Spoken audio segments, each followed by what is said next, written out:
Yes. Yes, Board President Putain. Thank you. Did you have to? Okay. Calling to order the Albany Unified School District Board of Education regular meeting on December 15th, 2020. May we have a roll call?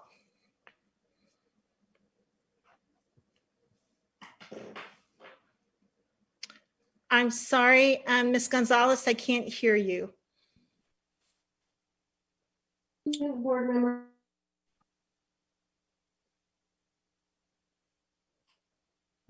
Clark. Here. Student board member Clark. Okay. Student board member Malak. Here. President Trutain. Here. Vice President Duran. Here. Trustee Clark. Here. Trustee Doss.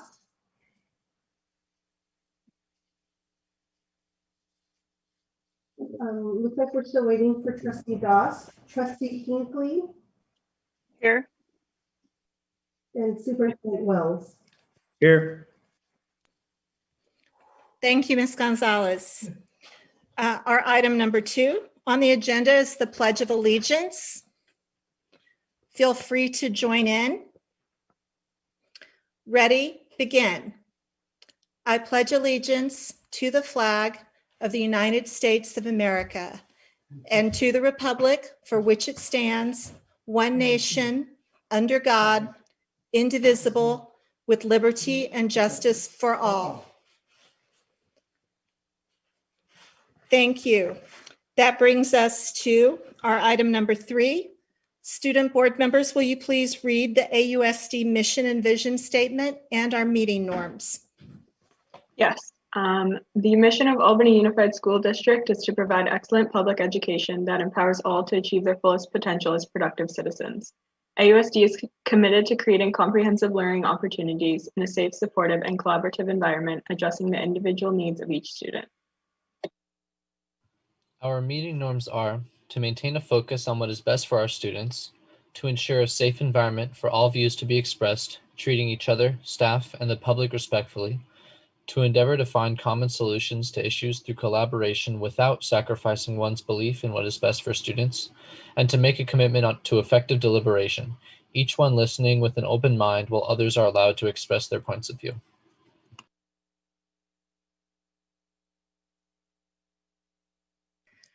Thank you very much, Student Board Member Malott and Student Board Member Corzo Clark. Now we'll move on to item number 5, approval of the agenda. If there are no changes, then I'll accept a motion from the board. I'll move that we approve the agenda. I'll second that. May we have a roll call vote, please? Student board member Clark. Yes. Student board member Malak. Yes. Trutain. Yes. Vice President Duran. Yes. Trustee Clark. Yes. Trustee Doss. Yes. Trustee Hinckley. Yes. Thank you, board. The agenda passes unanimously, which moves us to our item number 6, our recognitions. This is a very special board meeting, our December meeting. We're saying goodbye to some trustees and welcoming others. Dr. Wells, I hand it over to you. Thank you, President Trutain. Much appreciated. This is the time, as just mentioned, that we have our recognition. And first up, we have at 6-1, Superintendent recognition of outgoing board trustee, Jacob Clark. Just a moment, walking folks down memory lane about our board trustee, Jacob Clark. Jacob Clark ran for the office of school board member 4 years ago and was a top vote getter. He came into the position as an educator, kindergarten teacher in another district where he still serves as a kindergarten teacher. He is a proud educator, a teacher to be exact. He smiles when you mention the word teacher. He has been a major advocate for teachers behind the scenes. A union guy is what he calls himself, with a great pride. For those who have gotten to know Mr. Clark, realize that you may not always agree with him. That aside, there's one thing you can always depend on Mr. Clark for, and that is he did and will always put kids first. He was, and most of all, that kind of school board trustee. For that, we say thank you for putting our kids first and for your service that was unwavering and realizing who was most important in this work. For that, we say thank you, Trustee Clark, for your service. And in recognition of that, we have something very special to put on your mantle. And it says Trustee Clark,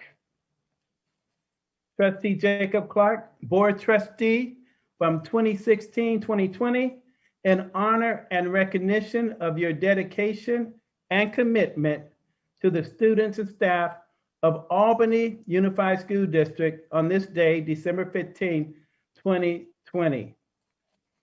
And so I want to hold this up to see if you can see this. This will be delivered to you in a special box, something as a keepsake forever. I really appreciate your work and got to know you and your heart and soul as an educator. And again, on behalf of Albany Unified School District, we say thank you for your service. And at this time, you have about a couple minutes to say anything you'd like to say as an outgoing trustee.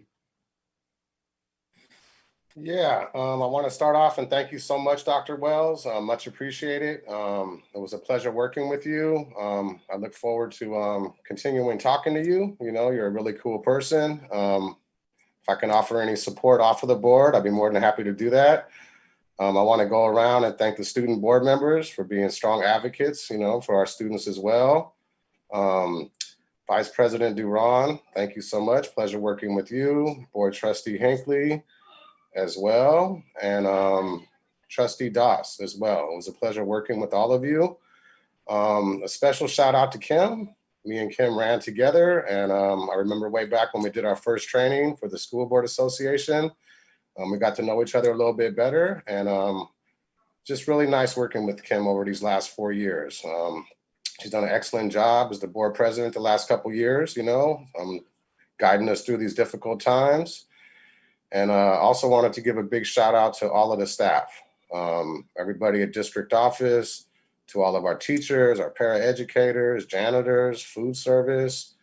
It's just one big team here, okay? It's been a pleasure working in the community that I grew up in. Okay, my kids go to school here and plan to retire here, you know. Also want to give a big shout out to our new incoming board members. Excellent job. Also want to recognize Brian Beal for being willing to run as well. Okay, and I'm really looking forward to Melissa and Veronica bringing new perspectives to the board. And just big shout out to everybody. And one last one, a special one for Assistant Superintendent Marie Williams. I think I shared this with her a little bit, but way back at one of our other trainings at the beginning of my term, not with the California School Board Association, it was something different, but we kind of pulled into the parking lot together at the same time. And I just introduced myself, and she was very, very kind, you know, and I told her, I think we were in a breakout room a while back, you know, it meant a lot to me, you know, she welcomed me on board, and she's been with us these whole 4 years that I've been here. So big shout out to her, big shout out to everybody. I'm going to miss being on the board, but I will still stay involved. You guys will probably see me at some of the board meetings, and I'll try to be as respectful as I can, because I didn't like it when people came at us as board members disrespectfully. So I will try my best, and it's you know, a little bit sad. You know, I enjoyed serving, but it was time to take some time off and spend more time with the family. And last thing, I want to wish my dear wife happy birthday. It's her birthday today. So once again, thank you, everybody. I'm still part of the team. And thank you so much, Dr. Wells. Thank you. And next up is our Board of Education Trustee, Vice President Clementina Duran. At this time, at the end of every school board officer's term, we take a moment to recognize their service and work. Again, we like to take a moment to recognize Vice President Clementina Duran for her service as a Board of Education Vice President. A few more words. Clementina took her role as Vice President with great pride. She studied the issues, asked many questions to make sure she was informed on key issues so that she can continue to make an informed decision. She continued with doing her own necessary research, ranging from the Board of Education roles and responsibilities to how best to service our most vulnerable students and population.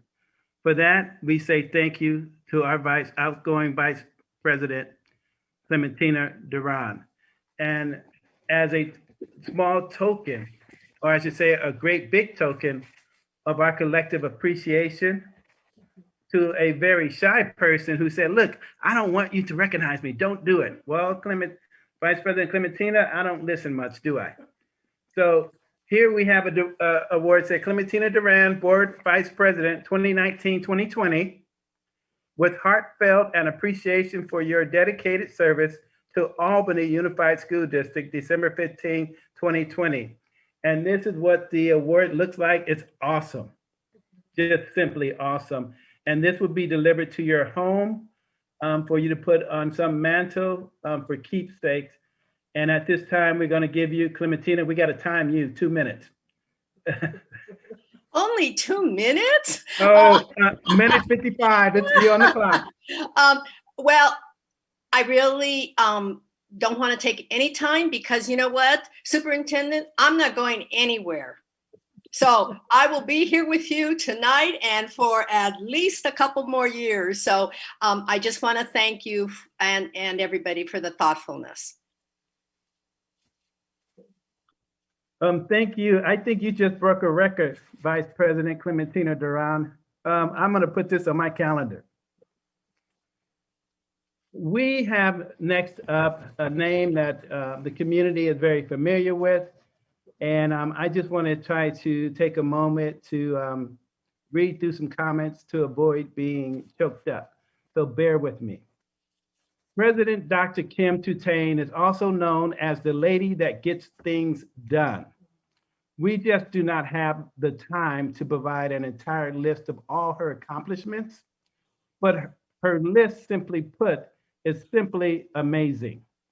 She is the hardest working board member I ever met.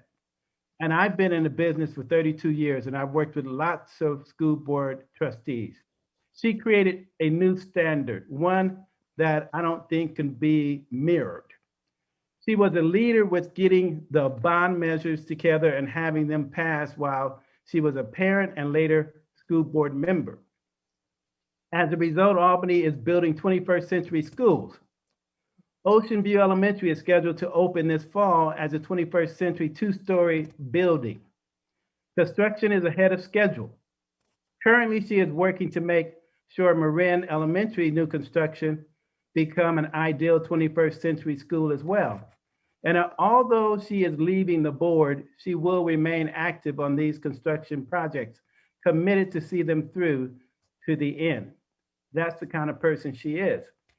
Actually, if we are to become the kind of school district that reaches its full potential, we must do what we can to keep Dr. Kim Tutane involved and have her continue to embrace this kind of talent, at least for us to embrace this kind of talent. And of course, we will.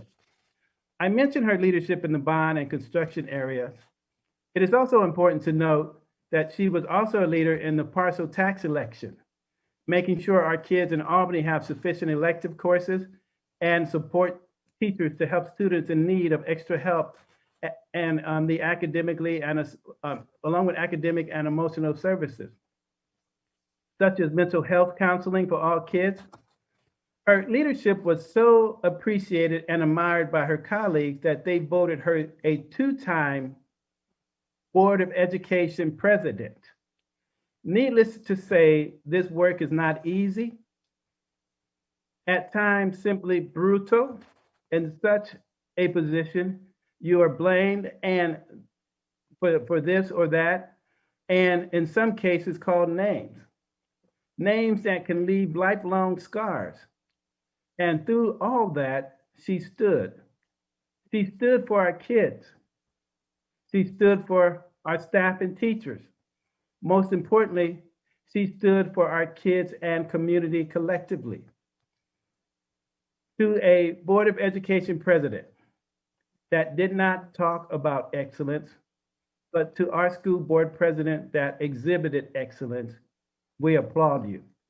One who got the work done for our community and our kids. For that, we call you Mrs. Phenomenal School Board President, Dr. Kim Tutane. This award and recognition is for you for a job like no other. Well done, Dr. Kim Tutane, our one-of-a-kind school board president. Would you join me in recognizing Kim Tutane with a token of our appreciation? And it says, Award of Excellence to Dr. Kim Tutane, PhD, Board Trustee, 2016-2020, Board President, 2018-2020. In recognition of your vision, dedication, and commitment to Albany Unified School District, December 15, 2020. This will be delivered to your home. And at this time, I'm going to ask that you give us your last speech as school board president for the 2020.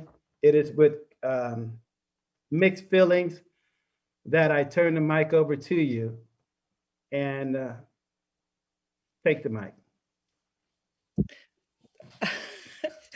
Well, a point of order, Dr. Wells.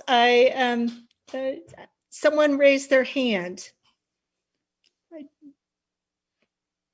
Oh, you know what?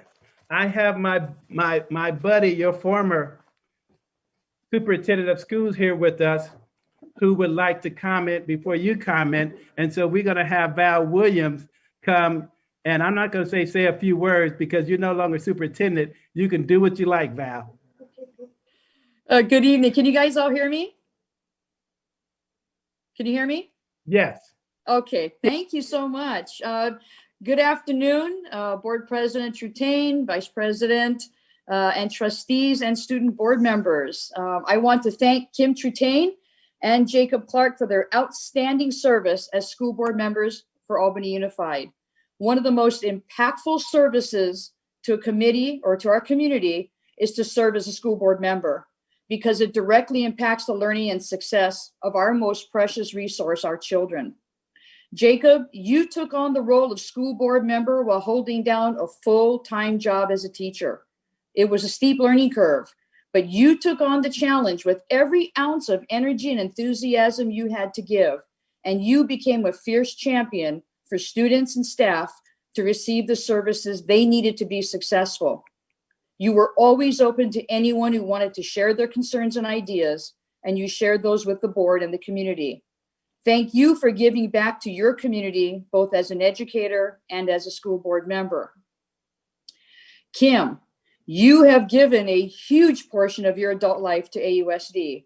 You've been a parent volunteer, PTA president, school construction committee member, parcel tax committee member, school board member, and board president. And I think I might have missed a few committees you've been on. You took on the daunting challenge, but you were always willing to learn and grow, and you became a very strong leader. In every task you took on, every position you held, you showed impeccable integrity, a passion for ensuring the best student learning for all children, commitment to open and transparent communication, and a willingness to roll up your sleeves and do the work side by side with staff.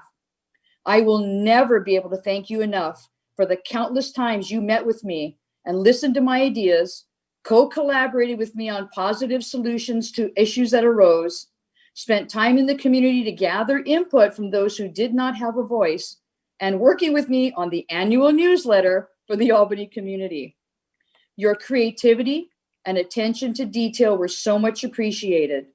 Most of all, I was so grateful that I had someone who was not afraid to push my thinking, disagree with me respectfully, and always spoke her truth. So Kim and Jacob, it was my pleasure to serve as your superintendent and to work with each of you. I am a better person having known you, and I wish you all the best in the next chapter of your lives. Stay healthy, stay safe, and happy holidays to everyone. Thank you. Thank you, previous Superintendent Val Williams. I am honored to have worked with you. I want to also thank my colleague, Trustee Jacob Clark, for his service. We're both leaving tonight. I want to thank the rest of the board. You've been incredible colleagues. I want to put out a thanks to all of our teachers, our staff, our administrators. You are an incredible crew. I joined the board 4 years ago for a simple reason. I had co-run the campaign for school bond measures B&E. When the community trusted us enough to pass those much needed construction bonds totaling $95 million, I felt an obligation to oversee how that money was spent. The building program has gone incredibly well. The district has used teams, design teams, comprising board members, teachers, principals, and local professionals who have donated their time to devise great buildings and value engineer each project carefully. We have finished 2 projects, the AMS Annex and the high school addition, and the largest project, Ocean View Elementary, is on schedule and on budget.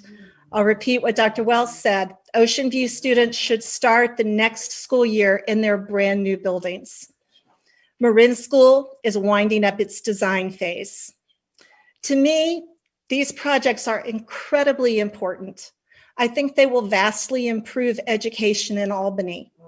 They are designed for 21st century learning, and they're the largest green buildings in our city, built for net zero energy consumption. This horrible pandemic, here we go. This horrible pandemic that has dominated our schooling and all of our lives for the past 9 months will be history by this time next year.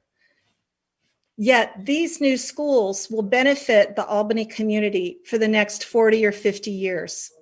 These schools are a lasting monument to the generosity of the Albany community. They affirm that in Albany, we care about kids. You can see how passionate I am about the new schools, although I've certainly worked on many different projects and issues as a board member. But I've been thinking about this a lot lately as a metaphor for my values. I came to the school board to get something built, something that others agreed on and also wanted to build. I urge our board members and all of you to continue to be builders, even after these projects are finished and the red opening day ribbons have been cut. How can we remain builders? I'll come back to that shortly. Let me skip to another thought. I love this district so much. It has given my children a great education. I think the staff is superb. Teachers, administrators, custodians, you exemplify a standard of professionalism that is as rare as it is admirable. But education in Albany is not perfect. We have a long way to go in some areas, notably equity of achievement.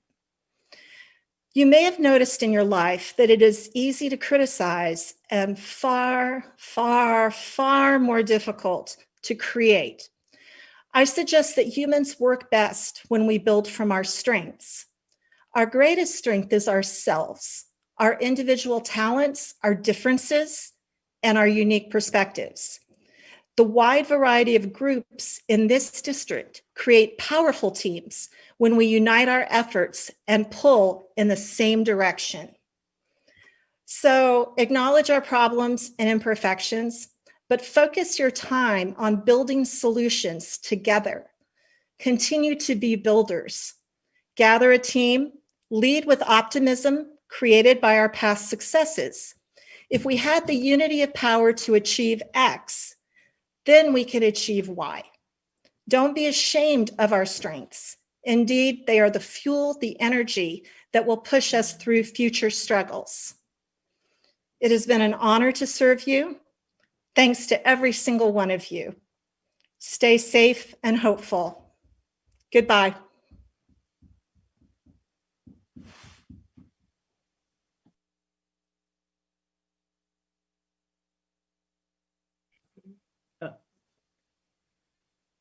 This is the time where the superintendent calls the annual reorganization meeting to order. But before doing that, I did want to allot about 5 to 7 minutes total if there was a board member or two who wanted to say goodbye to our outgoing board members as a opportunity to do so. So we have first up Trustee Brian Doss. Oh, yeah. I won't take too long. As my last kind of for Jacob, I know he likes for me to get through this stuff quick. But on a serious note, I first, Trustee Clark, I appreciate the passion that you brought to the board. There were often times where you had to come into a discussion as the Lone Ranger, so to speak, where you were that one voice that was in disagreement with others, and that takes courage. That's not an easy thing to do, and I think that we're all better off because you did that time and time again. And when I say we, I mean the community, the students, and everybody involved. And so I always appreciated that you did that. And I'm gonna, miss those opportunities to kind of go back and forth and have those discussions. So I hope that, even after the time on the board, that you'll still share your perspectives and that we can still kind of bounce ideas off of each other, because I think we did a lot of great work together. I think the district is better because of it. But I really respect the fact that you took a look at everything that was happening and said, I'm going to take a step back and spend time with family. You're a great man and your family's lucky to have you. And I know that they'll be excited to get more of that time back, being able to participate in those things. And so I just wanted to take some time to thank you for your time on the board.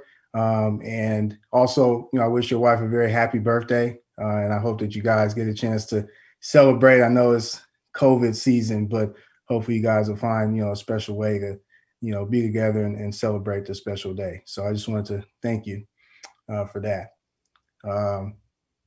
President Trutain, really appreciate, working on the board with you. We did not always agree. And I think that that's healthy. You're not always supposed to agree. But that's why we're a board of 5, so that we can have discussions, even if we don't agree, but we can talk about them. And the one thing I will say two things I'll say that I appreciate. One, you were always prepared for every meeting.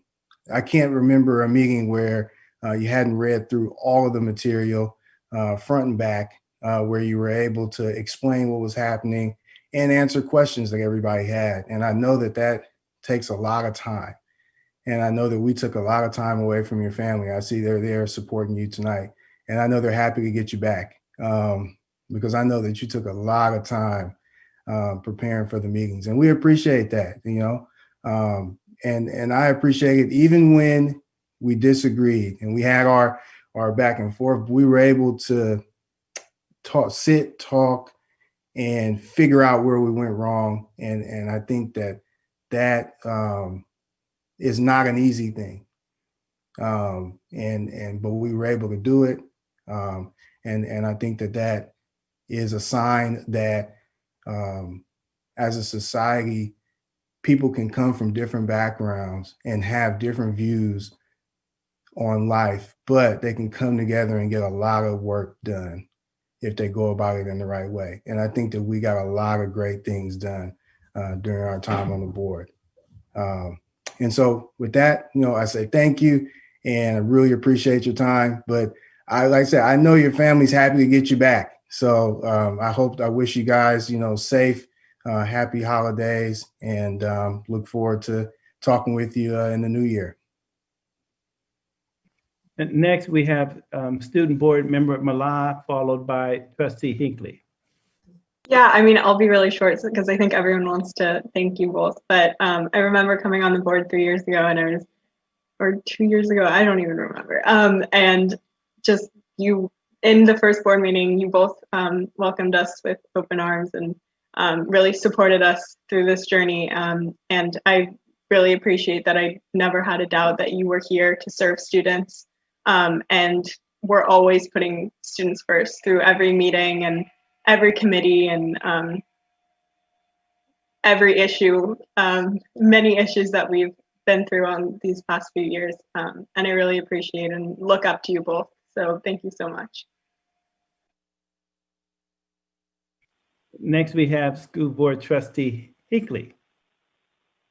I will also try to be brief. I'm still giggling that you called Clementina shy. I really want to appreciate both of your dedication to kids and to the district. Jacob, I will really miss hearing updates about the wrestling team, and just the way that you talk about your appreciation for the students is so genuine and, just really special. We all come here because we care about kids, but I just really felt that when you talked about the things that you attended in the district, and I'll really miss that caring that you had. And Kim, you have this belief in Albany and how great our district is and our schools, and you advocate in the community, you advocate for us to get more resources, you advocate for us to be better, and I will also really, really miss that. I also just want to say you both had a really, really tough 4 years. And I think we all understand, a situation that really tore this community apart, hiring a new superintendent, and now a global pandemic. It's almost unbelievable what you've had to deal with as board members. And I think the community doesn't always recognize how challenging those times are for people who care deeply about the community and often face situations in which there are no good choices. So I just, really want to appreciate everything that you've done for us in the last 4 years and how much you have earned such a break. And we are hopeful that you'll come back and help us out, but we also understand that you need some time to recuperate from everything you've done for the last 4 years. So thank you.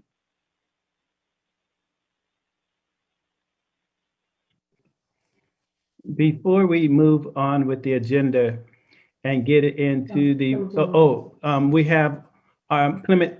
I didn't want to put you on the spot, Vice President Duran, so I appreciate you letting us know you want to speak. Now you have the floor. Everybody has already given such elegant and heartfelt thanks and comments to both of you. I hope that'll warm your hearts for a long time. And I really just have a question for both of you. Jacob, unfortunately, I don't see your family in the photo, but Kim, your family is there. And I'm wondering, for both of you, past 4 years, have you even noticed how much your family has grown and developed over the last 4 years of your lives while you've been giving to all the students here in Albany? It's beautiful to see your families. And I want to just end by saying thank you to your spouses and to your children for allowing you to serve and give your all to the entire community of children here in Albany. Muchas gracias. Before I move on, I don't want to be remiss in leaving anyone out. If there's anyone who wanted to say anything at this time, it's the time to say it, or we're going to move the agenda. Speaking of ceremonial-like events. Next, we have something monumental. We have the two board members going out that we spoke about, and we have two new board members coming in, and they will be given the Minister of Office momentarily by our city clerk, Ann Sue. And Ann is here to administer the oath of office. And Ann, it's your call who you have up first. So I'm turning it over to you at this time. Thank you, Dr. Wells. I would actually do both of them at the same time. They've already taken their official oath today, and this is the ceremonial oath. So, board member-elects Melissa Boyd and Veronica Davidson. Just a reminder, when I asked you to state your name, if you could state your name one at a time in alphabetical order by last name. If you could please raise your right hand and repeat after me. I, please state your name. I, Melissa Boyd. I, Veronica Davidson.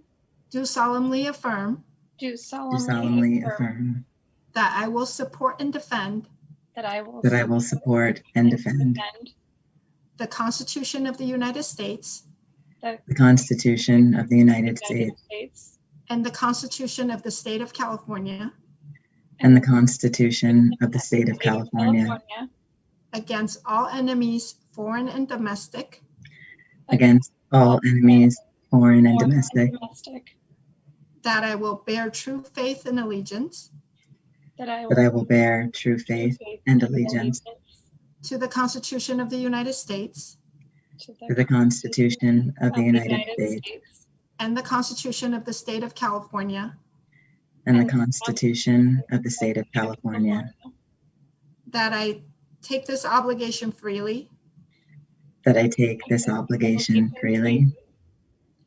Without any mental reservation. Without any mental reservation. Or purpose of evasion. Or purpose of evasion. And that I will well and faithfully discharge. And that I will well and faithfully discharge. The duties upon which I'm about to enter. The duties upon which I'm about to enter. Thank you and congratulations, Board Trustees Boyd and Board Trustees Davidson. I will now return the meeting back to the board. Thank you. I think it's safe for me to say, on behalf of your colleagues who can definitely speak for themselves, welcome aboard. And we all collectively look so forward to working with you to continue to move our district forward, to making it a district that not only become a model district for the state of California, because we will serve each and every kid, but be a model for the country. So again, congratulations to you. And at this time, I think it's only fitting for you to have a word or two. And maybe we go in reverse alpha order. And this time would be Trustee Veronica Davidson. Well, thank you so much. And I really owe a big thanks to the board members and President Trutain, Vice President Duran, everyone who's taken some time, that's been all of you over the last little bit here to give me some insight and some preparation towards this. I'm really excited to serve and support our students and our teachers and bring our community a little more together. I know there are going to be some huge challenges and we're in the middle of one, and I am very, very happy that I get to work with this board and I get the insight of the two board members who are on their way out and the district staff who I already have had a chance to work with a little bit and get to work with some more. So thank you all. And also to Melissa Boyd, it's been a really fun time running together and getting to know one another. I'm kind of sad that we won't get to talk school politics, but I'm sure we'll have plenty of other things to chat about here and there. And I look forward to seeing you all around town in person when we can. Great. Next up is Trustee Melissa Boyd. Thank you, Dr. Wells. I would just say I would follow what Veronica said to thank all of the members of the board who have all been so willing to talk and to share some of your wisdom and advice before embarking on this journey. I am really humbled and very appreciative of the support and of people's faith in me to serve, and I look forward to it. But I also understand the weight of the responsibility that I'm stepping into, and so I will treat it with seriousness and with the weight that it deserves, and I will certainly endeavor not to let anyone in our community down. I look forward to serving with all of the continuing members of the board. I look forward to staying in contact with the two who are departing, and look forward to working with Dr. Wells and his staff and the entire community. It's a great honor. Thank you. Thank you for that. As we continue to move the agenda along, it is that time that I accept my role to call the annual reorganization meeting to order and to read the following as requested. Each year, the Albany Unified School District conducts its annual Board of Education reorganization as called for in the Board Governance Handbook. This includes interest in president and vice president positions, election of president of the board, election of vice president of the board. Before we begin, I would like to read the protocols from the governance handbook, and it would just take a moment, so bear with us. Principles. It is in the best interest of the board that its officers be both willing and able to carry out the relevant duties. Effective board members are not necessarily effective board presidents, nor do all members have the time needed to provide effective leadership. Protocols. At the first regular meeting in December, the board elects a president and vice president. Board members should make known at an open meeting before the vote whether they would be willing to retain, assume either office. At the reorganization meeting, the superintendent will preside over the election of the president. The newly elected president will preside over the election of the vice president. Any board member may nominate any other member, including the current officers, for either office. There is no limit to the number of times the members may serve as an officer, nor is there any expectation that all members will serve as officers or automatically rotate into either position. The presiding officer shall ask each member whether he or she wishes to nominate someone for the position. The members may nominate him or herself or another member, or may decline to make a nomination. The nominated member will be asked to accept the nomination. If the member declines to accept the nomination, she will not be considered to have been nominated. No second is required for a nomination. After all nominations have been made, the board shall take a vote for each nominee. If nominated, a member may vote for himself or herself. No member may abstain from voting. Again, no member may abstain from voting. In the case of a tie, the presiding officer will hold a runoff vote.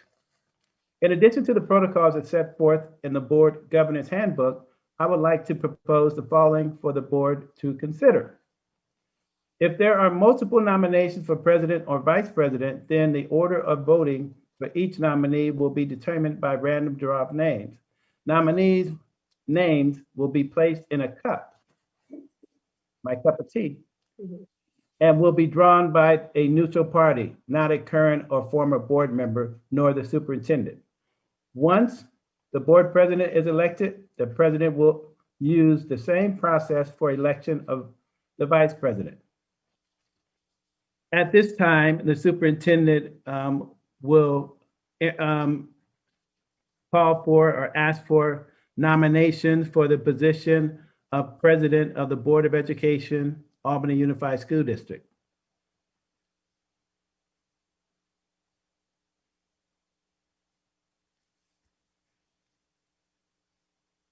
Vice President Clementina Duran. I would like to take this opportunity to nominate Trustee Sarah Hinckley for president of the board. On the floor, we have a nomination for trustee Sarah Hinckley for the position of president. Are there any other nominations? There being no other nomination for President Hinckley, Trustee Hinckley, do you accept the nomination of president? I do. Next, we'll call for a roll call vote, starting with our student trustees. Student Board Member Lil Cordell Clark, Yes. Student Board Member Audrey Malak, Yes.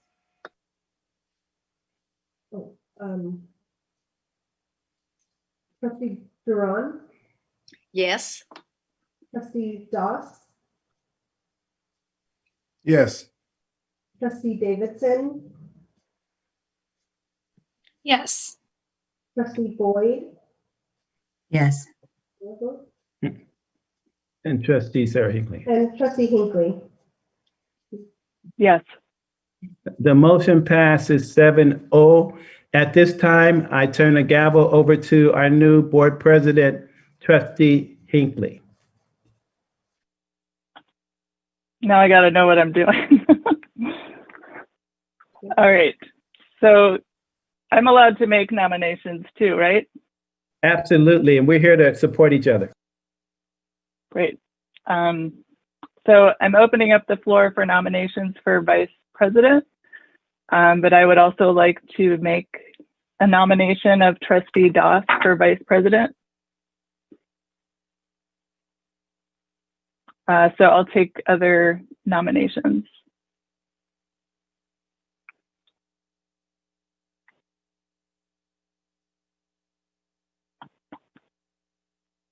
So hearing no other nominations, trustee Doss, do you accept a nomination for vice president of the board?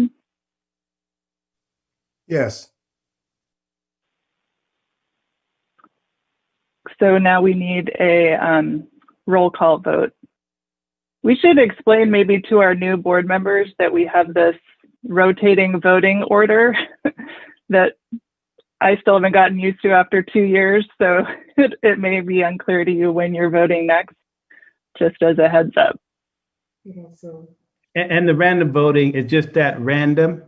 And so you'll kind of catch on. The more you participate, the more you become familiar with it, or not so much, as we are still not that familiar with it, but it works. Do we have like 1 or 2 minutes to explain kind of the reasoning behind it? I think there's various perspectives of that reasoning, but I think maybe first we can continue with, if it's okay, with the voting to get the vice president. Let's take care of that first. So we're calling, we have a roll call vote in motion. So we're starting with the student board members. Board Member Cordell Clark, Yes. Student Board Member Malak, Yes. President Hinckley, Yes. Trustee Boyd, Yes. Trustee Davidson, Yes. Trustee Duran, Yes. Trustee Doss. Yes. President Sarah Trutain, next on the agenda is the appointment of the superintendent as your secretary to the Board of Education. Just don't call me Sarah Trutain again. Oh. So I would like to, it's okay. Tell me how you really feel. I apologize. It's all right. So do we need a motion to appoint the secretary and a vote? Yes. Yes. Okay. So I need a motion to appoint the superintendent as the secretary to the Board of Education. I move that we appoint the superintendent, Frank Wells, to be the secretary of the Board of Education. I second the appointment of Dr. Wells. So I believe we need a roll call vote on that too. Board Member Corzo Clark, Yes. Student Board Member Malak, Yes. President Hinckley, Yes. Vice President Doss, Yes. Trustee Duran, Yes. Trustee Davidson, Yes. Trustee Boyd. Yes. So the motion Motion. passes. So we My have a new apologies. president, that's okay, vice president and secretary.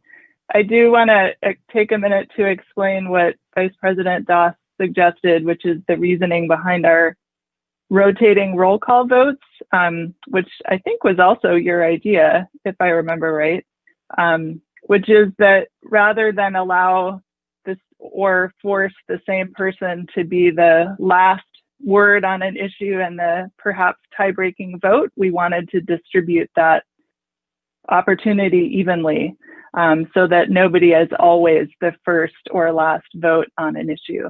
And I think it has worked really well, but that's because I don't have to keep track of it. Julie and now Marina are having to do that. So we appreciate that it takes some extra logistics, because I think it mixed things up a little bit. So Superintendent Wells, I do have one question for you. Do we need to take public comment on closed session items before we adjourn to closed session? We can, and we have time to do that as well. So, yes. So I know we have people attending. Before we adjourn to closed session, which will be for about 45 minutes, and then we'll resume and have another public comment period. I'll just take a minute to see if anybody on our attendees is waiting to comment in closed session. All right, seeing none, we will adjourn to closed session early, and we will come back at 7 to open session. Thank you, President Sarah Hinckley. But before We have to leave, we right, go, to come back? Yes. Right, it's a different link. Sorry, go. oh yeah, no, I was just gonna say before we go, welcome to our two new trustees. I think I can speak for everybody when I say, that we're really excited to have you guys and we welcome you.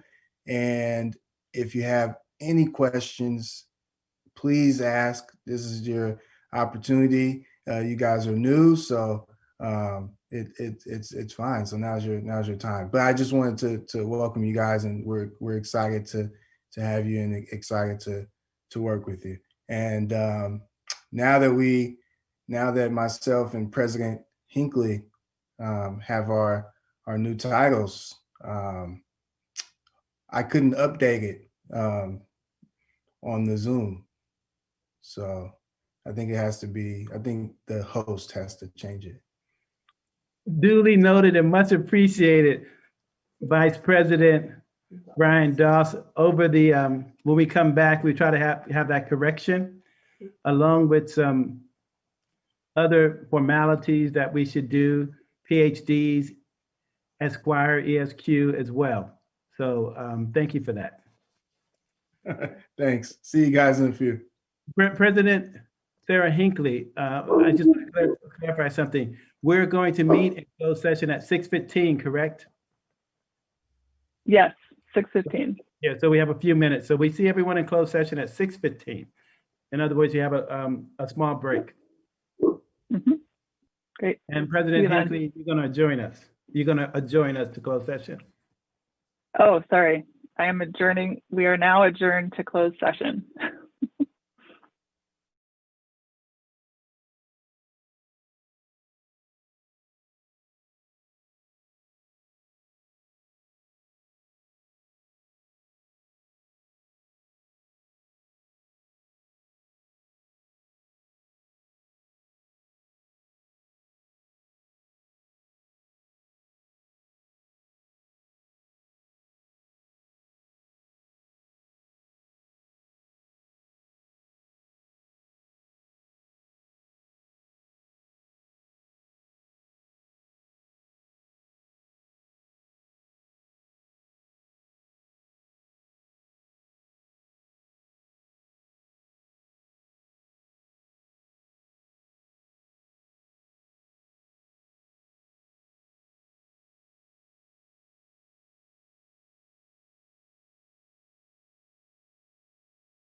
think we're almost all here. We're starting a few minutes late.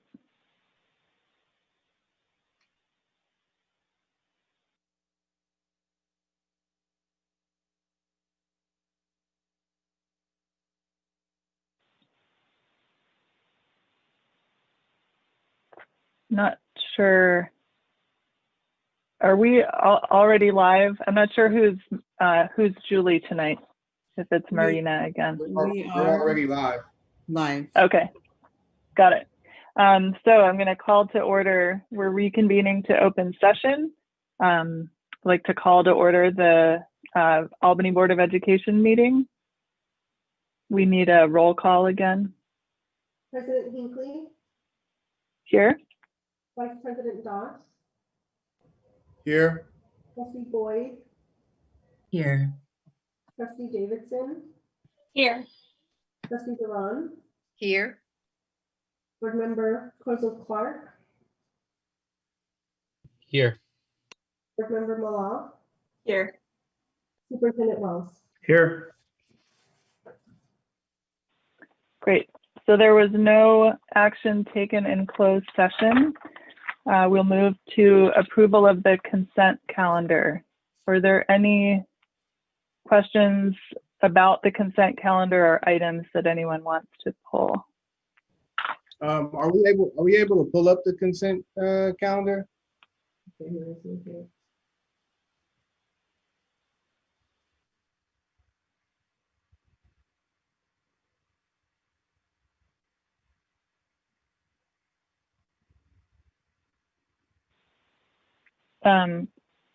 Above, can you scroll up?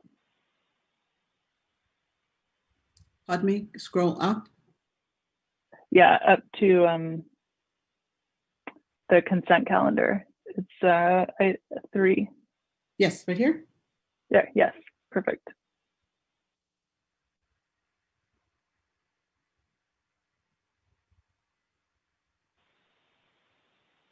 Trustee or Vice President Doss, did you have some questions?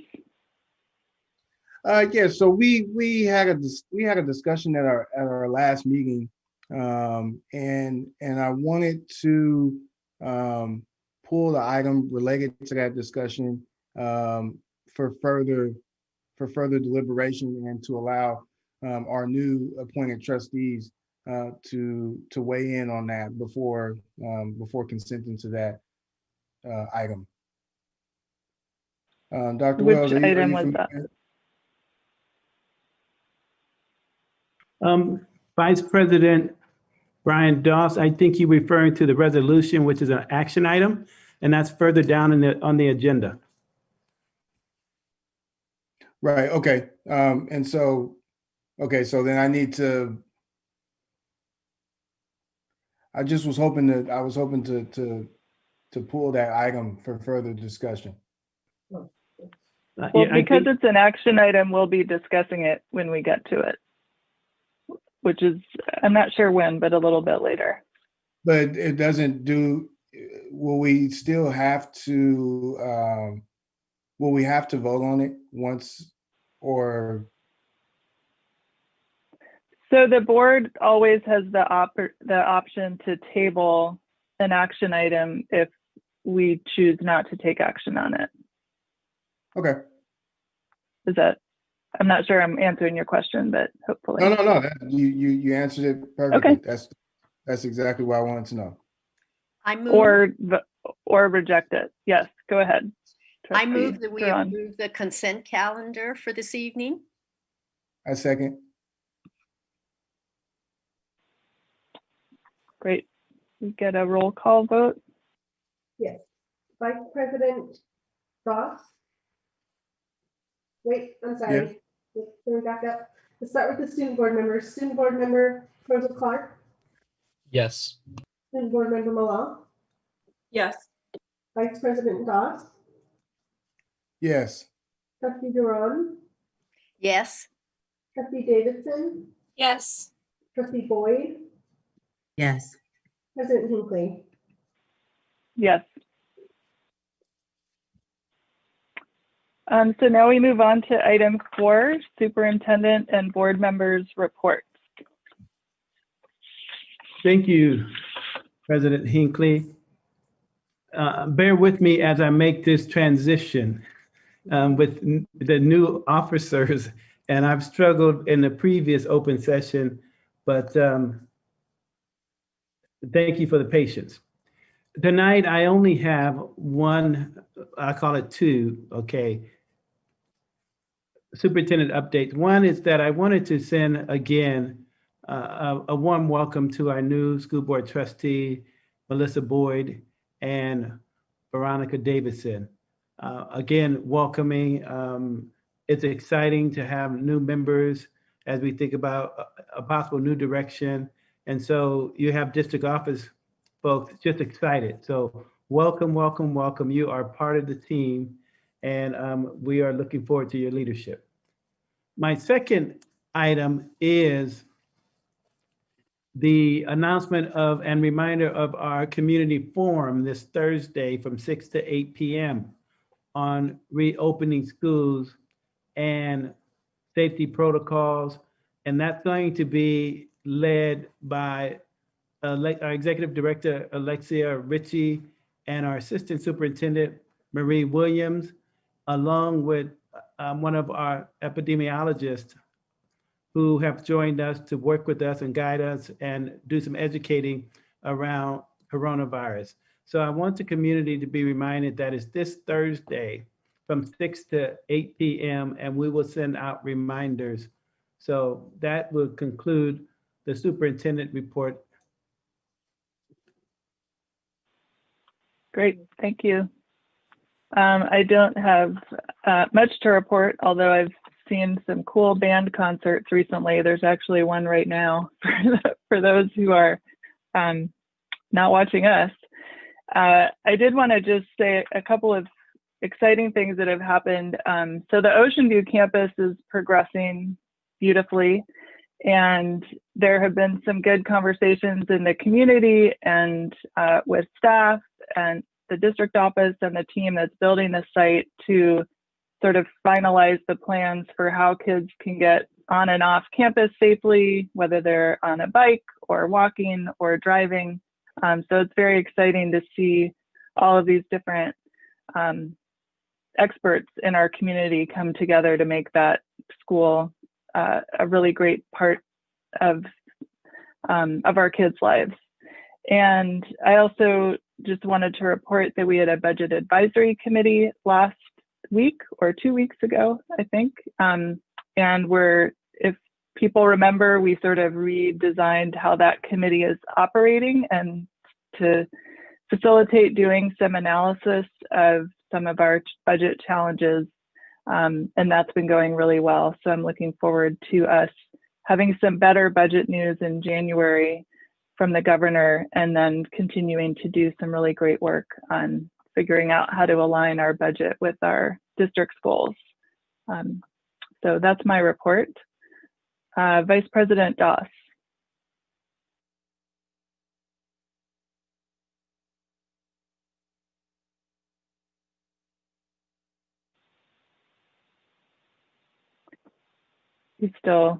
Needs to show us his baby again. All right. I don't know what our standard order is now that we're not physically sitting in the space. So I'm going to go by my windows. Did I miss my turn? Sorry, you did not yet. So take it now. Okay. Sorry. My dog sorry. I wanted to take this opportunity to, again, welcome our new members. And I wanted to talk a little bit about my experience with with testing here in Albany. I had an opportunity to participate in the testing that was administered at the district office. You know, one of the many steps that we're taking in order to keep everybody safe. The process was very easy, and you feel good about taking that additional step on top of being safe and wearing the mask and keeping your your distance, and so, you know, I thought it was important to do that. One, because, you know, we can help to stop the spread by, you know, kind of knowing, you know, if we do indeed have COVID-19, but then also because, you know, I do participate in delivering food to families and, you know, helping out throughout the community. You know, I thought it was important to participate in that. And as board members, I think it's important for us to lead by example. And so I encourage others to do that as well. The process is there. Like I said, it's very easy.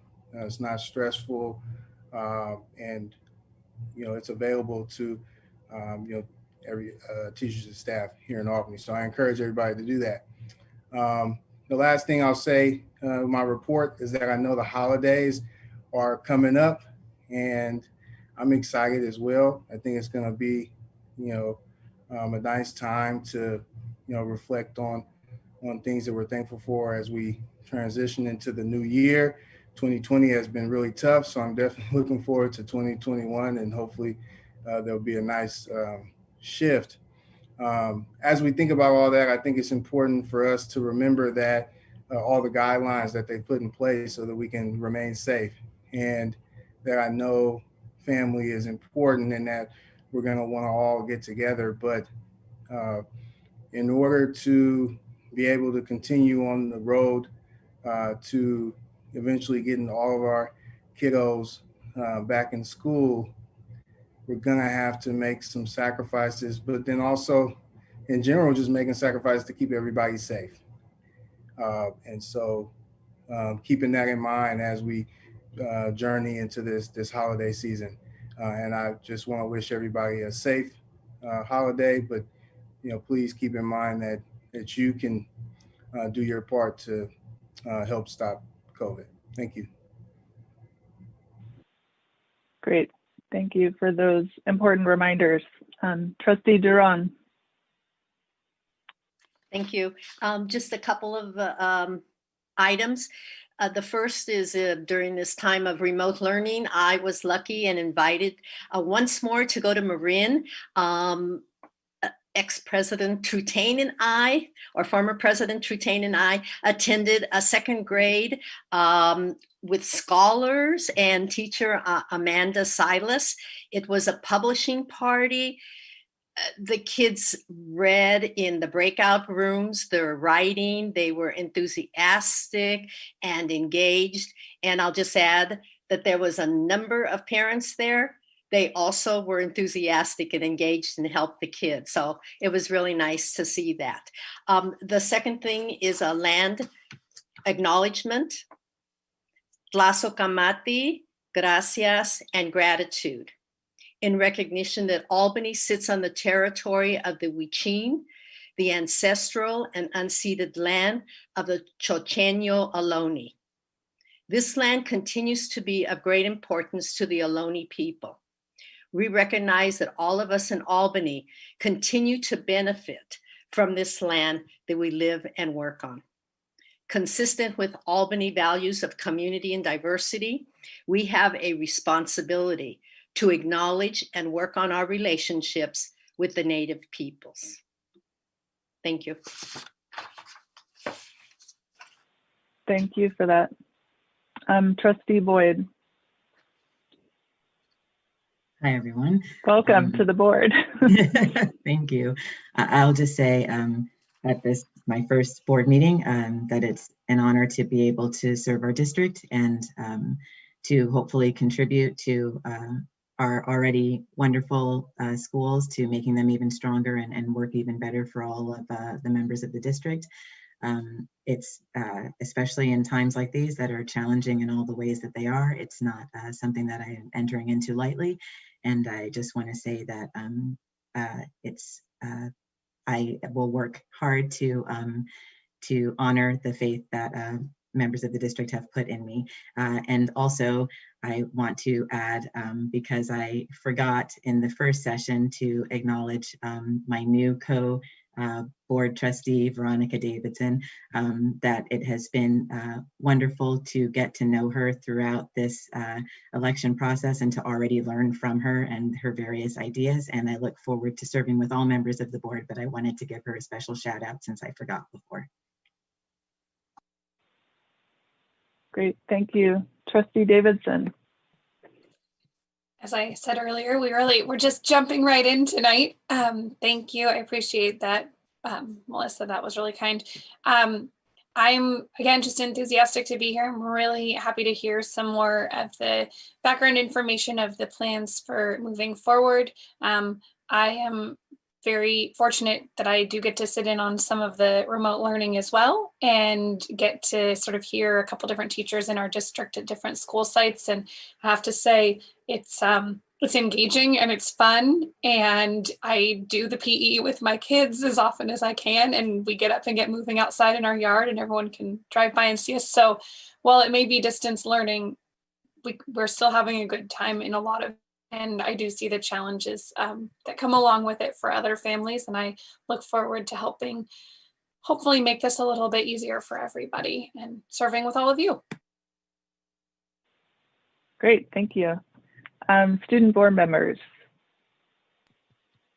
Yeah, we have a quick report tonight. So just an update on something that's going on at the high school right now. So in September, the State Board of Education approved the creation of something called the State Seal of Civic Engagement, which is a graduation recognition, sort of like the Seal of Biliteracy, for students who are knowledgeable about democracy and apply this knowledge as active participants in their community. And since then, Audrey and I have developed a draft for the State Seal recognition criteria that we're presenting this week to the ISC committee, or the Instructional Improvement Committee, to get that process going along, get that approved for Albany. We're one of the farthest along out of any district in the state to approve the state seal. And it's on track to possibly be available for the graduating class of 2021 to receive, which is very exciting. Another thing is that Albany High School choirs are streaming their virtual winter concert this Thursday, the 17th, at 7 p.m. from the Albany Vocal Music YouTube page. And you can tune into that after the forum, the superintendent's forum, of course, with songs by Fleetwood Mac, the Beatles, and others, as well as some skits that students have filmed during what we're calling commercial breaks.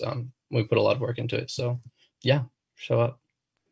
And lastly, we want to remind everyone that Albany's chapter of the Diversifier Narrative campaign is still in motion. And their current goal is to incorporate texts that are diverse and representative into English classes spanning from kindergarten through 12th grade. So to help this goal, tax-deductible donations can be made, which are earmarked expressly for the DON campaign. And this can be done through My School Bucks, which is online, or by mailing a check to the Student Enrollment Center on Solano or the district office in Berkeley. And that concludes our report tonight. Great, thank you all. This is a particularly poignant time to not be in person because we're all missing out on a lot of fun activities. So try to watch some of those streaming concerts. They're very charming. All right, we will now take comment on matters not on the agenda. So I see one caller, Mr. Nath.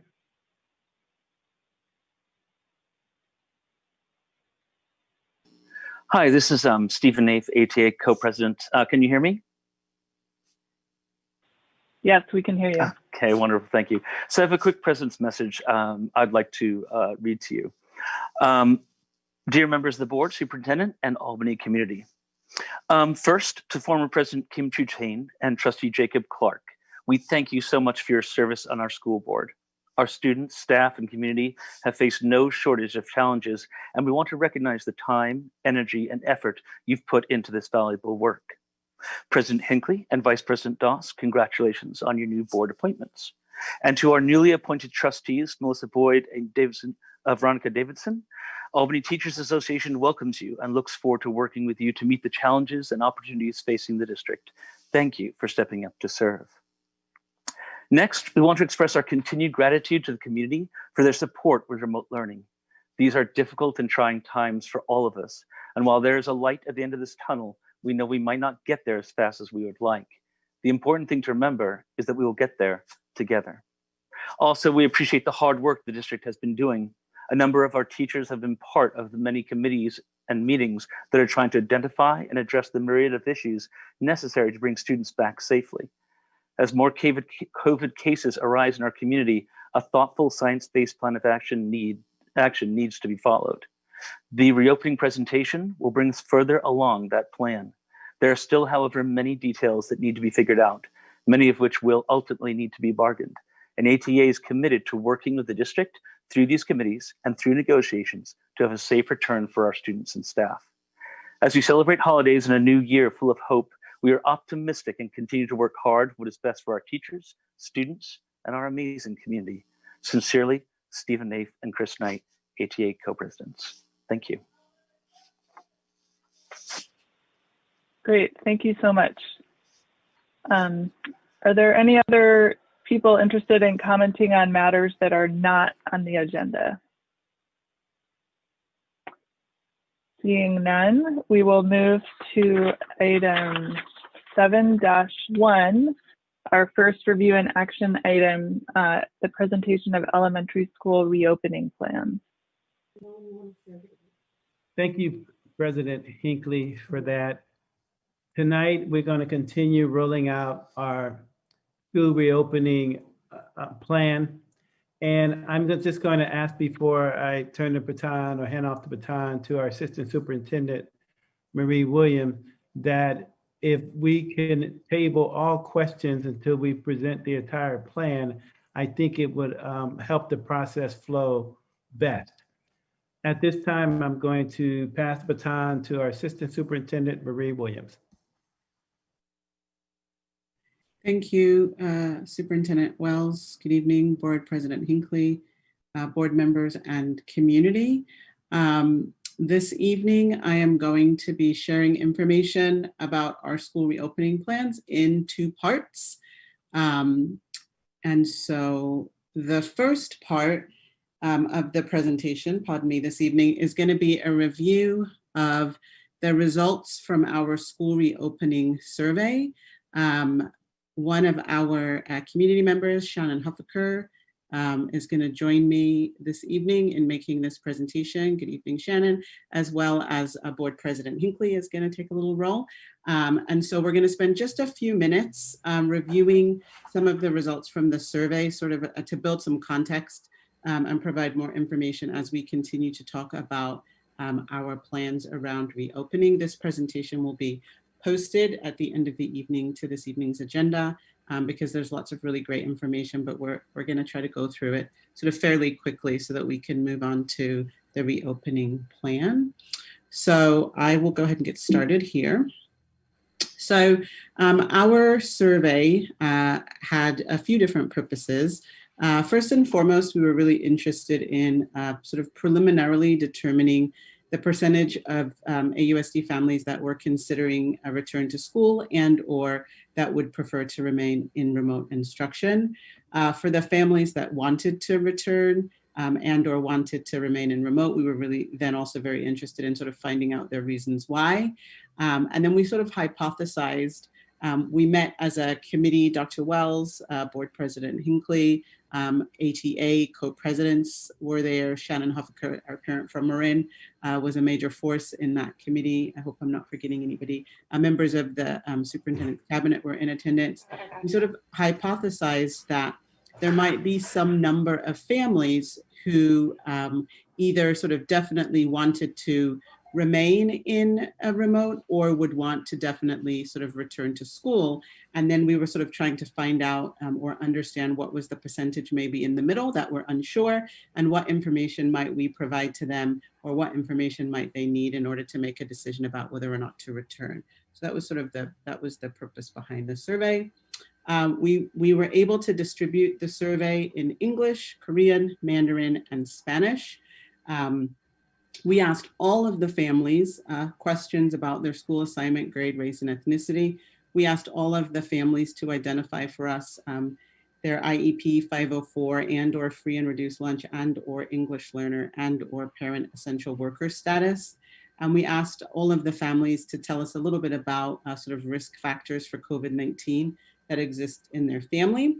And then we asked all families a series of questions around COVID-19 risk factors, around sort of national and local COVID rates, around availability of vaccine, classroom and teacher assignments. And so the purpose of asking these questions was really sort of to understand what families' priorities were as they were sort of making preliminary decisions. Obviously, this survey was not binding in any way. We were just wanting to get information from the community. But these questions really helped us to sort of understand what was sort of top of mind for parents. So we did something a little different with this survey, thanks to Shannon Huffaker. We were able to then, after we asked sort of this basic set of questions of everybody, we then sort of targeted the questions a little bit more specifically, depending on their response to this question, which is highlighted in yellow. The question is, how likely are you to send your child back to school when school reopens for hybrid instruction? For families who answered very likely or likely, we really wanted to know what were the reasons sort of for wanting to have children return to school. And likewise, for families who indicated unlikely or very unlikely, we were wanting really to understand the reasons that families were wanting to keep their children in remote learning. And then we were very curious about the families who indicated they were unsure and needed more information. And so we asked them a series of questions about what additional information they would need. And so depending on how you answered the highlighted question here, how likely are you to send your child back, you got a different set of questions that really sort of tried to understand a little bit better your thinking. We sent the survey to all families on November the 17th. We sent some reminders. We were noticing that there appeared to be underrepresentation of our families identified as Hispanic Latinx. So we made some concerted efforts to resend the survey specifically to our families identified as Hispanic Latinx. And then the survey closed on Tuesday, November the 24th. So it was open for a week. I'm really very pleased to report that we got some very robust response rates. We had 2,036 responses to the survey. Families were asked to complete a survey for each of their children in the district. So some of this number might include families providing multiple responses. And you'll see here on this slide that in terms of site representation, there was some fairly sort of even site representation. You'll see the grades represented here. The blue represents elementary representation in the survey. The black represents middle school and the gray represents high school. And then over here to the far right, you will see the representation by race and ethnicity. And so again, as we were going through the survey, we noticed what appeared to be an underrepresentation of Hispanic Latinx responses. But I did want to note that families were self-selecting race ethnicity in the survey, and many of our families who identify Hispanic Latinx also identify as white and or Asian and or two or more races. And so when we sort of took a look at the distribution here relative to our district's enrollment by ethnicity, race and ethnicity, I think that quite likely that it may have been the case that some of the families who identify as Hispanic Latinx identified their racial identities in the survey. So you'll notice at the bottom here, so the gray bar represents district demographic enrollment, and the blue bar represents how folks identify themselves in the survey. So if you look at the bottom here, decline to state, 7% of our families in Aries identified decline to state, but 11% of the respondents identified decline to state in the survey. And so I think that some of just the self-identification might have changed some of those numbers. I know that when I looked at the survey that we administered in Spanish, there was at least one response in that survey where for ethnicity, they indicated decline to state. So I think that's important just to note. But we did make concerted efforts to increase survey responses from all groups. I think I'm doing this slide also, or I am not. Shannon, is this you? Yeah, it's me. Oh, great. So it's my great pleasure to introduce Shannon Huffaker, who's going to take us through some of these slides. Thank you so much, Shannon. Thank you. Can everybody hear me? Okay, great. So I just wanted to pick up first with just where we were talking about family circumstances, and you can see that the biggest group by far are the folks who identify as none of the above in terms of the particular circumstances for their child or their family. But we did have a significant, just over 20% of guardians or parents identified as themselves as essential workers.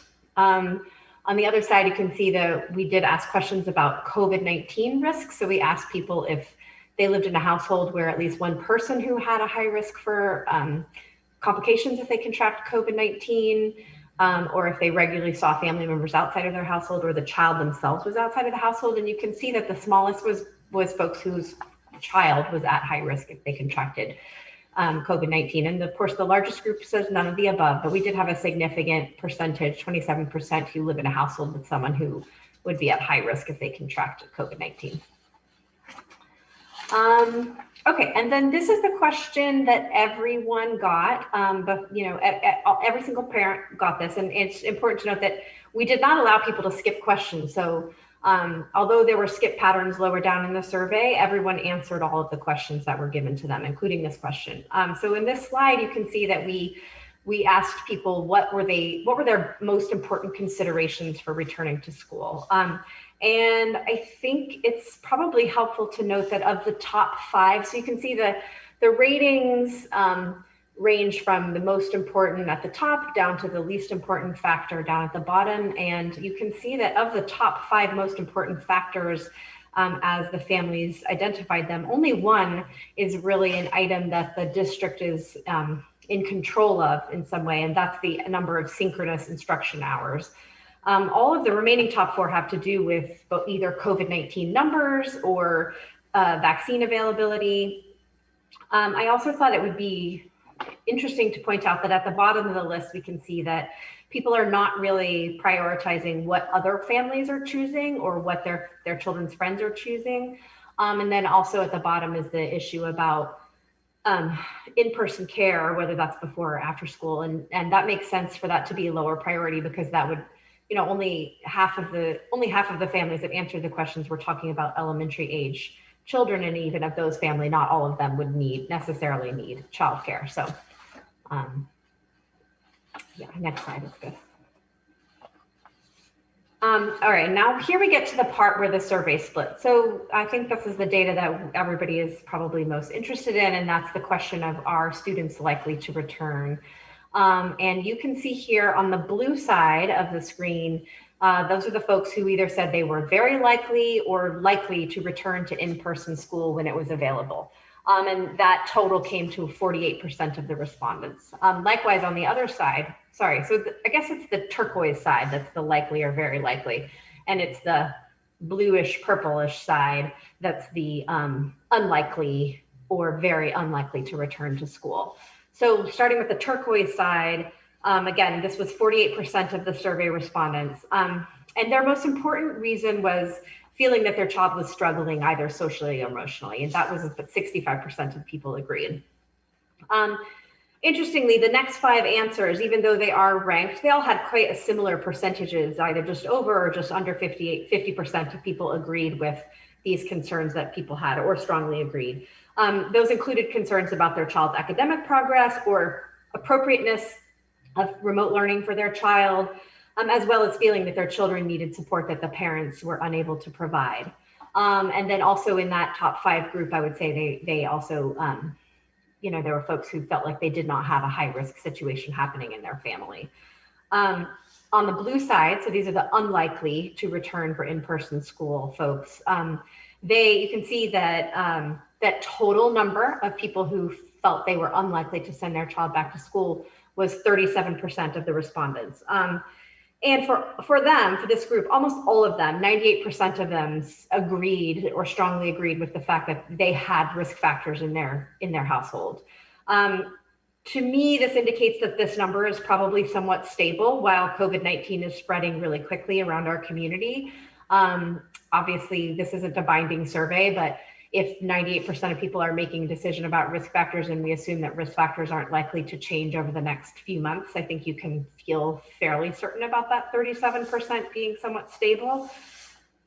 Also, over 60% of these folks were likely to agree that their child is doing well with remote learning or is able to socialize outside of school and not having the issues with this social or emotional issues with remote learning.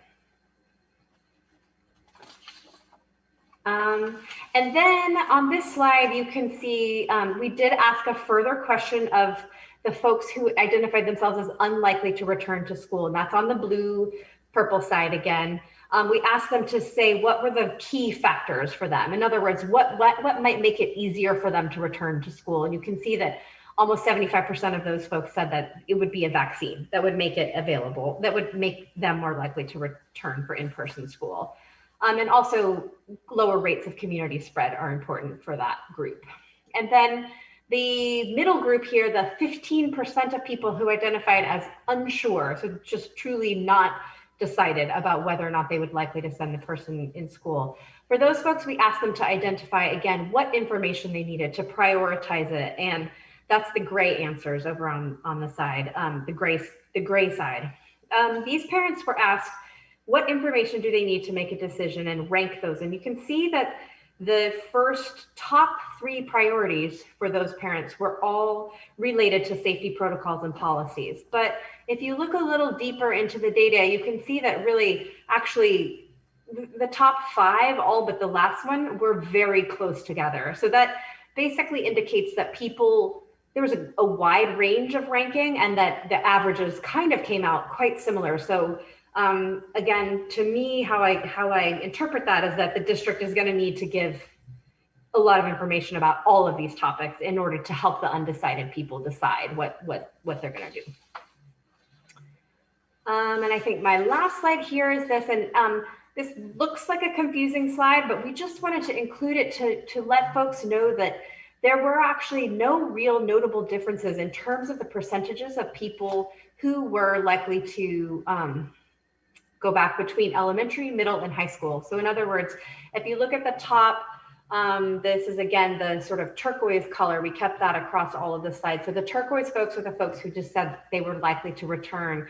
And 50% of those people with elementary students said they were likely to return to in-person school, 45% of middle schoolers, and 48% of high schoolers. So there were not statistically significant differences among the groups, either in any of those categories, whether that's unsure, unlikely, or likely to return. And that's it for me. Thank you. Okay, we did also take a look at differences between elementary, middle, and high school. And so this particular slide asks about differences and reasons for likely school return across school sites. And so you'll see the different questions that we posed and the ways that families responded at elementary, middle, and high school. And you'll see that there are a group of responses that are sort of boxed out here in green. So I do not feel online learning is appropriate for my child due to their individual needs. My child needs real-time support that we are unable to provide. Do not feel online learning is appropriate for my child due to their age. And then I'm struggling for childcare under remote learning. And so those are sort of boxed there together because there were some statistically significant differences in terms of the responses between elementary, middle, and high school. And I do want to sort of stop just right here really quickly and acknowledge Courtney Hamady, who is a parent and school care president at Marin Elementary School, and she is responsible for producing these beautiful graphs that even if I had spent 2 years with my Excel charts, I don't think I could have put together such a wonderful and informative presentation. And she is in the meeting and can answer any questions, but I did want to give full credit to Courtney Hamady for the wonderful job that she did joining our team and helping put together this information. I'm not going to linger here. I'm going to go to the next slide.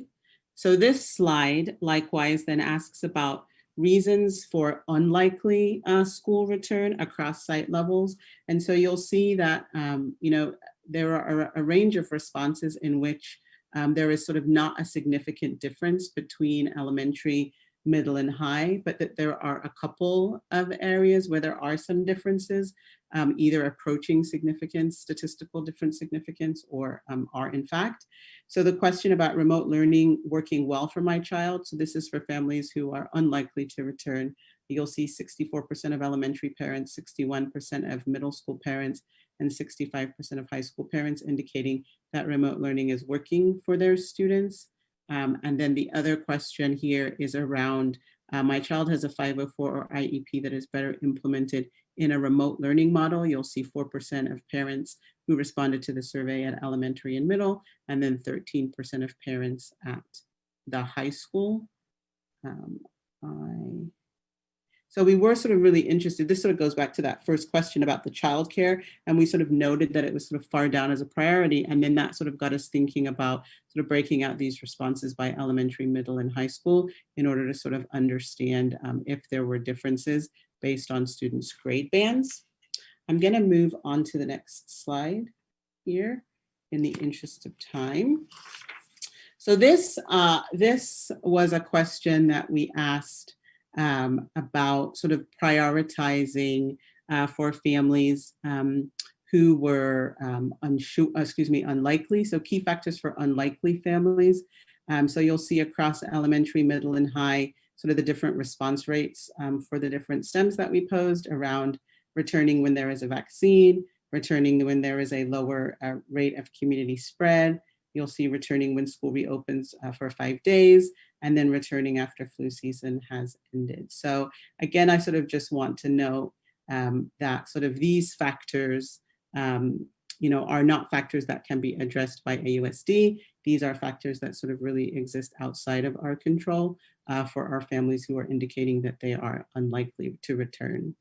And then over here on the right side, again, we broke out by grade band, elementary, middle, and high. And we sort of were just noting sort of the different levels of priority. And so you'll see here that for elementary and middle school survey respondents, specific campus safety protocols on topics such as hygiene and spread prevention requirements were sort of a top priority. But for our high school families, a top priority was details about indoor air quality, air filtration, and outside air availability in the school and classroom. And so we sort of just noted that that was interesting that at the high school, that sort of be a top priority. I think in our conversations, right, we've sort of talked a lot about sort of air filtration and air quality, and often have sort of made that conversation a little synonymous with Cornell Elementary maybe. And so this was just really interesting to see these differences. But also I think it's worth noting that sort of as a second priority for the high school was specific campus safety protocols, right? So again, that's really sort of top of mind for families as they're thinking about how to decide how to make a determination about whether or not to return. I'm going to hand the baton to Board President Hinckley. She's going to talk us through the next 2 slides, and then actually we're going to move on to our reopening presentation.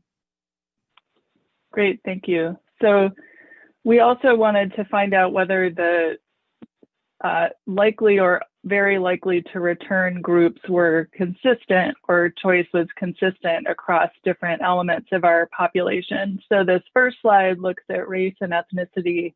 And as has been true in districts elsewhere in the country, white families were more likely to express that they were likely or very likely to return for in-person instruction. Hispanic Latinx families were about the same percentage as our overall average, and then other groups were less likely, in some cases quite a bit less likely, to choose to return than the group average. And keeping in mind too that we had a over response rate of white families, so this also sort of pulls up the overall return likely to return rate. You can go to the next slide. Oh, so then we also looked at categories of other categories that we asked people about, whether you're an essential worker, and then some measures of children's overall needs. So English language learners, whether they have a 504 plan or an IEP, whether the family is eligible for free and reduced lunch, and then lastly, whether they are an AUSD employee. And what was striking to us here was that while essential workers, unsurprisingly, were more likely to choose very likely or likely to return, that some of our higher needs kids with 504 plans, IEPs, children who are eligible for free and reduced lunch, which we know in our district means they tend to have lower test scores. Those populations were less likely than the overall group to select returning for in-person instruction. English language learners and essential workers were more likely to return for in-person instruction. So part of our intent here was to identify, if we have these two options, what are the population groups going to look like that make these different choices? And what these two slides told us is that it's clear that the families that choose to stay remote are not going to be our more advantaged families. But as in other districts, it will be a group that includes kids who have high needs that we will still need to continue to meet through remote learning. Those are my only two slides, right? Yes, thank you very much.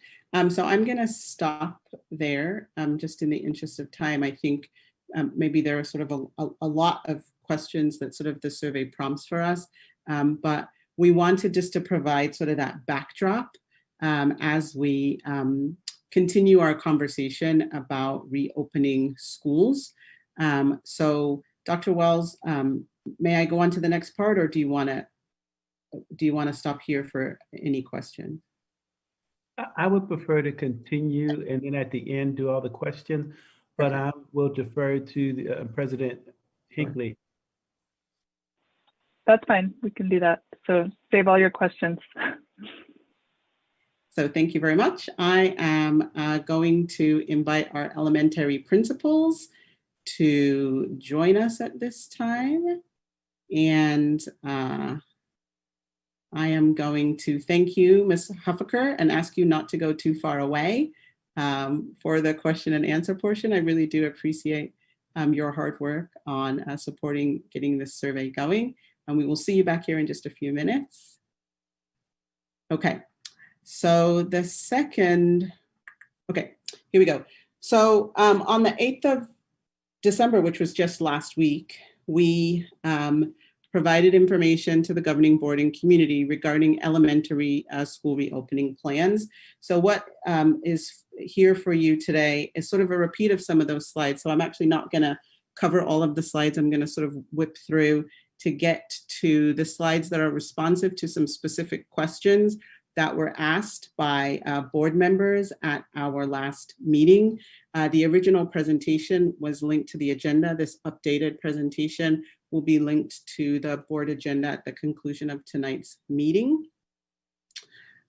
So we were talking a little bit at our last meeting about our advisory committee task force's goal, sort of purpose, how we came together, sort of the priorities that we identified, which I think are sort of worth at this point just restating. So right here, as a task force advisory committee, we identified the following reopening priorities around maintaining cohort continuity, around minimizing disruptions to students' learning. So that was both in terms of sort of, changing class assignments mid-year, but also disruptions in terms of being able to anticipate that we might have to pivot back to remote learning at some point and wanting that transition to be as seamless as possible. And then obviously sort of really prioritizing health and safety.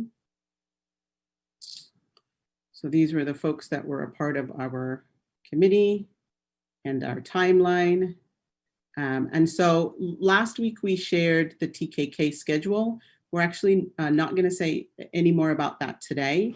We're gonna go on to our grades 1st through 5th. So here were the considerations that we shared at our last meeting last week. I did add one sort of consideration or factor to the bottom of this slide. And this is this question of whether or not, and we've sort of addressed this a couple of times, but I was asked to address it again. So I wanted to do that here today. This question of whether or not students who want to be remote could participate in an in-person classroom through simulcasting or live streaming. And so we talked about sort of both the technical and pedagogical challenges of doing that. And so as we are thinking through these plans, we are not considering live streaming or simulcasting. So this was the schedule that we shared with you last week. And our elementary principals are with us, Melissa Poole, Terry Georgeson, and Liz Reimuller. And so I'm gonna go to the next slide because there was a request that we sort of elucidate this potential schedule a little bit more for the board and the community. And so we've done it a couple different ways for you here.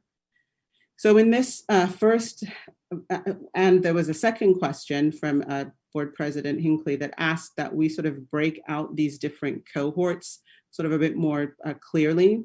So we know that, as is proposed in this plan, all students are going to receive remote instruction in the morning, and then students would be divided into cohorts in the afternoon. And so one cohort of students would be receiving in-person instruction 2 days of the week. And then the other half of the class, the other cohort, would be participating in remote instruction. We also know that there's a third group of students who would choose to remain entirely remote. So what you're going to see here then is just the same schedule that we presented to you last week, just breaking out cohort A, sort of very specifically what they'll be doing, cohort B, and then our newest cohort that we are calling cohort R for remote. So you'll see in this schedule that we've tried to identify the times that are available for students to participate in remote intervention.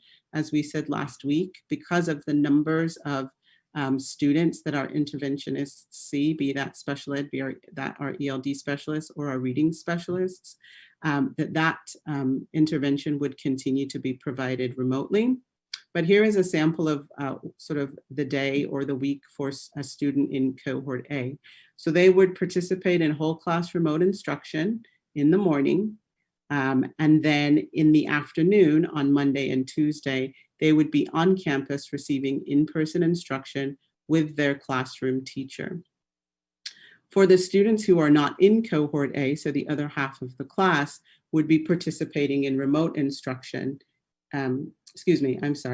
They would be participating on Monday and Tuesday in in-person instruction. On Wednesday, all students would participate in remote instruction, as is sort of our current schedule. And then on Thursday and Friday, that same cohort would then transition to remote instruction. And so we took a look at the preps that are provided. So these are classes in PE, library, and music. And for 4th and 5th graders, they also get a prep in science. And added up sort of the balance of that time to be able to answer this other question that has been raised about how much live synchronous time students would receive during their remote instruction. And so you'll see for students in grades 1 through 3, they have 90 minutes of prep per week. And that would be live remote synchronous instruction. So if we took that 90 minutes and divided it over the 2 days, it would be an average of 45 minutes per afternoon that students would receive live synchronous remote instruction. And then the balance of the 2 hours, which is an hour and 15 minutes, could be synchronous or asynchronous. For students in 4th and 5th grade, they receive a total of 180 minutes of prep per week. So if we took those 180 minutes and divided them across the 2 days when students were participating in remote instruction, it would be about 90 minutes of live synchronous instruction on their 2 remote days. And then the balance of time, about 30 minutes, could be synchronous or asynchronous. So this would be for cohort A. This is just sort of a different view of the same schedule. We sort of took out some of the other parts and colors that were maybe making it look and feel a little busy for some, and sort of just, this is what it looks like, right? So for this is the same cohort of students are participating in whole class instruction Monday, Tuesday, Wednesday morning, and Thursday, Friday. On Wednesday, students would participate in sort of mainly remote asynchronous instruction. On Monday and Tuesday, these students would be on campus with their classroom teacher. And then on Thursday, Friday, as I just described, they would be receiving their preps. And so that's either PE, library, music, or science. So this next slide is cohort B. This is just a flip of cohort A. The in-person instruction would occur on Thursday, Friday. The remote instruction would occur on Monday and Tuesday. And again, here is that same schedule, just with some of the other factors and elements taken out. We thought it was important actually to show the schedule, sort of noting the times where intervention would be provided, because we wanted to make sure to convey to the community that we recognize that it's important that these services be provided, and we didn't want folks to think that their needs had not sort of been considered as we put these schedules together. And then here is cohort R, and these are the students that would be fully remote. And so in the morning, these students would be participating in class with their classmates, as they are now, receiving whole class instruction. And then in the afternoon, they would continue to receive remote prep instruction. And so their boxes look a little busier at the bottom, because depending on how the schedules were arranged, they could either be receiving their preps or a remote version of classroom instruction. And that's the same schedule again. So there was also a question that sort of asked about sort of current live teaching versus what is proposed in a hybrid model. And so this was sort of the best way that I could think about representing that. So this is what daily synchronous instruction looks like now. You'll see that per our agreement with our teachers, students in TKK receive at least 80 minutes of live instruction, Monday, Tuesday, Thursday, and Friday, and then 30 minutes on Wednesday. For students in 1st through 3rd grade, they receive 120 minutes daily, Monday, Tuesday, Thursday, Friday, 45 minutes on Wednesday. And for our students in 4th and 5th grade, they receive 130 live minutes, Monday, Tuesday, Thursday, Friday, and then on Wednesday, 45 minutes. I dare say that there are students, many students, I'm certain, that are receiving more than this number of minutes, but this is the number of minutes that's identified in our MOU. And so then I took all of those minutes and then divided them by 5 to provide you with sort of a daily average number of minutes. I'll also say that students who receive, participate in ELD and or have reading intervention are also going to be receiving more minutes per day. So in the daily in-person synchronous minutes, the TKK, you'll see Monday, Tuesday, Thursday, Friday. We said last week that at TK and K, we really wanted to prioritize a live in-person instruction. And so we were thinking about something in the order of 110 minutes of in-person, and then some number of minutes for live synchronous instruction, which would total 155 minutes. And then the balance of that time would be asynchronous. And then students would receive that 45 minutes on Wednesday. This is what we are proposing, of course, subject to successful completion of our agreements with our labor partners. For students in grades 1 through 3, they would receive 2 hours of instruction in the morning on Monday and Tuesday. There would be 2 hours of instruction on, in the afternoon, there'd be 2 hours of instruction for their in-person cycle. On Wednesday, 45 minutes. And then on Thursday and Friday, presuming then these students are in remote, and you could do the reverse of this, then there would be 120 minutes in the morning because they're with their teacher. And then that 45 minutes that I spoke about, where you take the preps and divide them over the 2 days. And then for 4th and 5th grade, you'll see the number of minutes broken out here. Also 120 minutes in the morning and afternoon. Wednesday's the 45 minutes, and then Thursday and Friday, the 120 minutes, which represents the time that they're receiving in-person instruction, and then 90 minutes over the 2 days, the average of the 180 minutes of prep. So I understand this is sort of confusing, but this was sort of the simplest way I could think about to provide this to you. There was a question about services for students being serviced with IEPs. And so I'm going to invite our Director of Special Education, Cynthia Ortiz-Front, to speak to this slide. Good evening to all. So first I want to say we waiting for our hubs to reopen when safe to do so. We now are continuing to offer in-person assessment with all safety precautions taken, but parents do have a choice for either initial or triennial assessment to take place in person, virtual, or as a file or records review. And we are working and collaborating with parents to see what feels best for their family and for their student. We did have hubs that were previously opened with AUSD and contracted staff. Those were social emotional hubs. We started out with social emotional hubs with the intention of expanding that to instructional hubs. We had, unfortunately, a low turnout for our social emotional community building, and we continued on for weeks with that. But it came down to one student attending. And so it didn't really match the criteria for the social emotional community building that we hope to do. We hope to, again, start offering that and reopen when it's safe to do so. Our SPED staff is ready to support remotely with personnel and transportation, of course, in collaboration with our labor partners. And the department vision and the district vision is upon reopening to continue hubs for the students that are most in need. Thank you. There was also a question at last week's meeting about school-age childcare and the status of school-age childcare. And so I'm going to ask our Executive Director of Student Services, Alexia Ritchie, to speak to this. Thank you, Assistant Superintendent Williams and community with us today. Just to give you a brief summary of where we have been and where we are currently and where we'd like to go. So of course, over the summer, the Board of Education approved the remote opening for the school year, and this did include our school-aged or child care program.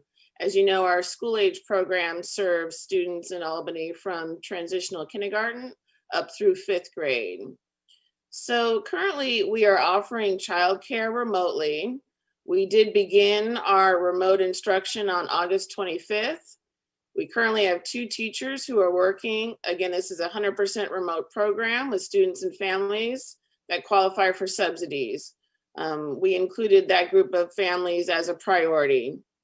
Currently then, our 2 teachers have a focus on Spanish and Chinese language instruction. And we have 17 students who are currently participating. Again, that is with a 100% remote program. So the principle, of course, is to be able to support the elementary schools when they pivot to hybrid instruction. So when hybrid instruction returns for elementary schools, school-age childcare then would also like to resume.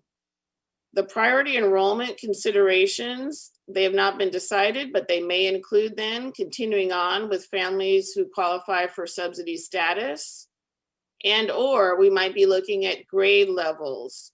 For example, can we offer school age services for our youngest learners, transitional kindergarten and kindergarten first? A piece that was discussed at a previous board meeting is if in-person childcare is provided during the day, when AUSD transitions to a hybrid model, please keep in mind that childcare groups, and this is according to licensing as well as public health department guidelines, potentially the hubs would be no more than 7 students, meaning I can have 14 students in a program. I would also have 2 adults in that classroom. That meets the criteria of a maximum of 16 persons in each classroom.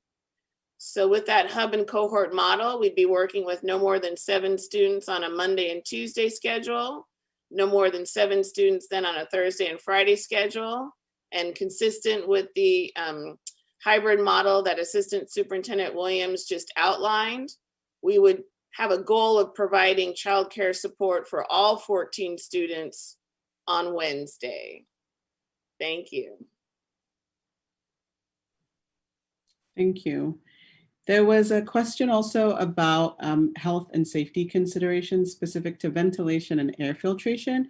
And so our Director of Maintenance and Operations, Mr. Ben Borrego, is with us to give us some information. Thank you, Mr. Borrego. Thank you, and welcome new board members, and hello to Board President Hinckley and the distinguished board members and the community. We are still in the process of changing filters and testing the HVAC units to meet the Alameda County guidance recommendations. With that, we are evaluating and implementing natural and supplemental ventilation. That is, we're including windows, window fans, and air purifiers to meet those guidelines. With respect to ventilation upgrades at Cornell Elementary, we are currently in the process of putting together a project that will be adding mechanical ventilation at the campus in the near future.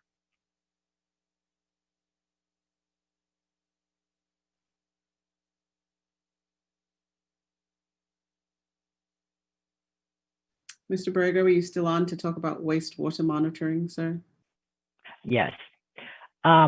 We recently became aware of wastewater monitoring, and that is a project that has been put together by researchers at Cal Berkeley's COVID web research program. We have sent I made contact with them, and in fact, they replied today, and we will be meeting shortly to discuss how and if it's possible for that program to help the district. The key consideration there is that if we're able to monitor the wastewater lines, and that is, studies have shown that when a person has become positive, it does appear in their stool, where if we monitor the wastewater lines, we will be able to assist in the accuracy of our daily screening process to ensure that we can catch any cases before they are able to go further along before showing up positive. Thank you, Mr. Borrego. So that concludes the presentation. These are slides that we shared with you last week. And again, next steps, ongoing collaboration with our labor partners. Today, Superintendent Wells will be speaking to you about target reopening dates. On Thursday, there will be a superintendent's forum where we will be talking about health and safety protocols, and then also sharing some of the information that we've shared at our last two board meetings regarding elementary school reopening plans. We can anticipate that early when we return from winter break, there will be some updates such as this from our secondary sites. And then we will be providing a survey to our community to ask them to confirm their return to school preferences as we continue to hone the details of our hybrid reopening plan. That was a lot of information. I do, though, want to stop now because I want to give the board ample time for discussion. So with that, I turn this back over to you, Board President Hinckley. Thank you.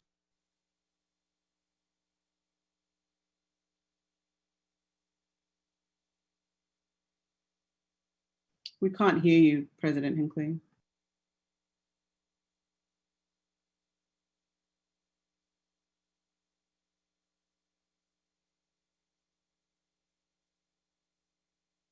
Testing 1, 2. Can you guys hear?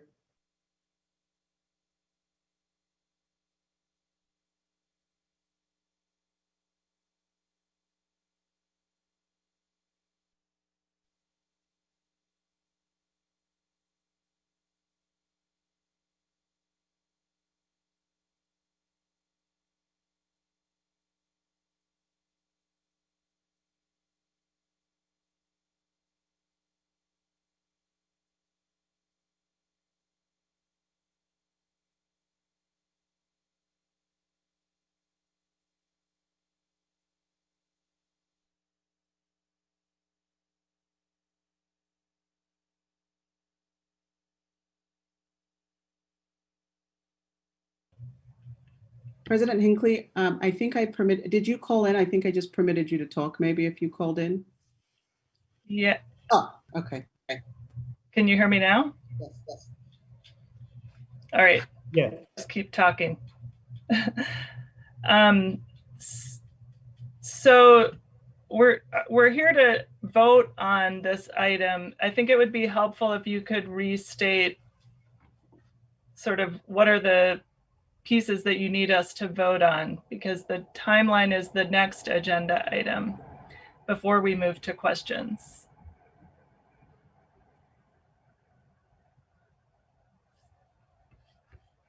We wanted you to approve the plan as presented, and that is the vote that we would like to have tonight.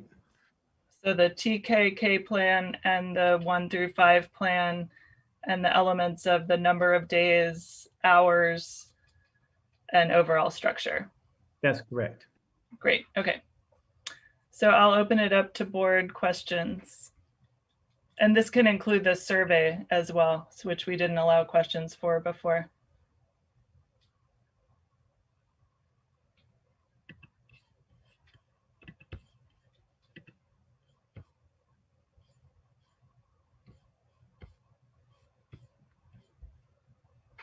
Yes, Trustee Davidson. Thank you. So I just had a couple quick clarifying questions. One, I'm sure you guys have thought about this, the childcare groups on Wednesday, when you'll be providing childcare to both cohorts. Just a couple clarifiers. They'll be in separate spaces so that there's no mixing between the two cohorts. And then if Wednesdays are set to be a deep cleaning day at the sites, where will that be taking place? And then I just had one other question. The spring 2021 parent reopening survey for confirming your preference, is that, I'm unclear, sorry, if I haven't seen that before. Is that just so that we know what parents want as we're moving forward? And when do we think that's coming in the spring? That's all. Well, those two questions. The first one will go to our Executive Director, Alexia Ritchie, and the second one could be taken by Assistant Superintendent Marie Williams. Great. Thank you, Trustee Davidson, for the question. The cohorts can actually go up to 14 students in one classroom. So on Wednesday, we would reach that maximum of 14 students being that cohort. So the cohorts are just divided up where half of them would have to come on Monday, Tuesday, because the other half would be in class during that time. So it's really to be able to offer on Wednesday, then the maximum number of students we can have in the classroom is 14. If 7 are on Monday, Tuesday, 7 are on Thursday, Friday, again, we still haven't mixed the cohorts. They're just the same 14 kids. They're divided up a little differently during the week. And regarding the second question that you asked about the survey, so we provided the first survey just to get a general sense from our families about sort of what they were thinking at this time about returning to school. But in order to finalize our plans and make arrangements, we would need some confirmation from families about whether or not they are wanting to return to our proposed hybrid model of instruction, and or whether they would prefer to remain in remote learning. And so the question of timing, I think, really is sort of contingent on maybe the board taking action to approve a model, and then our continuing to sort of flesh out the details in collaboration with our labor partners, and then also contingent on sort of backwards planning from the board approved target dates.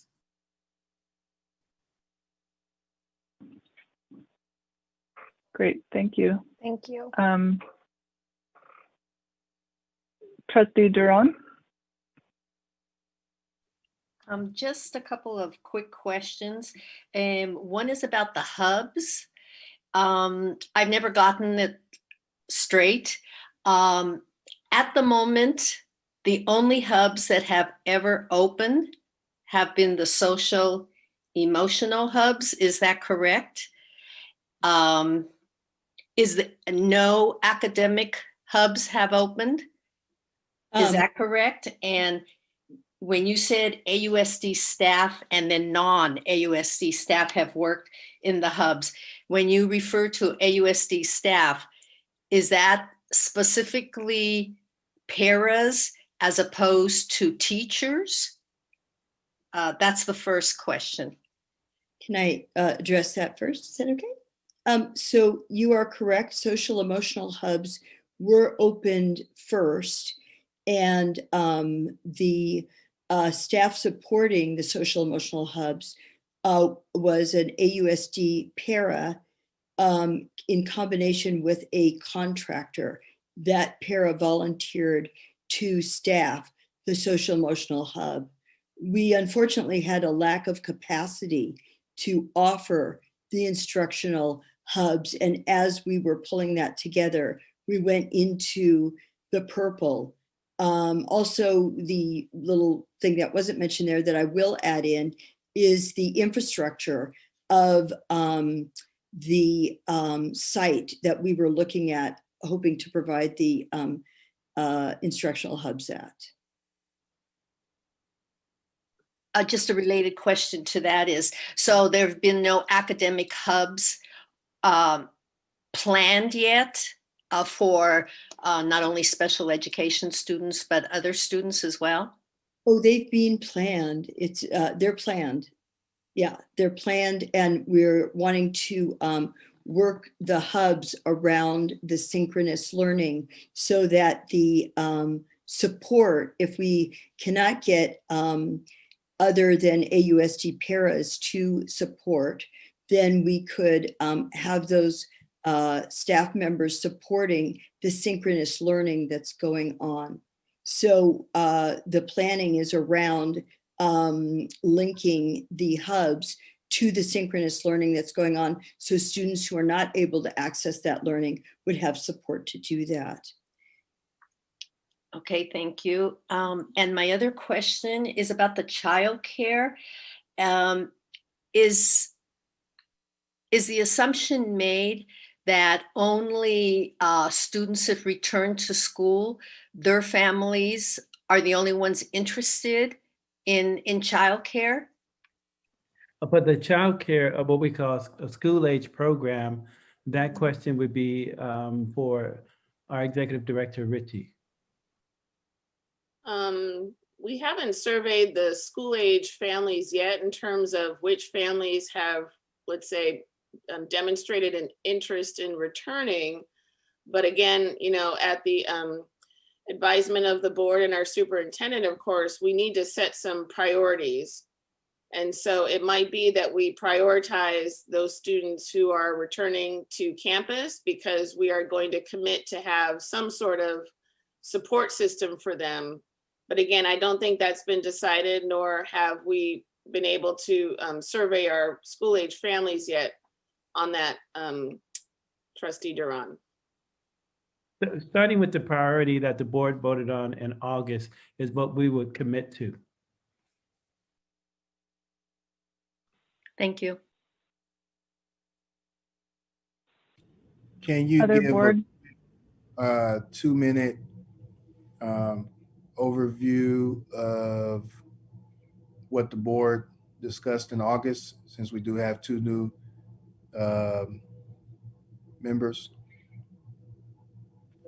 We might be able to bring it up and share that. Offhand, I didn't memorize it verbatim, but it was essentially that the priority would go to our subsidized families first. And if there were any seats after that, it would go to our fee-paying families. Did you want me to go further in detail? Because then we can pull up the document if that's what you like, Vice President Dawes. Yeah, if we could have somebody kind of pull that up, I think it'll be beneficial. You got it. Yeah, that's right. It was the option 3 was our focus. Remember, that's what the board approved. Oh, for the new board members. Okay, right. All right. I just want to be mindful that we have 2 new members because a lot of the information that we discussed is information that we discussed previously. So we assume that everybody kind of knows what's going on, but we got 2 people that were kind of bringing in. So that's why I wanted to bring it back up and for them to, have an opportunity to view it. Well, thank you for that clarification, Vice President Doss, and we would speak to that. So thank you for the opportunity. So the direction the board had given, or the vote the board took in August, was that up until we hit 84 students, that we would prioritize subsidized families, as you said. And then after that, we would bring in fee-paying families if there were additional capacity. But the proposal was that 7 classrooms was our capacity, at least at that point. And just to, I think you mentioned this earlier today, but right now we're serving, I can't remember if it's 16 or 17 families. So we have quite a ways to go before we hit that upper limit. Yeah, great explanation. That's correct. So the question, which it sounds like may be brought back to the board in a future discussion, is within that hypothetical 84, would we prioritize by grade level, and would we make a distinction between families who are actually opting for in-person versus staying remote, recognizing that both sets of families may have childcare needs regardless of their choice to return for the model that we're discussing now? Thank you for that. Are there other board questions or discussion? We can do our practice of going around once and then coming back, because I know we haven't talked about the model itself yet.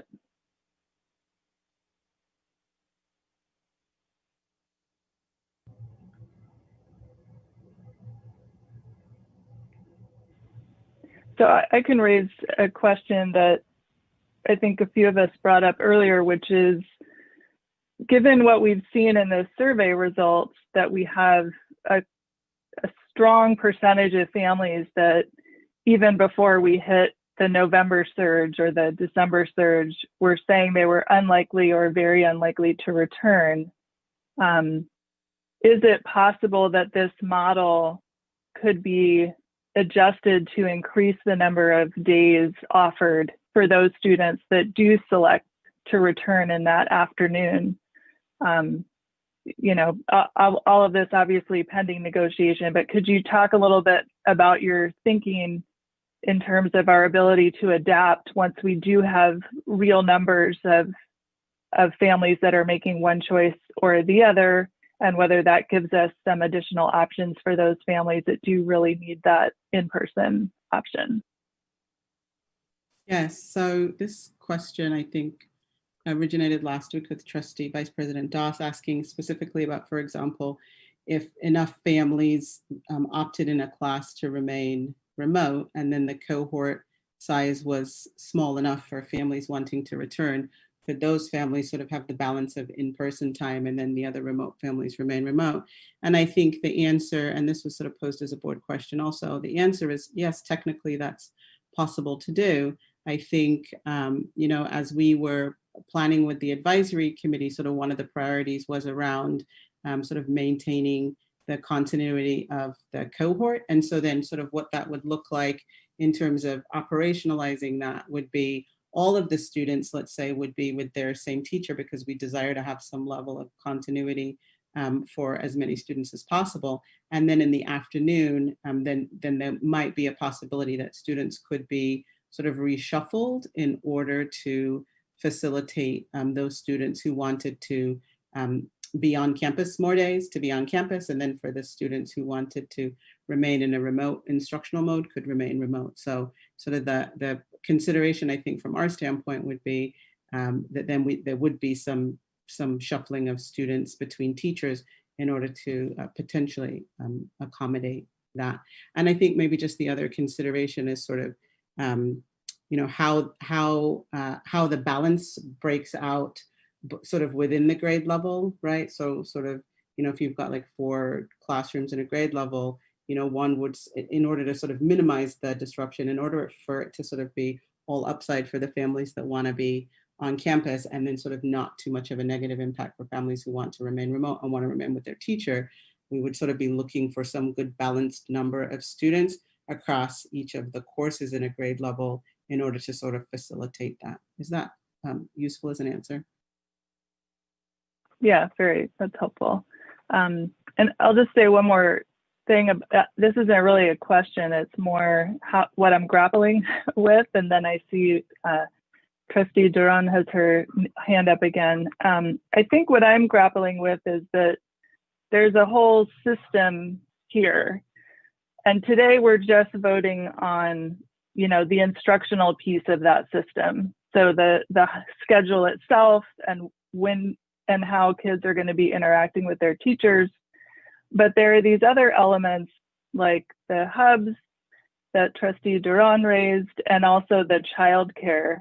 And I think what I'm struggling with is that, I think we've developed a model that offers a rich instructional option for everybody, which I think is really important. And I had raised that when the original plan came up to us last time, is that we really need a robust option no matter what choice families make.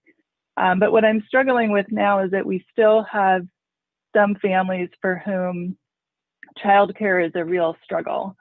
And so I think part of what I'd like is to really be able to give some strong direction about moving forward on the hubs and the school-age childcare in order to sort of feel better about the fact that we're just not safely able to offer more in-person school, because that's where we're at.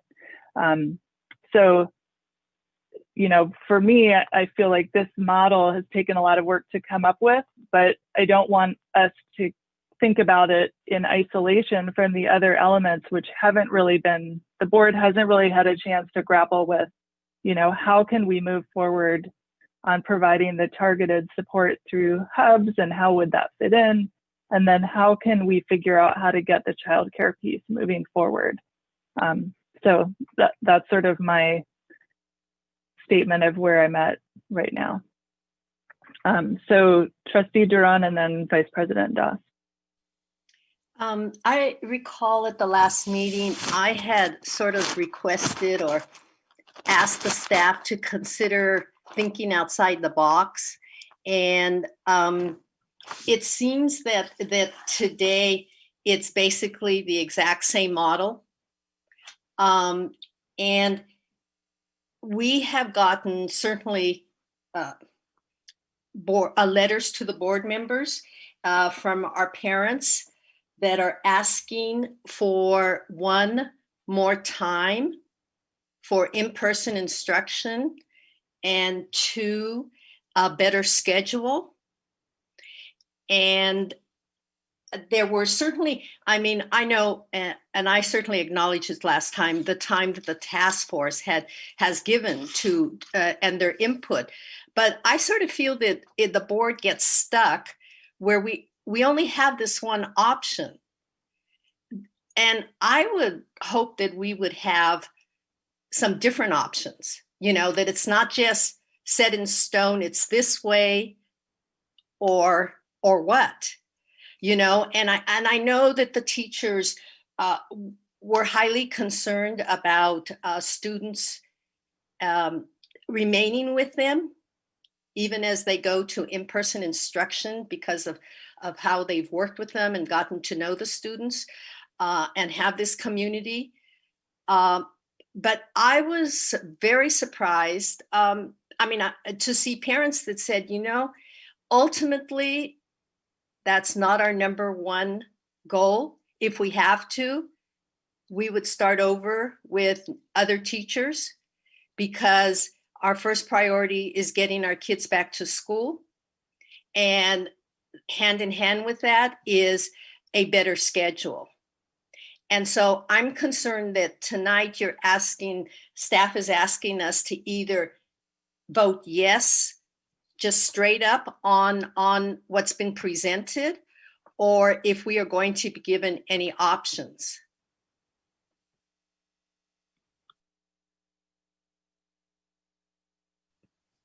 We looked at a number of factors, And Trustee Duran, we heard your desire last week, and we were taking the collective board desire and understanding at moving forward, not pivoting at the time, but to build on what we presented last week based on the input we got from the community and the board members.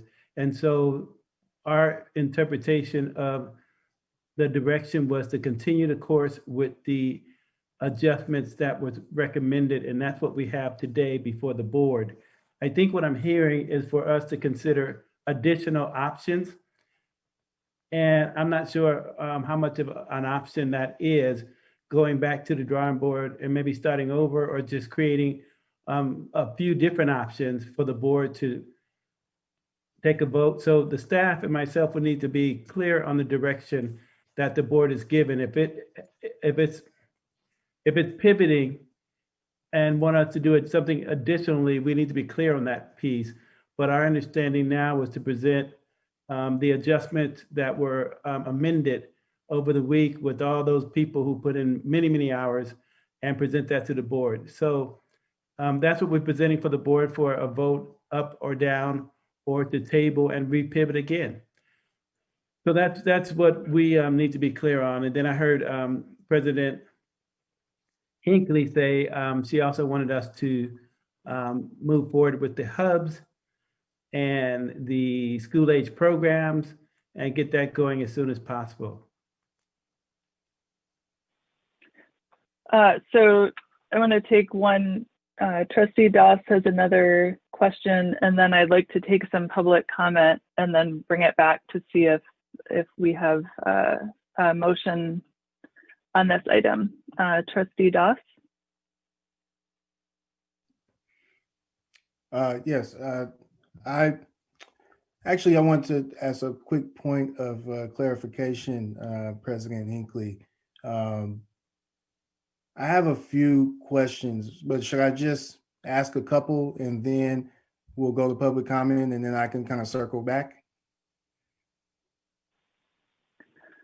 Maybe ask a couple. I think part of what I want to make sure we are doing is because we're beginning to run out of time, to focus on the item that's actually before us to vote on, which is just this reopening model, for the instructional day. So maybe we can make sure that your questions and then the public comments are focused on that. Okay, perfect. So that makes a lot of sense. One comment I'll say is that we often hear that students are remaining home because it's safe. I think what we need to do for a moment, and each of us individually, is flip that, because there are students whose parents want them to stay home because it's safe, but there are also students that if they remain home, it's not safe. That's what we're dealing with here. It's not one or the other. There are two sets of students, and both of them are in trouble. My fear here is that the current model that we have in place only caters to one half of those students, but both sets of students are in trouble. We're not hearing from both sides for a number of reasons. I think one of those reasons might be, I don't know how many parents are going to call into a board meeting and tell you and list all of their problems for the community to hear. I don't know how many parents are going to call in and tell you, since shelter in place, my kids have been making me really angry, so I've been hitting them. Or my children are struggling with this, being home so much and not being around other students, so they're contemplating suicide. Or they're struggling with different things. I don't know how many people are going to call in and tell you that. Also, we're not receiving calls from many people because they're not able to do it. They're not able to dedicate the time, as Dr. Wells mentioned, to the different meetings and forums and different things that we have of all the planning that's in place. All that planning in those meetings are with people who have the time to do it. It's the same voices and the same people. And I apologize if anybody is offended by my statements, but they're true statements. Those are the people that have time to do it through this. And so we're missing the voices of the other half of the students that are in trouble. This current model doesn't cater to those students. So if we do need to go back to the drawing board, then I think that maybe we do need to go back to the drawing board. But to tell parents or to tell students that might be in trouble, you can come to school for 2 hours out of the day, I feel is unacceptable. It doesn't serve their needs. It serves a lot of needs to a lot of different people, but it doesn't serve those students' needs. So I think that we need to revisit that. That is my statement. My question is, all this, did we decide on, when we talked about all of the students, did we talk about all the students having the same teacher? Or did we as a board decide that all of the students would receive education from an AUSD teacher? Or did we decide that they have to keep their same teacher that they've had? And so I would like for clarification on that, because I think that if we're saying that each student is going to receive education from an AUSD certified teacher, then that's one thing. But if we're saying that each student is going to keep their exact teacher that they have now, that limits us a lot more. And it makes it to where the creativity, it limits our ability to be creative in expanding the amount of time that the students are going to have on campus, because there's only certain teachers that they can have if we're telling every student that they get to keep their teacher. I think that some sacrifices have to be made. Maybe you won't get to keep your same teacher, but you will get to have an AUSD certified teacher. But the other students that are in need will get more time on campus, because that's where they need to be in order to be safe. That's where they need to be in order to get the meals that they need. That's where they need to be for their mental health. And so I'd like clarification on that. But then also I just would like for everybody to just think about what I'm saying here. And let's remember that there are both sides of the coin. Those voices might not be able to call in right now, but let's not forget about them, because they still need us. Thank you. Great. Thank you, Vice President Doss. So the short answer to your second question is that drive to keep teachers with their students came out of the work of the elementary reopening group as a priority for the staff and the teachers based on what they thought was best for the students. So maybe somebody from that group can explain, can talk about that again. I'm looking at a set of principals here, so I don't know who wants to answer that question. Yeah, I'll start, and if the principals want to jump in, I see Ms. Poole, you unmuted yourself. In fact, Ms. Poole, why don't you go ahead? I've spoken enough today. Oh, it's all good. Thanks. Thanks, Assistant Superintendent Williams. Yeah, so just to reflect on the progress of the task force, it was an identified priority. We found ourselves planning a little bit for and grappling with these big questions that we're talking about here tonight, and realizing that we hadn't defined what was important to the group. And I want to emphasize as well, it was not just it was not just staff and teachers and administrators. It was parents as well from all three sites. And so it was decided within that group that we wanted to keep what was working, and folks felt strongly that what was working was the amount of time it took to build the relationships with students that are currently in their classes and maintaining that sort of consistency without having to have a little bit of a setback due to a transition with another teacher and build a new relationship. That being said, that was the priority that the task force defined. If there's further direction from the board, we would certainly need to know that in order to move our work forward. So there wasn't a piece around we need to keep, it wasn't decided that we have to keep teachers. It was just a priority to maintain as much consistency as possible. And this is one way that we did that. Great, thank you. Principal Reimüller also, and then Principal Georgeson. Thank you. I would add to what Ms. Poole said that in addition, we wanted to think about what would happen if we were moving back and forth from hybrid and back into shutdown. And each time we wanted to avoid reconfiguring classroom groups in the event that has to happen.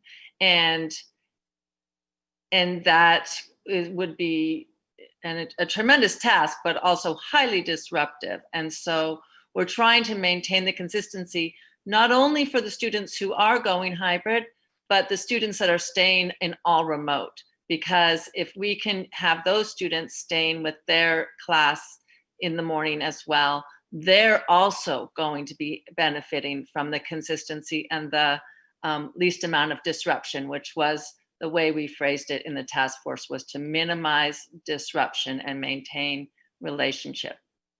Thank you. Principal Georgeson? Yeah, I wanted to thank, first of all, Vice President Doss for his statement. I think that's very true, to mention that there are many groups of students who are experiencing different types of struggles through remote instruction only, whether it be at home, whether it be economic, whether it be their families are working. I truly do recognize that. And one of the things as the task force that we did up front was prioritize what we felt was most critical. We want coming back to school to be successful. And in a pandemic, the only way it's successful is if we keep the virus off our campuses and we keep our teachers safe and we keep our students healthy. So one of the biggest things, besides what the other two mentioned, that I have not been able to grapple with as far as coming up with an answer would be lunch. The current model we have allows our students to have lunch at home or to pick it up and take it home with them. Serving lunch to 500, 600 students in any varying groupings will, in many ways, put them in a situation where they are mixing their groups, where there are potential contaminations. So that was the one that I found most challenging, to figure out how to provide lunch on a campus where teachers get their duty-free lunch with the number of staff needed to supervise students in various weathers and in locations.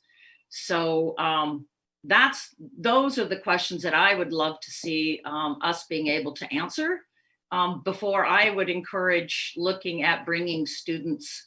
And I'm getting the impression that we're looking for bringing students for a full day, or when I hear only 2 hours, the only way to make it more than 2 hours would include some type of lunch. So we would have to really figure out how to do that before we can move forward. May I just offer one final piece? Yeah.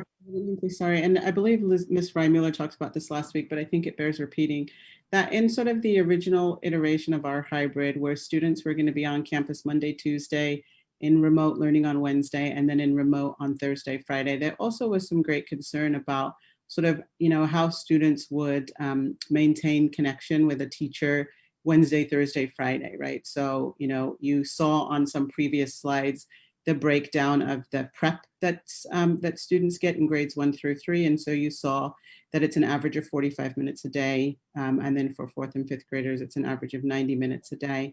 And so we really, we're trying to think about what would be a way that students could, their own teacher, a different teacher, what would be a way that students could have the most contact with a teacher. We didn't, as a board, you all didn't move in the direction of an AM PM schedule for obvious reasons.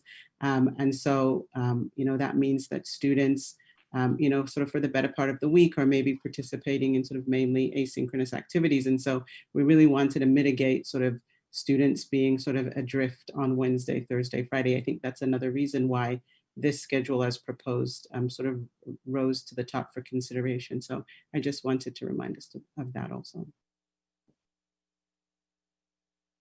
Great, thank you. So I do just want to note we're about almost 15 minutes over on this item, and we still need to bring it back to discuss a possible motion and vote. So I'd like to see if we can take 15 minutes of public comment. Keeping in mind that we've had several forums, we've had a lot of emails and other call-ins to other meetings from the public. And I think all of us recognize that a good plan sometimes, unfortunately, leaves a lot of people disappointed. So with that in mind, we don't want to not listen to everybody, but I think we all have a strong sense of the different perspectives involved. So thank you for everyone who's shared those perspectives before now as well. So we'll open it up to Kavita.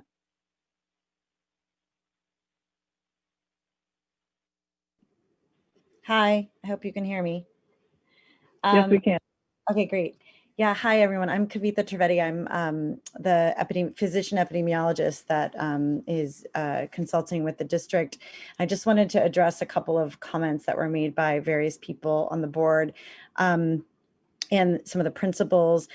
Firstly, we do believe that in-school transmission can be low if we set up various infection prevention measures. And Alexia Ricci and Monica Ming have a really excellent health and safety plan in place. And so I just want to reiterate that this is not September or August, we're talking about December, and we now are seeing what's happened in other places across the country. So in-school transmission can be low with infection prevention measures in place, number one. And then number two, I understand the fear about having food and people taking their masks off, but we really haven't seen, again, transmission occur in the cafeteria, in the settings around the country, especially in places where they can't even use the outdoors very much at all. So I just wanted to be clear that if we have the right health and safety measures in place, which I think we do in the district, I think we can do this really successfully, especially for our elementary school students. And so I don't want us to, I want us to obviously respect the virus, but we are at a very different point with science and evidence at this point, and we really should utilize that to build a plan that really works for our students. And like Vice President Dawes said, we are seeing a lot of detriments to remote learning across the county. Thanks. Thank you. Jason Rosenberg, you're next. Hi, I want to thank the board for taking this issue on. I know everyone is putting in a lot of hard work, and I've sent emails to the board, so I will not reiterate all of those, but I do think our number one priority should be seeing how we can maximize student time on campus. And to that point, if we can be creative and let's make all the work that's been put in worthwhile. So trustees, if you have concerns, I ask that you ask your administration to present you with a model that addresses your concerns. And if 2 hours is safe on campus, I would just urge you to see how you can get as much hours on campus as that can be done for our students. And right now, I know there's a concern about what the disruption may cause if you have to reconfigure classes and cohorts, but personally, right now, every day is a disruption. So as much as you can get is on campus time would be a tremendous improvement. And thanks everyone for your time. And I recognize that this is a really difficult work that you have ahead of you. But thank you, and please try to keep the priority of maximizing time on campus in your minds. Great, thank you. Ms. Fishberg.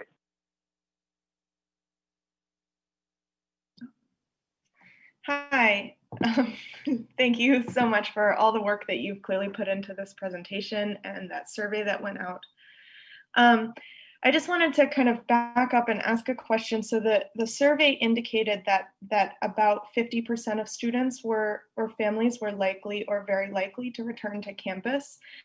And so as we talk about this reopening plan, it's important to understand that we are essentially designing a program that about half of our students will take advantage of, and the other half of our students perhaps will not. And some of the race and socioeconomic status indicators in that indicate that that half of a population would be mostly white students. And so I just think it's important to kind of note that we have essentially kind of pulled a population that may need the least amount of support, and we are asking all of our school sites to dedicate all of their time to design a program for those students. And it might be worth thinking about what kind of programs we can look at to help all of our students be successful with the online learning program that everybody can take advantage of. Because I have been to many all faculty meetings where we've discussed this reopening plan, many department chair meetings where we've discussed this reopening plan. And if it's not going to be serving the students who most need our support, then maybe we need to be spending our time on something else. With no disrespect to all of the time that's been spent on this already, I really appreciate it. Thank you. Great, thank you.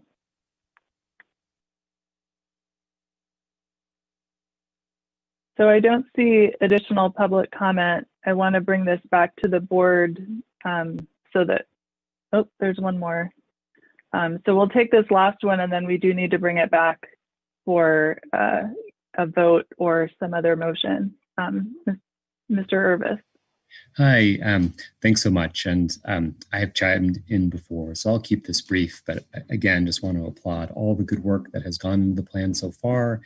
And the survey was really informative to see just how I think different, within our community, people are feeling about coming back or not coming back. And I think that just underscores the challenge then that the district has to develop a plan that sort of maximizes the benefits for everyone, especially if you're trying to keep things equitable in terms of the quality of education provided. If the board is going to consider, some additional time for in-person hybrid learning, I just would really suggest that the plan look to be tailored for those students that are at the highest need, because I think based on everything that I've heard from board members and senior staff and teachers, it sort of, I think if it's just split equal, 50-50, half in person, half remote, I just don't think that Albany has, frankly, the resources or the capacity to do it well for both at the level that's needed. And that's not a knock against the district. That's really, I think, more of a statement about how as a country we fund our education system.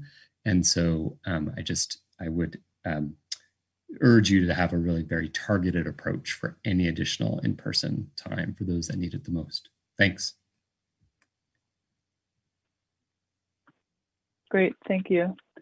And thanks again to everyone who has called or emailed or joined other meetings. So I want to bring this back to the board, and I guess I'll make my own statement first and then let everyone have a chance and see if we can move this item forward. So I know this is an unsatisfying plan for some people who had hoped that we could do something that was a longer day for some kids. But I personally have been really impressed by the work that the task force has done to build this plan. And I think it's very clear to me that we need a plan that does offer a robust option with the same teacher for our kids at these grade levels, and that this is the only way I can see to do that. So it's unsatisfying, and yet I'm not able to envision a model that achieves all of these different goals as well as this one does, at least in the short term. And so the other things I wanted to just flag for us are that, one, that this is all happening very quickly. And if we vote on this plan, it doesn't mean that that's what the return to school will look like necessarily for the rest of the year. If we're able to make some of the changes that we've talked about once we see the final numbers of students who choose to be in person.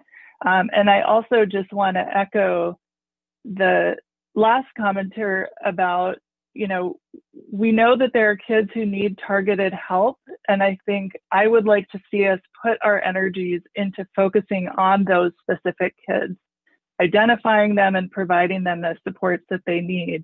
My fear is that the more time we spend sort of tweaking this model to make it work well enough for enough people, we're actually losing sight of how to help the kids that we could be spending our time figuring out how to target that attention to. And so my preference is that we move this plan forward tonight so that we can move on with the task of figuring out how we implement it, and then how we circle back to those kids that may never come back in person but need our help and need us to be strategizing a way to reach them, or the kids that need more in-person time and we need to strategize how to provide that in some other way. But I'm concerned that the more we postpone that, the harder it is for us to move forward with a model that allows us to put our energy into solving some of those problems for individual kids. So that's my preference. I will let other board members speak before we try to make a motion. So Trustee Duran. Thank you. No disrespect intended for the task force and their thoughtfulness. No disrespect to you, President Hinckley, but I do not consider this a robust plan for the families that need to have their kids in school. And I do appreciate Dr. Trivedi, our local expert, with us. And I just wanted to add one more expert voice, which is Dr. Ashish K. Jha, who is the Dean of the Brown University School of Public Health. And he's a national speaker about COVID. He's on TV. You'd probably recognize who I'm talking about if I showed you his face. But anyway, I really just wanted to share two paragraphs, short paragraphs that he speaks about in this conversation. The question, should K-12 schools take a bolder step toward reopening? He responds, there's no doubt in my mind that schools need to be bolder than they're being. There is a large mental health cost to children, and we know this is going to very substantially widen the achievement gap between wealthier white students and poor students of color. The effect is going to be felt for a very long time. You always have to weigh those very large costs against the cost of going to in-person education. Obviously, if going back to in-person education was going to lead to a lot of infections and deaths, you'd say, okay, that's a cost we can't bear. But districts that are being too cautious are doing enormous harm to children and families in their communities. And the second paragraph was a question, do schools or policymakers have reason to relax a bit about reopening schools? He says, and these are comments from November 18th, it was in Ed Week. They do. People are scared. That has led many school districts to be extremely cautious. In Newton, Massachusetts, where I live, a relatively well-to-do suburb of Boston, the K-5 is open in person 2 half days a week, and the middle and high schools are all remote. The science on this doesn't justify this kind of behavior. I talk to teachers and they may say, well, in the lunchroom, a student might walk within 5 feet of another student. It's not like if you walk within 5 feet for 5 seconds, you'll catch the virus. That's not how it works. That deep fear people have has meant, unfortunately, that we're not having a science-based debate about schools. So with that, I feel that because we don't have a robust program for the kids that absolutely need to be in schools, their parents feel, there was a quote of a parent who said, we're over our heads. I feel that I, as one board member, cannot accept this plan as is. I think there was alternative presented in the summer. One alternative was a Monday, Tuesday all day, and a Thursday, Friday all day. And I think we can work hard to address the fear about the lunch situation, and really have that down, as well as other safety preventions that Dr. Trivedi had talked about. Thank you, Trustee Duran. So we need to hear from each trustee so we can, Trustee Davidson. I've gone back and forth and watched a lot of the meetings on this. And I talked to a lot of parents, and I understand this is not going to be the plan that everyone wants to have happen. But I'm going to take this as this is a stepping stone towards offering something more in person. And while it does not meet everyone's needs, it moves the district in the direction of reopening. And I think that's where we need to be going. I would like to see that we move up that spring survey date so that we get more firm evidence from families about who is going to return in person. And we also look at this timeline of reopening realistically, in that we're putting together a plan here that we may only implement for 2 or 3 months. So perhaps we extend some of this into the summertime for families with the most critical need, and we get creative and bolder on that front. But I think this is solid to take a step forward towards reopening and say, this is our plan, and then we can adjust it and enhance it. But at this point, we're already going into winter break. By the time we come back in January, there will still be negotiations to happen. And so we're not saying this is a reopening as soon as we get back to school. We're talking a limited amount of time. So I appreciate the continuity with teachers, and I really, really appreciate the principals considering that for the students. That is really important, considering the amount of time that this in-person will potentially take place.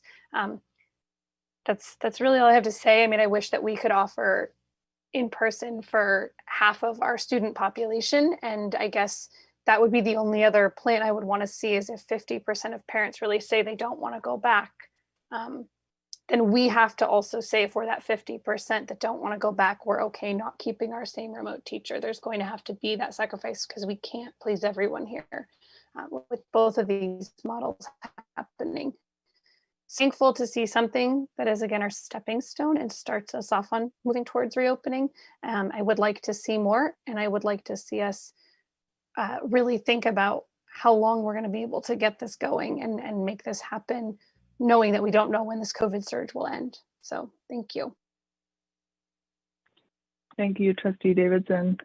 Trustee Boyd, do you want to make any comments or questions? You haven't had a chance yet.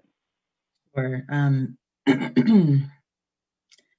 This is challenging, and I'm going back and forth in my mind, and I am thinking as a parent of 2 children, in addition to trying to think as in this new role as a board member. I do see the value, at least personally in my home, of being able to stay with your teacher if possible, especially during this long distance time.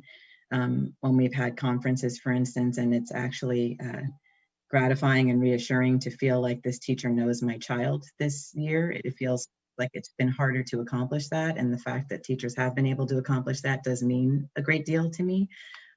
So not to say that that should take precedents necessarily. To be honest, I don't know how to weigh that against certainly someone who's not safe in their home. I mean, I can't belittle in any way the different concerns that people are dealing with, but I can speak personally and say that does have a high value to me, and I believe it has a high value to a number of parents, and so I do appreciate the fact that this model allows that to happen. I also wonder, in the survey, I don't know whether there was a metric about the percentage of, say, Black and Brown students and families, or the percentage of families who are, on free or reduced lunch that replied to the survey, because it's looking at the results that came back, it didn't seem as if, it wasn't skewed in such a way where it's clear that if you want to serve the needs of Black and Brown children, or of children who are on free and reduced meals or that sort of thing, that you definitely need to be in school, because it didn't seem like the numbers went that way necessarily as far as what families were deciding. And I'm not sure whether there's a difference in, well, okay, but only this percentage of that community replied, so you can't really judge it that way. It would be, I apologize if it was broken out that way and I just missed that. But that would be a metric that would be helpful to have. And I would say, I think lastly, that it would be great to be able to, and to some extent along the lines of what President Hinckley was saying, to be able to focus efforts specifically, and a caller as well, on targeting children and families who in particular need these efforts. I have heard just in sort of personal dealings about, teachers who know of students whose families don't have a place for them, and the children are moving around, day by day. And I can't imagine the sort of unrest that causes for the child and for the families. And so if it's possible, for instance, to do targeted outreach, like when you hear that the hubs weren't being utilized, I wonder how many families knew about them, and whether it's possible for teachers who hopefully maybe have a more sort of intimate dealing with families and can understand more of their details, if we can sort of reach out to those specific families and try to make something like hubs more appealing and work more for the people who really need them, like Vice President Doss was referring to, for children who really cannot or should not be in their homes. It's extremely important to serve those children as well. And I'm wondering if there's some way that we can utilize something like hubs in a specific targeted way to make sure that we're really reaching out and have 100% information and can hopefully serve families who need those services in a more specific way.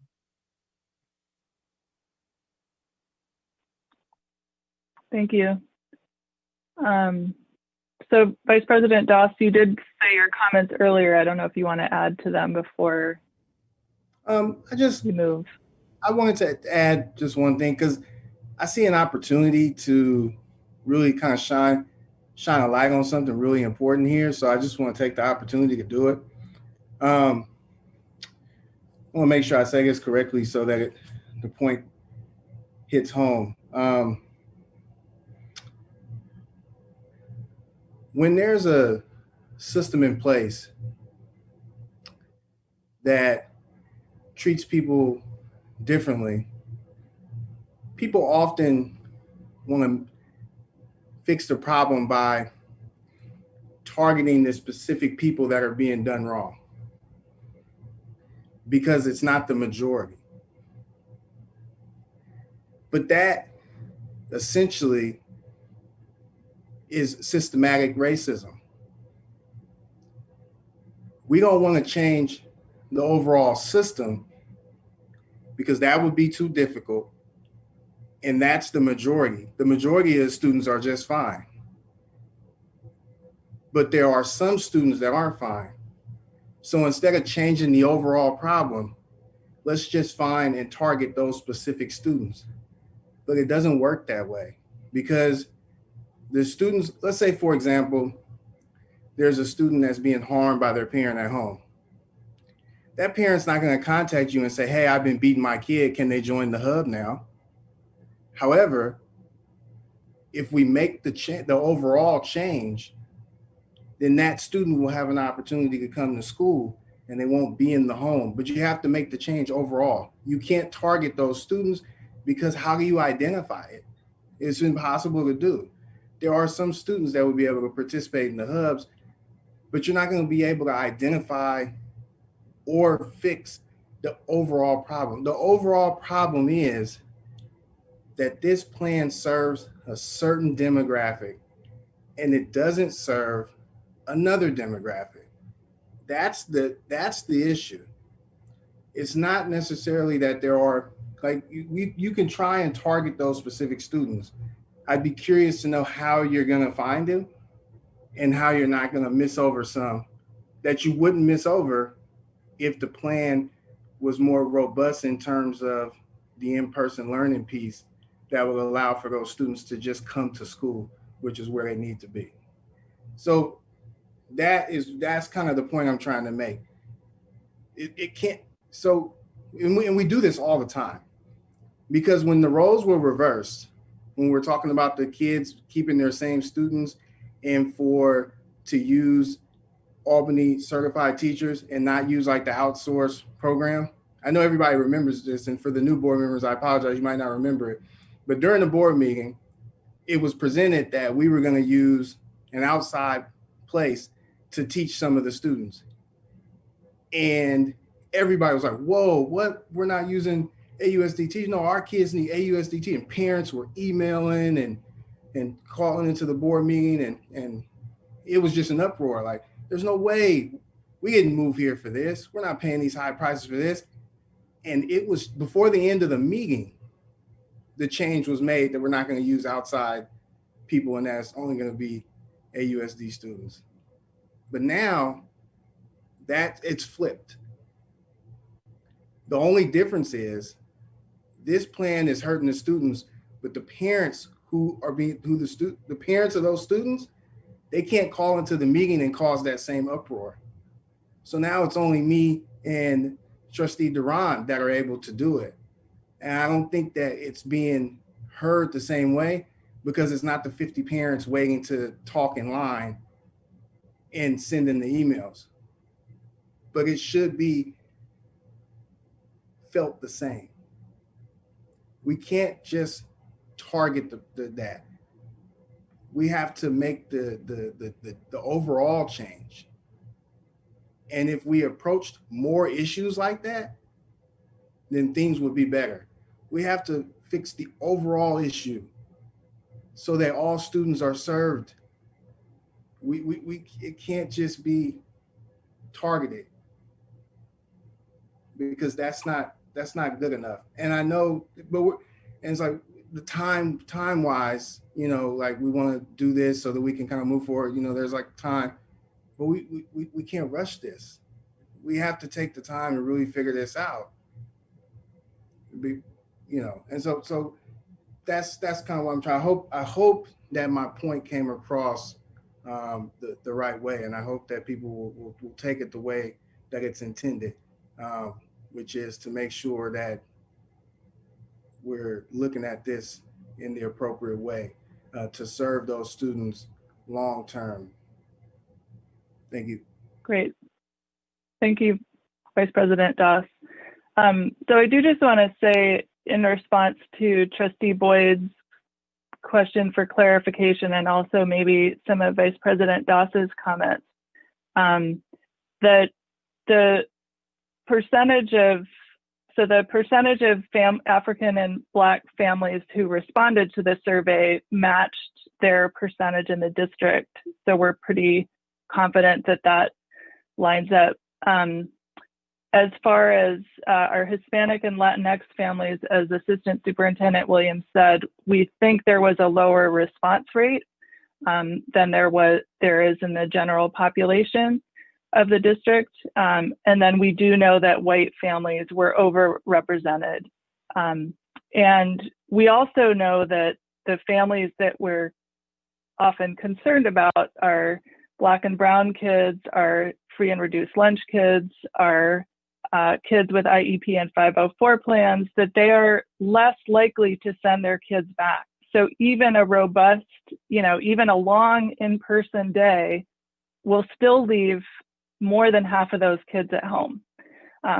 So I think that's when I talk about, how do we reach those kids that are still going to be home, even if we have a longer day, that's what I have in mind. So that, just to restate what the survey illustrated for us. So I think we have a sense of where everyone stands. I do, in the interest of moving this on, I would like to make a motion that we approve the proposal that the task force has come up with, that the superintendent has brought to us, and that we also direct staff to bring us back in January a proposal or a plan for instituting the hubs and the school-age childcare in a way that meets the needs of the families that we're concerned about. So I would like to make that motion on item 7-1. I'll second your motion. Can we have a roll call? I don't know if that's still you, Marina.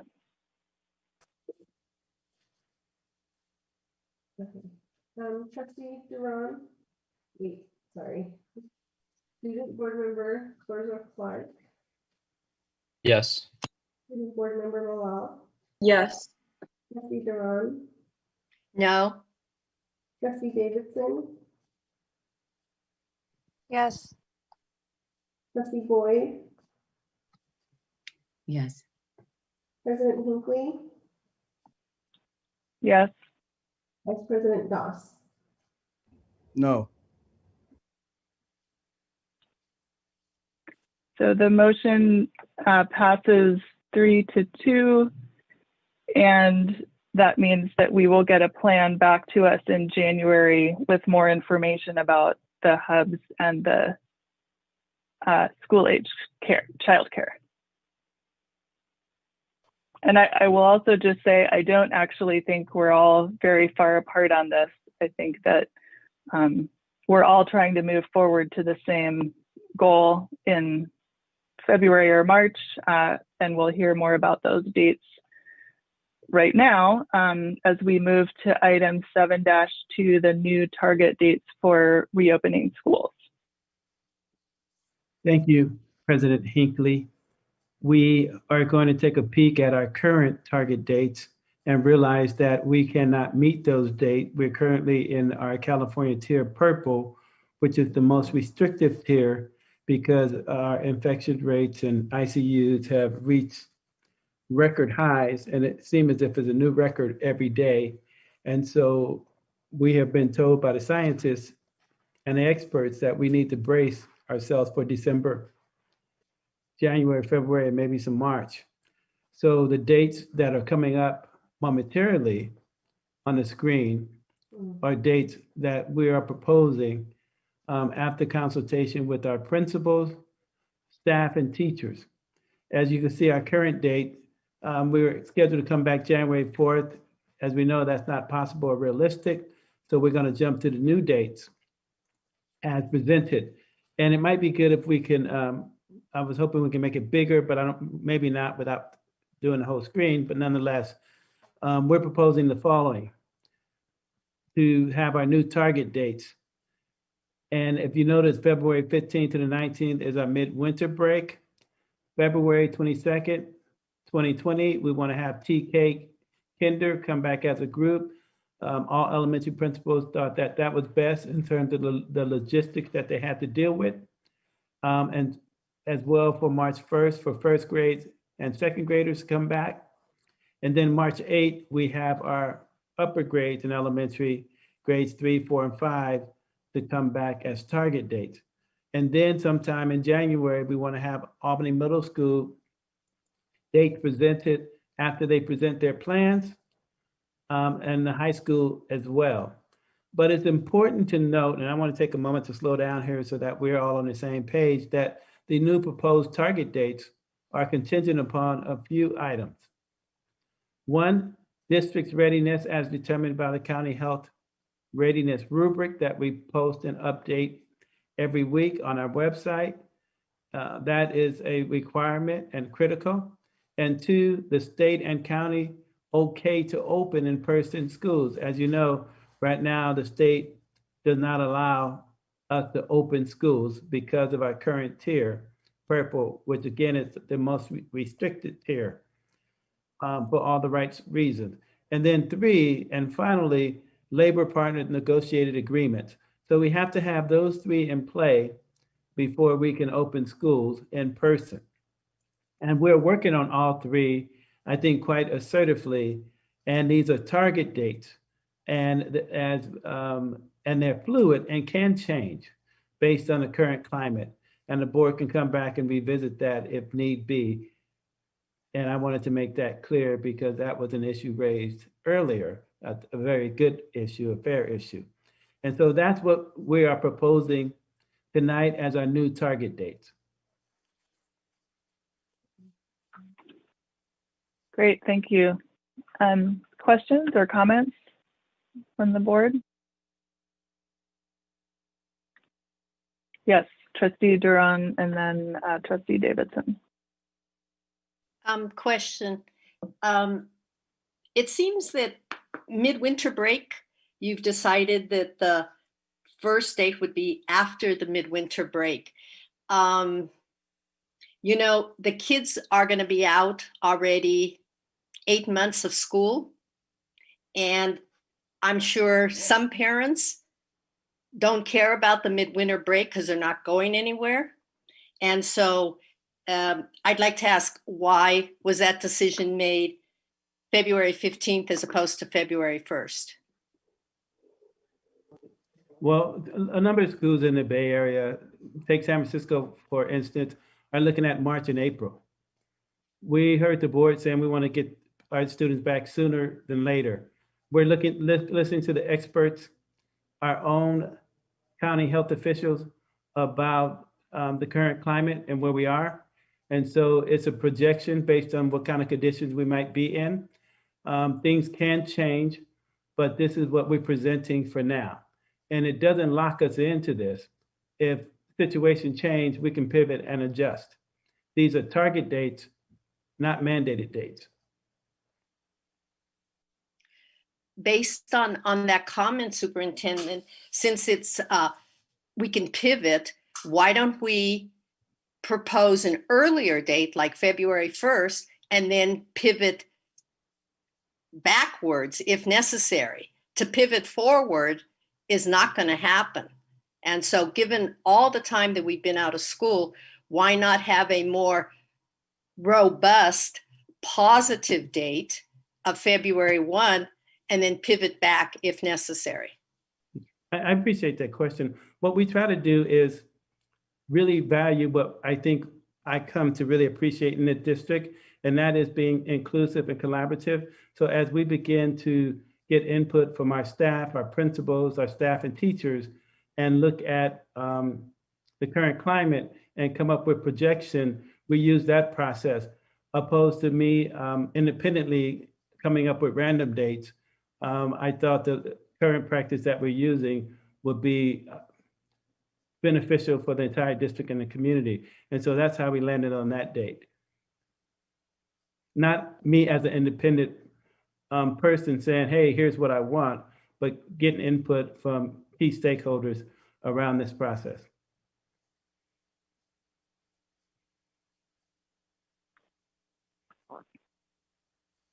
Other trustees, questions or comments? Do you mind putting the list back up so that we can all see it?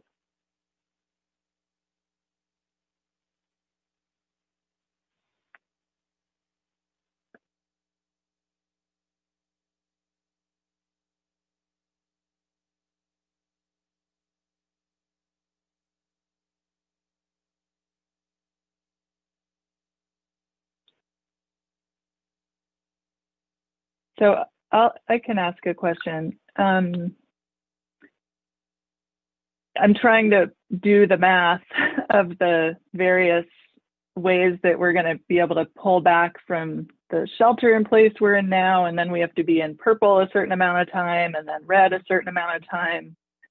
Is it your assessment that there's a date earlier than February 22nd? This is sort of in response to Trustee Duran's question. When I first saw these, I thought this is perhaps the first time we would have been in the red for 2 weeks and actually be allowed to open. But I think it would be helpful for us to have a sense of what are the public health kind of timelines that that are feeding into these projections for that first reopening, the February 22nd date. Well, the ongoing conversations in our meeting with all the superintendents in the county meet on a regular basis with our county health officials, just us and the county health officials. And we deal with projections and all the non-knowing issues around this and where we might be when, contingent upon what we know. And what we discover we know is very little. And so based on the little we know, and the input we get, here's what we landed on.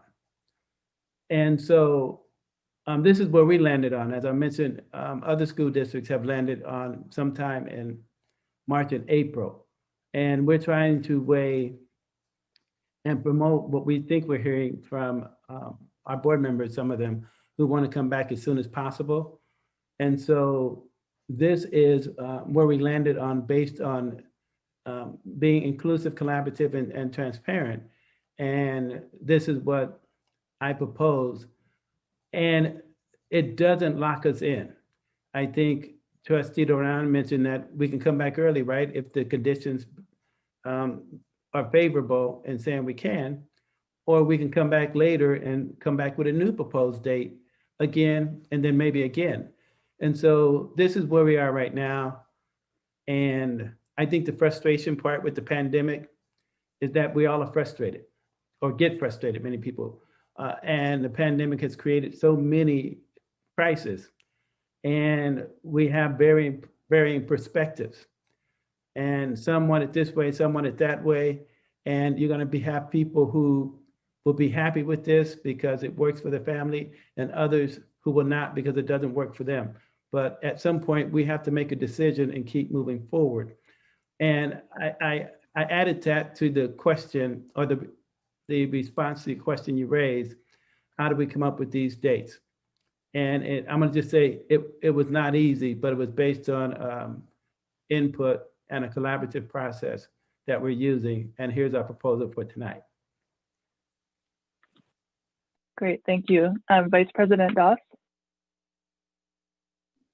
Yes, I want to, can we add criteria to this that says that, like, how we determine if we'll move or make changes to the dates? For example, if things improve, then we'll move the target date to February, instead of February 22nd, we'll move it to February 5th, or, depending on how things change. Can we put some type of language that basically says, if we move into a safer tier, then the target dates will be moved up to this date. I understand, like, kind of, pushing the dates really far up and kind of playing it safe so that you don't have to make a lot of changes to the dates. And so that people can kind of wrap their head around the date and be pretty consistent there. However, if it's just set really far out, then I think the focus will then be on to just get to hit that date versus preparing to be ready to open as soon as they say, now you can safely open. So I guess a good example would be if February 22nd is our date for TK and Kinder, but Alameda County says it's safe to open January 15th. But we have it set as February 22nd. So all our meetings and negotiations and our planning and the cleaning crew and our orders that we order from different vendors, those will all be set to come and be ready as of February 22nd, not as of January 15th. But if we had some wording that said, as it becomes safer, as we get recommendations from the county, CDC, things like that, the dates will change. Then our preparation, I think, would be easier for us to prepare for the earlier dates, so that we can indeed, get students back in the classroom as soon as safe to do so.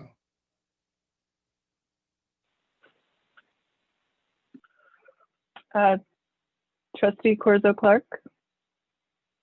Yeah, Vice President Doss and Trustee Duran covered a lot of the points I had, but I sort of agree from the perspective of understanding that these dates are fluid, and so because that we could go back later or earlier depending on how public county health. But I also see that I take big issue with the fact, well, if we're like Vice President Doss said, if we're planning to go back February 2nd, but suddenly we can go back weeks earlier and we're not in a position to do so, I think that's a problem. And also not to sort of try and get around county health guidelines, but there are one of the main things in all the shutdowns that have happened this past few months is that schools that were already open before sort of going back from orange into red or red into purple are allowed to remain open. And I think that it's really important that we are able to have the opportunity to even try out the plan that we just approved, especially if we think that it needs improvement, which I think we're all in a consensus that it could be improved after we see how it goes the first couple of months. And so I think that if we plan for later dates and then aren't in a position to get back in person then we're available, then later on in the pandemic we'll be going in blind. And I just think that it's better to be prepared ahead of time for the weeks in advance with earlier dates that we're anticipating having to push back, but on the off chance we don't, then we're ready then, versus being put in a position where we have the opportunity to go back, but we're not ready and we can't. Yeah, I just wanted to give some facts and not have any misinformation out there. We've been getting ready to go with the January 4th date with issues in PPE. We already have that stuff ready. We didn't target it, so we're ahead of the game in that area. I wanted to put that fact out there. The other issue I think is somewhat of a misnomer in the arenas that I work in, is that for the schools, public schools that I'm aware of and superintendents I work with, and I met with, all of them who had schools open prior to going to purple, all had their schools closed because of the pandemic and the outrageous infection, and it was becoming more detrimental to their community, and had their schools closed. And so although legally they could remain open, all the ones I'm familiar with the superintendents I work with in my superintendent network, boards closed their schools at the recommendation of the board and county health officials.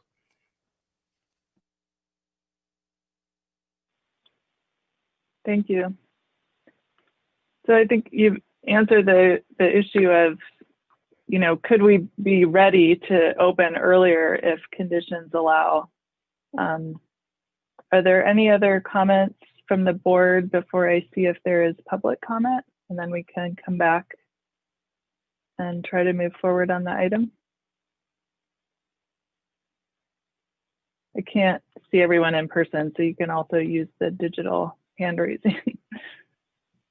President Hinckley, I wanted to comment if I could. Yes, please. I just wanted to say that I supported Trustee Duran's suggestion to move the dates earlier. Just considering the way in which things move, I also agree that if the date, even though it is possible to pivot earlier, I think that that's going to be a much more difficult direction to move in than, if we are coming up on a date and it's clear that it's not safe to open, we're still in a purple tier, or we haven't been in a red tier for a long enough time, et cetera, then we're clearly not going to open on that date. But I think that it's a harder thing directionally to have a deadline that we're moving toward that's later, and then sort of decide to move that forward. Although I appreciate Superintendent Wells saying that, you know, the district is preparing regardless, so it's not as if they're waiting to be ready at that time. But I would support sort of optimistically setting the date earlier and then sort of pushing it back if we need to.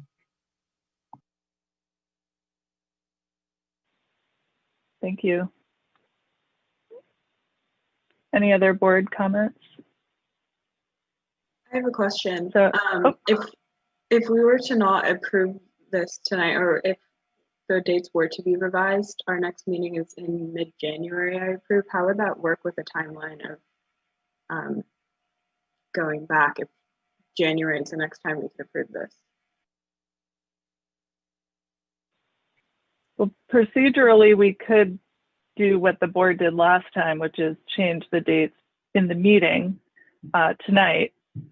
Or I'll let Dr. Wells, if you want to answer, if we weren't to do that, what would our next step be? A couple of things. I really appreciate that question. One, it would be problematic because we're getting ready to go on break. And the first day of break, our target date is January 4th. So you leave a lot of folks perplexed, which creates all kind of anxiety issues among staff. And from a leadership perspective, just not to get into all the details, it would be super problematic. So it would be good to leave tonight with some new target dates. So people are not left wondering because the district didn't make a decision, which becomes super concerning. Thank you. Trustee Davidson. Can we, I don't know quite how to propose it because I haven't had all those trainings yet, but can we make a motion to amend the dates so that we start them on maybe January 18th or 25th, and then we know we're probably going to push those. I was thinking January 1st or February 1st, but if we really want to push it, then we can look at those January dates. So if anyone else feels strongly about any of those, we can get an amendment going. And also, I think we need to make a motion to extend the meeting. Yeah, we'll have to do that after this item. Okay. Just a notation, we're starting to get more public comment, just so you know, around the matter. Oh, thank you. All right, let's move to that now, and then we can come back to the amendment. Yeah. Daniel. Hi, I just want to, again, reinforce the idea that you guys are all coming together in good faith, and I really appreciate that you're out trying to do the best thing for our students. At the same time, we're not safe to go back until we're safe to go back. I certainly appreciate the idea of moving the target date upward, but it isn't exactly going to be any more realistic in 2 weeks or 4 weeks than it is today or 2 or 4 weeks ago. The situation on the ground has not changed that much. Although there's better treatment for people who are hospitalized, the case rates are too high to even really consider moving the timeline up. I wish that we could. We all wish that we could. But moving the timeline up and then just pushing it back creates a lot of uncertainty for parents who are maybe not as keyed in and tuned in as a lot of other people are, where they see a target date and they're expecting that to kind of come to fruition. And that isn't what happens because you guys knew all along that it wouldn't happen. So I don't really support that as a observer here. Like realistic dates that are achievable make a lot more sense than aspirational dates that will be pushed back. At the same time, if we're not putting in the structures in place to go back safely before sort of broad vaccination, then it's just not realistic to do so. All the other kind of avenues you guys are talking about to meet student needs are great and very important and totally supported here. But trying to go too soon is not a good idea. Thank you. Thank you. President Naif.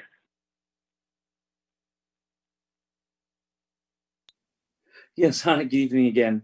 I just want to point out briefly just the amount of work and energy that needs to happen for any date that is presented. It might feel to maybe the board and the public that these dates are just sort of like movable and they're just sort of made up and put forth. But to echo Dr. Wells, and being on the reopening task force committees, being on bargaining committees, what you're asking is for staff, teachers, parents, other stakeholders to meet weekly, more than weekly, spending extra time and hours, while incredibly important, puts an extra onus on the amount of stuff that we still need to figure out. I mean, we're at the midpoint of some of these plans. There are a lot of problems, a lot of concerns that still need to be figured out. And to be honest, just moving a date ahead does not make us work any faster, make the problems go away any faster. So I would just ask that we take the time that we can have to really make a great plan, because the worst thing I feel would be that we rush this process, try and get people to school, and it all falls around us.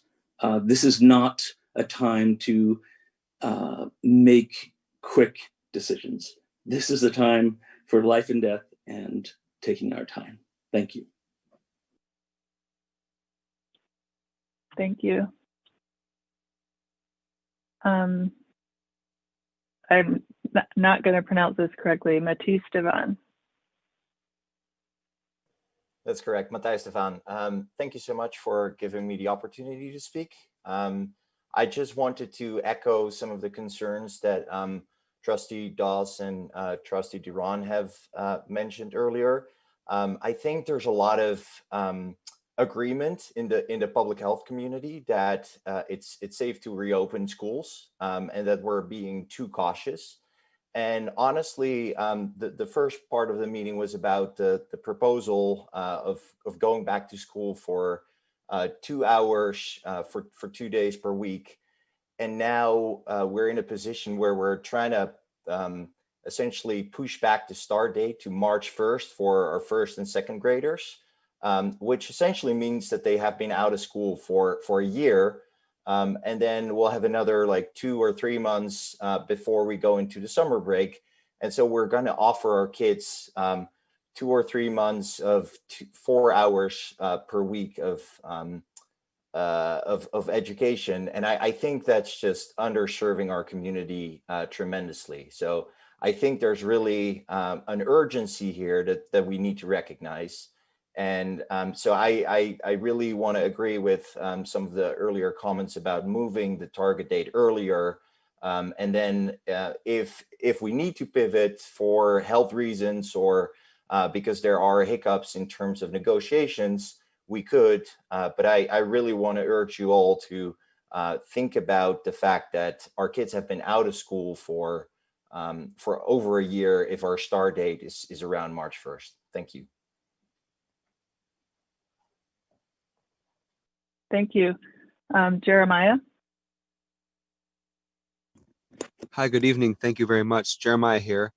I don't have any kids in the school system, and I'm not a student myself, but you know, it kind of seems like everybody's almost getting used to this Zoom thing. You know, kids are learning a new way to learn. You know, and this is a year of learning, and you don't want people to die. We don't want kids to get sick, even though there's a vaccine. There's not enough vaccines for every student to go back to school. Until there's a vaccine to go back to school, I don't think it's appropriate. I do know that students are supposed to get what? Tuberculosis or hepatitis. Aren't students and kids supposed to get shots, vaccinated for certain diseases or viruses to go to school? And now we're in the middle of this pandemic with the most deadly virus of all. And you want kids to go back to a classroom without the vaccine? So I think until there's a vaccine for all the teachers And every single student, just like the students are supposed to be vaccinated with the other hepatitis and tetanus, right? Kids are supposed to have shots to even show up at school. Until every student gets a vaccine, you're just playing with people's lives. And these kids are too young to speak up for themselves. And, you know, they're learning on Zoom right now. They're just getting the hang of it, you know, and then you want to stop their growth and stop their learning on Zoom, you know. And then if you transition in the middle of the semester, middle of the year, you know, then there's going to be another learning curve on how to go back to school, how to set up the classrooms. So we're getting used to it right now. So I say just keep going with the flow. There's no vaccine for all these kids to go back to school yet. And we're on shutdown mode anyway. So thank you. Thank you. Jen.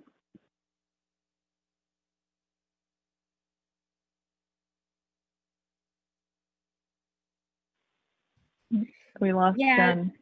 Thank you. I just, there you are. Sorry about that.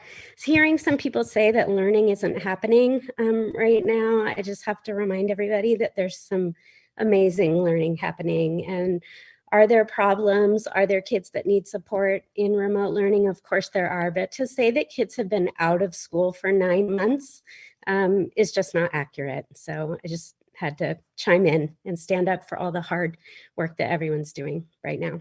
Thank you. Thank you. Adrienne. Hi, I have a question, and I realize that in this time period that you're not allowed to answer them, but I'm really hoping that you will. I am a parent of a high school student, and I see that middle school and high school is now TBD as far as a reopening date, and that certainly concerns me. I don't know, I don't particularly have a strong opinion one way or the other as to whether or not the high school students go back, and that's because my student is a senior in high school. But I think you're really making a statement here by putting them at TBD that you're not going to bring them back. And it would be nice to know that if that's really the statement that you're making, because then I think other things need to be planned around that. Because what we're really saying is that we can't bring them back, it's not going to be safe to bring them back, because it won't make sense to bring them back for April and May. It just doesn't. So I would really hope that the board or the superintendent could respond to what's really planned for middle and high school. Thank you. I can, or someone else can answer it, or I can. So the middle school and high school task forces are a little bit behind the elementary task force. So because they haven't brought us a plan, and we want to make sure that the dates that are chosen align with the purpose of the plan, the dates are TBD, not because there's not an intent to bring them back, but because we wanted those dates to be presented at the same time as the reopening plan comes back to us in January. And I believe that's still the intent. Dr. Wells, if you can confirm that. It's confirmed. You're absolutely correct. That's the intent and the plan. Great. So I want to bring it back to the board because we are running quite a bit over and we will need to make a motion to extend. So I did try to do a little mental math. So it is December 14th. And in order for us to move into the red, we need to meet the red criteria for 2 weeks. And those criteria are lagged by 1 week, which means we have to meet the red criteria for 3 weeks. And then we have to stay there for 2 more weeks before we can reopen. So even if things started improving today, which seems out of the realm of possibility, my understanding is we're looking at 5 weeks before we are even possibly eligible to reopen elementary.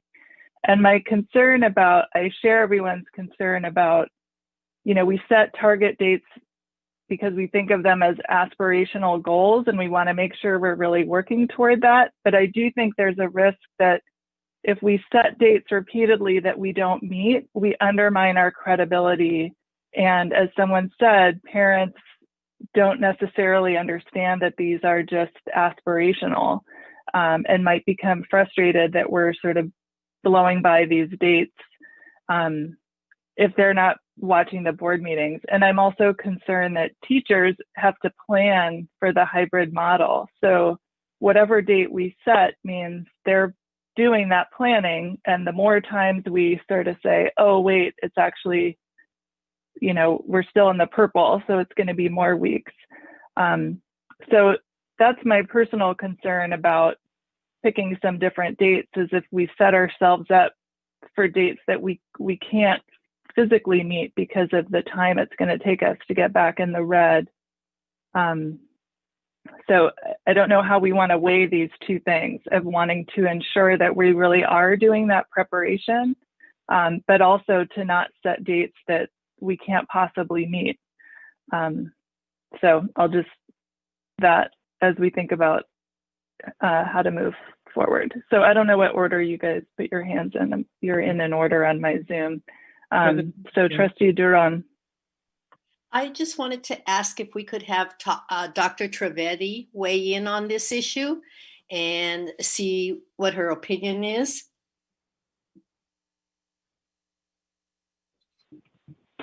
I don't know the answer to that question because I don't know if she's still here.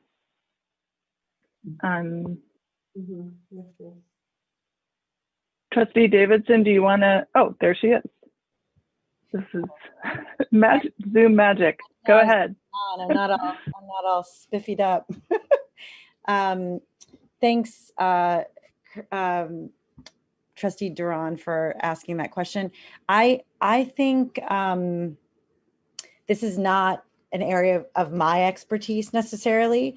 I personally think that if we have a date that is slightly aggressive, but not super aggressive, it sets a nice goal for us. I think there are lots of different trainings and safety measures that we have to make sure our student body, parents, and teachers all understand. And I think that will take some time. And I'm not sure there will be a lot of interest in doing that until there is a date set and we feel like that date is actually a date that we can meet. So I think probably sometime in February seems reasonable, but you know, I think it's as Superintendent Wells said, I think this is a collaborative process. Everybody has to be on board. But from my perspective, I would say we really need to make sure parents, families, teachers, and administrators are all willing to really understand what the health and safety measures are before we take one step back into the school. President Hinckley, I think it's important to note, Yeah. I think it's important to note the messaging that we may be sending all of those people who volunteered many, many hours to do this work and come up with collaborative, inclusive, transparent process, that they don't feel dismissive because of all this work and research behind it. And then it's just, hey, we don't believe this.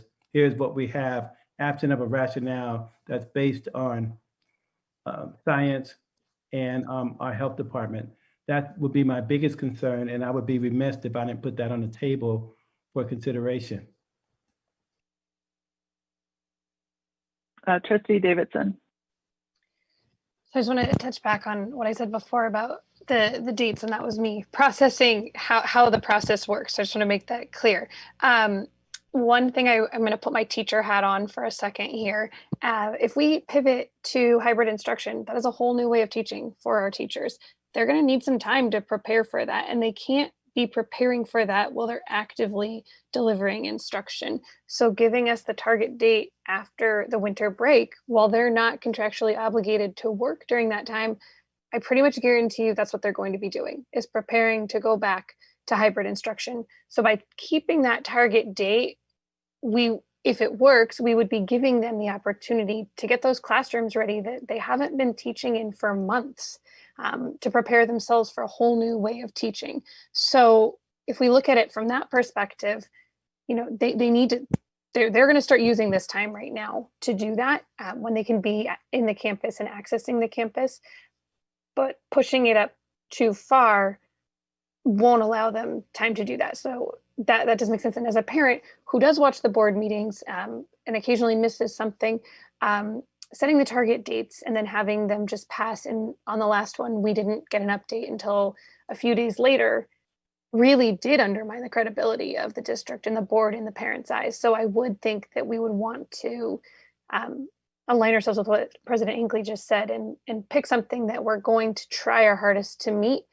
If we want to be a little bit more aggressive than the 22nd, we could try that. But again, balancing that with how this is actually going to work out with implementing the hybrid and remembering that, teachers spend 2 to 3 weeks over the summer getting their classrooms ready in advance of school starting. And we're now asking them, after doing all this remote learning, to now change again really quickly and go into a whole new type of teaching.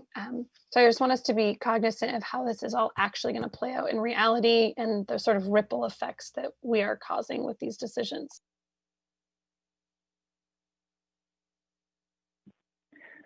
I have one other option that I'd like to be, I'm interested if it's possible, is compressing the rollout, I guess, so that we start with TKK as it was, I can't remember the numbers, but right after February break. Is it possible to move the other grades and open more of them at once rather than rolling it out over those 3 weeks? That might alleviate some of the desire to get some of those other grades back earlier. I want to say that this was the elementary principals, the experts who understand the logistics of doing this work in consultation with staff. This was the best way and most doable way to do it from their perspective. And so that's why we have it laid out the way it is. Absent of them weighing in on it tonight, I would be concerned that it might create challenges that we have not considered, because they considered all those challenges in presenting this proposal to us. And that's why we have it here. And so that's what will concern me about doing it in it absent of their input and going back to staff who can articulate why it is they did this. Okay, that's helpful. And I think we also can, as with the other plan, and as we, I think, did with the original target dates, approve this proposal with some direction that we ensure that the preparations are happening in case it's possible to open earlier, but also to recognize that building in that prep time is a key piece of the pivot from remote to hybrid, and giving enough time to get the information from families and ensure that we have the cohorts aligned and so forth. So we need a motion on the table to move this item forward. Yes, Trustee Duran. I just want to first say that I would be remiss if I didn't say that, similar to Vice President Doss, that there's a voice that I believe has been missing, that is not a strong voice that is out there. And not only do we have to acknowledge it, but we have to respect it. And in terms of the time and energy and the preparation that teachers have to give and the principals, as I said earlier, there's no disrespect intended. But I believe that then when there's a will, there's a way. And it's a question of us pulling together and saying, this is what's best for certain students. Even if it's 45% of our students. I mean, it may not be half, but it's 45% is not a number to ignore or to say, well, we need to consider us first, the district staff first. And I feel that my role as a board member is to represent the children and the parents first, or at least to say that they have as loud a voice, as clear a voice as anybody else in the district. After all, students are our clients. That's who our clients are. And the people that can advocate for them more than anybody else is the parents. And we've heard from parents, and yet we're choosing to ignore the parents. And I don't quite know why. And once again, I think if there's a will, there's a way, and we can do this. And so for this proposal, I would like to have a friendly amendment that we set a date of February 1st, which is a Monday, and go out, follow it out from there. So I think what you would need to do is actually make a new, I'm not sure where Trustee Davidson's proposal was. I think you would need to make a motion with those dates. I mean, I realized you gave one date with February. I'm not looking at a February calendar, but you would need to make a motion and then see if you can get a second and we can vote on it. So can we get the original proposal up so that Trustee Duran can make a motion? Yes.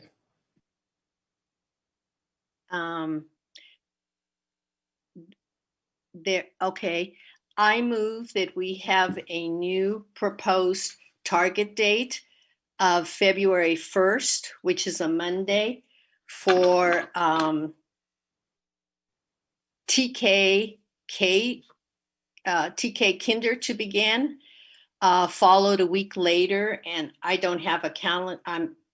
I could go to a calendar. It's the 8th, February 8th. February 8th? Oh, yeah, we just had, huh? Okay, February 1st, February 8th for first and second graders. February, would that be 15? Can't do that because that's the winter break unless we're changing. Yes, thank you. Thank you. So the following week, which would be the 22nd, for the 3rd through 5th graders. So we have a motion on the floor. So it would need a second. Second. Can we do a roll call? Student Board Member Horsel Clark, Yes. Student Board Member Malott, Yes. Trustee Boyd, Yes. President Hinckley, No. Vice President Doss, Yes. Trustee Duran, Yes. Trustee Davidson, No.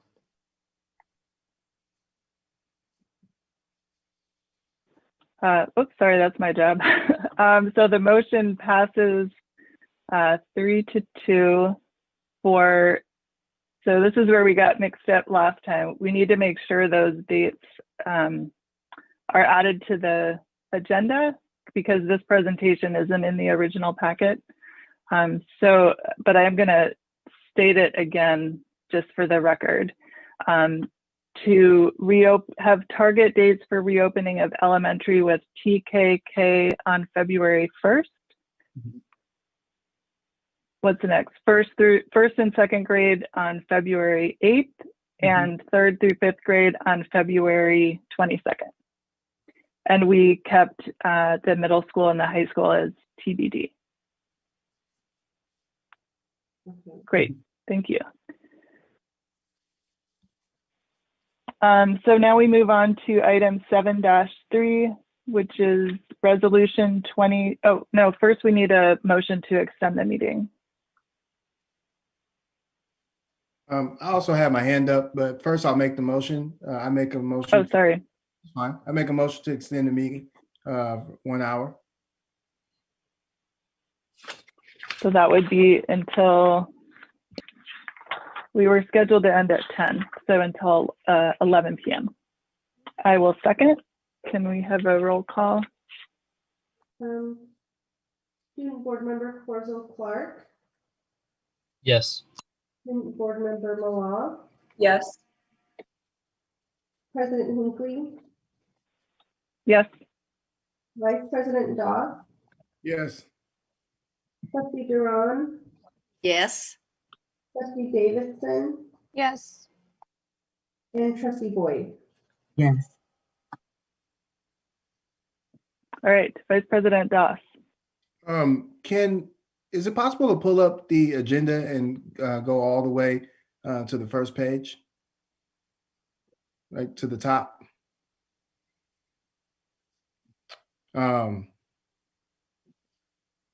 I think that it's really important, and so it might seem redundant, but I'm going to reread the mission and vision statement of AUSD because I think that as we are going through this meeting, I think we've lost our way. So I'm going to reread it. The mission of Albany Unified School District is to provide excellent public education that empowers all to achieve their fullest potential as productive citizens. AUSD is committed to creating comprehensive learning opportunities in a safe, supportive, and collaborating environment, addressing the individual needs of each student. Nowhere in our mission does it say make things convenient for people. It doesn't say make it easy. It doesn't say let's cater to different people. It says that we are supposed to be providing learning opportunities for each student. That's why we are all here. It is for the students. It is not easy work. You might have to work on the weekends. My mom is a teacher. She's been a teacher my whole life. She's worked the morning of my birthday. She's graded papers and then set up for the birthday party. She stayed up in the middle of the night preparing lesson plans. She spent her own money. I know that teachers do that. I know that they spend their own money. I know that they're underpaid and overworked. I know that we are in the middle of a pandemic. I know that this is a really tough time. And I am not taking away from any of that. But we are here for the students. And so as we move forward in this meeting, I really encourage everybody to stop telling me how tough it is on the grown-ups and remember how tough it is on our kids. It's our job to protect them. It's our job to keep them safe. It is our job to somehow get them through this pandemic. They need us to fight for them. They need us to figure this out while they're asleep and then wake up in the morning and pretend like everything's okay to help them through this. They don't need us to constantly complain and tell them all the different reasons why it's too hard for us to help them. They need us now more than ever. And once we are through this pandemic, then we can all kind of figure out what we can do for us. Maybe we'll go and do a spa day, or we'll have a happy hour and we'll all hang out because we can hire babysitters again and go kick it. But right now, we got to do what's best for kids. And our kids are in trouble. And I have heard on more than one occasion how tough it is for the grown-ups, how much time the grown-ups have spent on what's happening.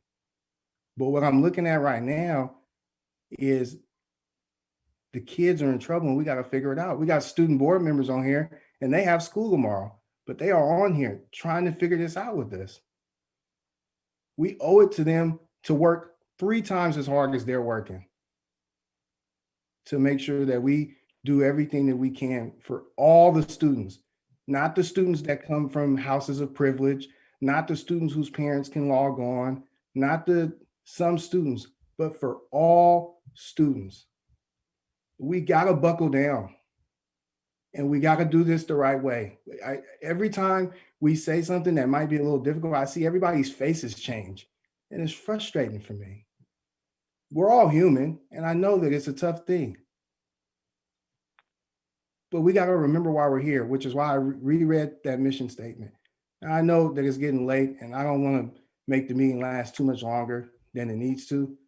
But at the same time, I don't want to rush this because the kids need it. I think I got 2 hours of sleep last night, but that's my personal problem. And I got to figure that out because I signed up to help kids.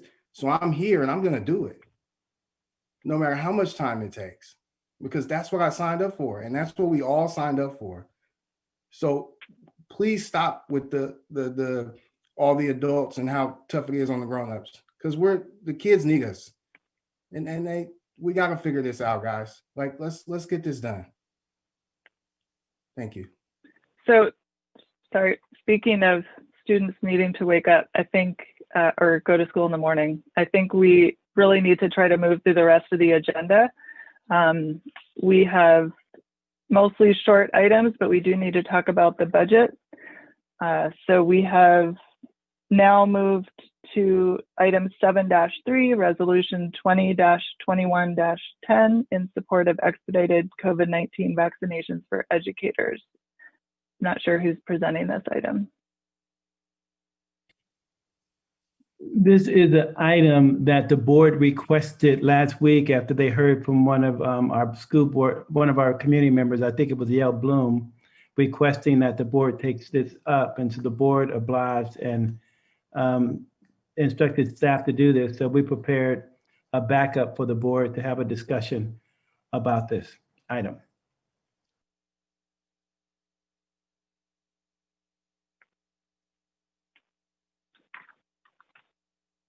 So I did not prepare this item, but I will try to talk us through it.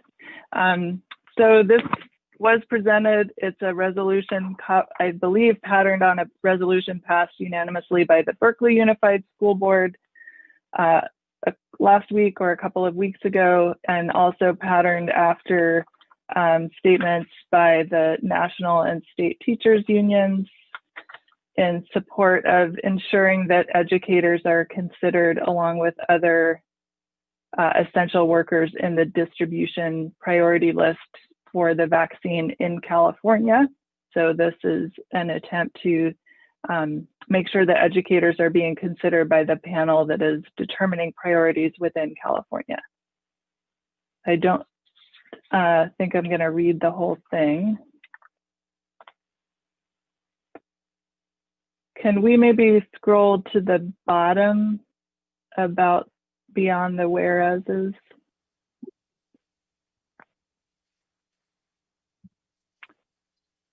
So yeah, perfect. So I'll read, maybe we can read these last 3 paragraphs. I'll read the first one, and then if someone else can take the others.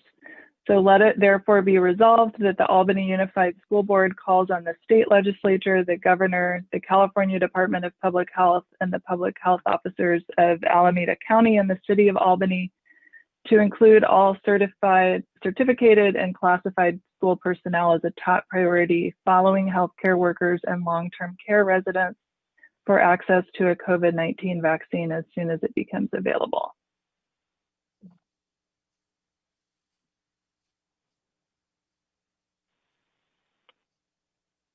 Trustee Duran, you're always my trusty reader.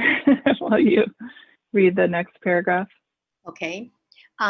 Be it further resolved that the Albany Unified School Board calls on the California School Boards Association to publicly advocate for public school educators to be prioritized in the first tier of essential workers who are given access to an approved COVID-19 vaccine. I could read the last one. Great, thanks. Sure. Be it further resolved that the Albany Unified School Board directs the superintendent's office to transmit official copies of this resolution to the following: the superintendents of Alameda County, the city of Albany, and the Alameda County public health officers, the state superintendent of public instruction, the governor of California, Congresswoman Barbara Lee, State Senator Nancy Skinner, Assembly Member Buffy Wicks, and the California School Board Association. Great, thank you. Is there any board comment? There is one public comment. Trustee Duran, is that your hand up for this item? Yes. Great, go ahead. I'll go ahead, since if no other board member is going to speak at this time, I'd rather hear the public speaker first, please. Okay. And can we, since we're quite over time, could we do 1 minute comment? I don't know how to change the timer.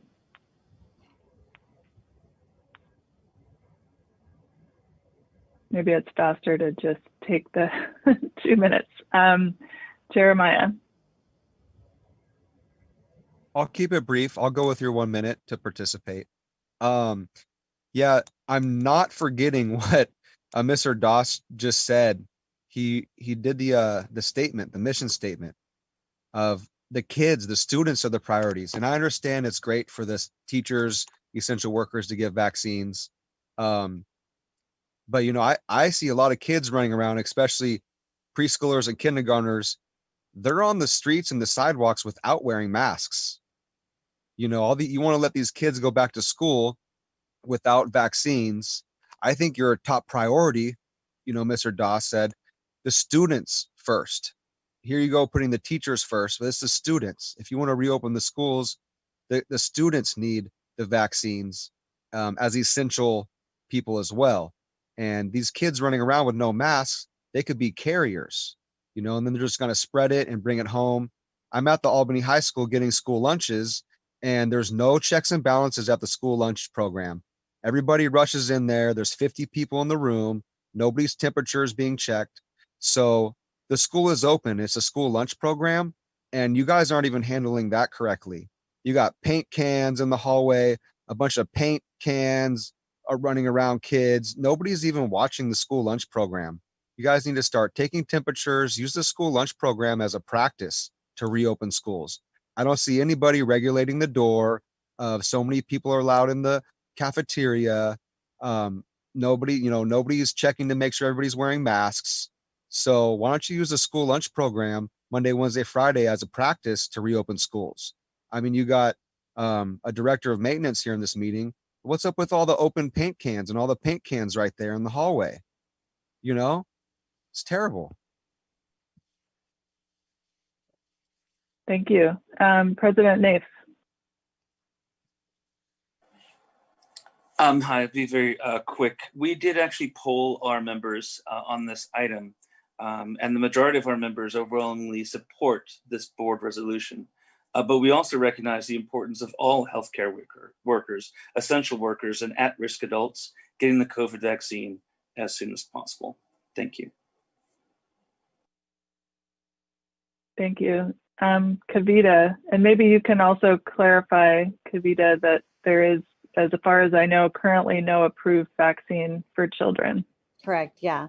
So yeah, I just wanted to say a couple of things. Number one, there is no vaccine for children under the age of 16. And in fact, we are just now starting to recruit patients between the ages of 12 and 16 with the Pfizer vaccine. So we will have more information for 12 and over, but we have no vaccine in sight for children under 12 years of age, because we do not have any children that are currently in any trials. So that's number one. The second thing I want to mention is to qualify as an essential worker, you have to be engaged in the work. So I, for example, am a physician and I only see patients via telemedicine. So I cannot be prioritized to get the vaccine. So my understanding is teachers who are in the classroom face-to-face can be prioritized to get the vaccine, but if they are not and they're teaching remotely, they will not be prioritized. So I just want to make that slight edit to any resolution that ends up being passed today. Thanks. Great, thank you so much. So Trustee Duran, that was all the public comment on that item. I just kind of wanted to throw out another board member and I met with the superintendent the other day, and we were talking about this measure.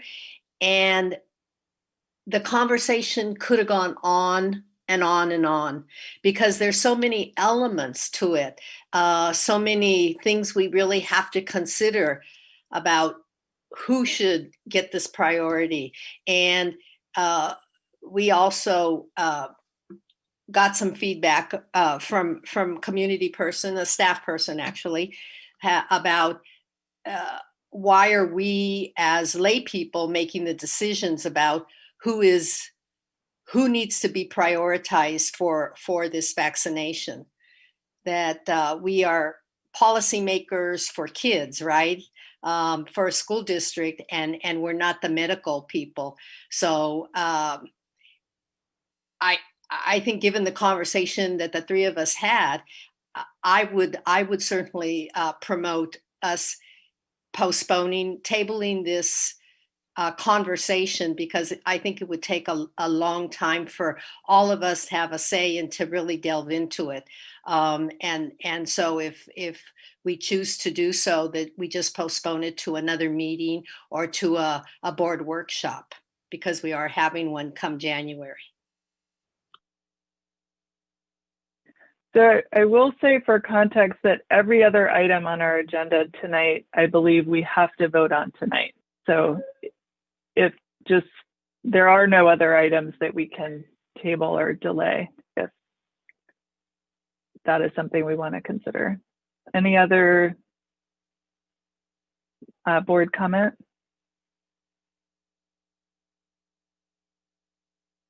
Or a motion? I agree with Trustee Duran. So here's my not knowing what to do. Oh, do you have your hand up? I don't know how to, if we have to vote on tabling something. Yeah, I was just gonna make a motion that we table this item for some time in January. And that would be at the superintendent's discretion. When would be the best time, whether it should be at a board workshop or for further discussion, certainly not a vote at a workshop, or at another meeting, the next meeting, for example, January 14th. Superintendent Wells, can you, do we need to do a vote on bringing it back in January? No, that's a discretion of the agenda setting committee or group when we meet and identify what items we want to bring back. Okay. So I think, in the interest of being able to move through the rest of our meeting, and knowing that I think our voice on this issue will still be timely in mid-January, unless there's a motion to consider it now, I think we should table it and bring it back. Great. President Hinckley, it sounds like you have a consensus with the three of you in agreement. It sounds like Vice President Dawson, Duran, and yourself made statements to that. So I think that's the direction of the staff, to bring it back. Okay, great. So we're going to move on to item 7-4, the first interim financial report for 2020-2021 with Ms. Kim. President Hinckley, before we move forward, we wanted to ask if it would be okay to move 7-6 in front of 7-4. Sure. Great, thank you. Thank you, Trustee President Hinckley. So this item is for the board to approve Resolution 2021-11. This is authorizing the district to participate in California Trans Loan for our deferrals. And I'm gonna just share my other screen to briefly talk about this program.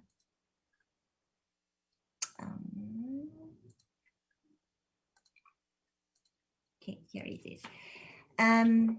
So the districts are expected to receive only about 70% of our state apportionment payment for 2021. So starting in February 2021 and continuing through June 2021, the apportionment deferrals are expected to even continue further for 21-22 year as well. So unless our district or the districts has a significant cash amount, it's likely the districts will have to borrow from external sources like county or the state. In this case, we are going with the state trends, which is a short-term cash borrowing tools used to even out the temporary cash deficits in advance of receipt of revenues, such as like state deferred apportionment, like what we have for the school district, or even local property tax payments. So as you can see in this picture, from February all the way to June, in June, we are gonna hit our lowest cash point, meaning we may not able to meet our payroll obligations in June. So we have this resolution for the board this evening to authorize the district to go with the trends loan, and it is a state program. And we have our consultant, Catherine Jacobson from RBC Capital Markets, and she is underwriter for the state trends. And she's here this evening to answer any questions the board may have. So maybe I'll make this clarification just for especially our new board members, that part of this way the state has balanced its budget is by giving school districts their money next year, some of their money next year instead of this year, as their own accounting trick, which has turned into a cash flow problem for districts everywhere. So I think every school district in the state is passing this resolution this week, or at some point soon. So just to clarify, this isn't a cash flow problem of our making. It represents an accounting trick by the state that may be reversed at some point, but is why we're considering this resolution. Are there board questions for either CBO Kim or the consultant?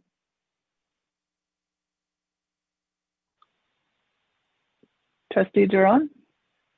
I had just asked this question to the staff, but I just wanted to be sure it's public as well, which is, are there any repercussions, or should I say, are there issues that will come back to us? For example, paying an interest rate or something for participating in this program? I can maybe speak briefly, and then maybe Catherine can add any professional also of her point. So what I understand is that this loan will give us about less than 0.5% of the interest. And once we get the money and we are gonna put it in our account with the county, and currently the county interest is a little over 1%. So we are hoping that our interest that we gotta pay back with any costs or admin costs associated with this will get paid by the interest earned from the county. And that's one of the scenario we are actually having. So I don't see any other right than that. So Catherine, if you can maybe add anything else, that would be great. Yeah, thank you so much. Good evening, Board of Trustees.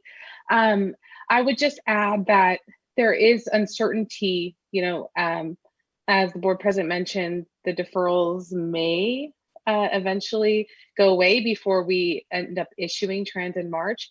So we are absolutely adding flexibility for all of the participants that are continuing down the road with our program to make adjustments and even drop out for the next month or two at least, if your cash situation does change for the positive. So at least till the beginning of February, the district could elect not to participate without any financial repercussions. At some point, and the date isn't certain yet, We will have to start having fees, for ratings and such for going down the road, through February to March when we sell.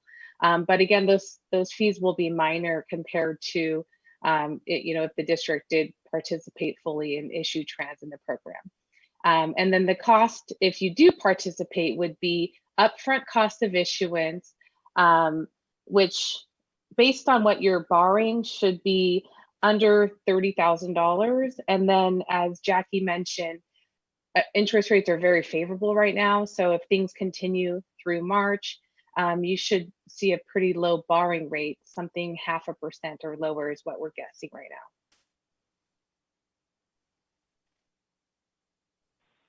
Great, thank you. Any other questions? Yeah, Vice President Doss. Hello, good evening. Thanks for sticking around so late. So how do we kind of make things whole? Did I understand correctly that we are going to pay it back with the interest that's earned on the balance, or how? So how do we make it right or bring it back? So our program is unique, and this is the first time it's ever existed in this format, because the state treasurer's office is really championing this program through the CSFA borrowing authority. The way that the trans will be repaid is actually cash will be diverted from when the state starts paying you back from July to November. A portion of the money that the state would be giving you directly is going to be diverted into a fund that's going to be set aside, and every month you'll be putting cash aside to repay investors when the cash is due back to them in December.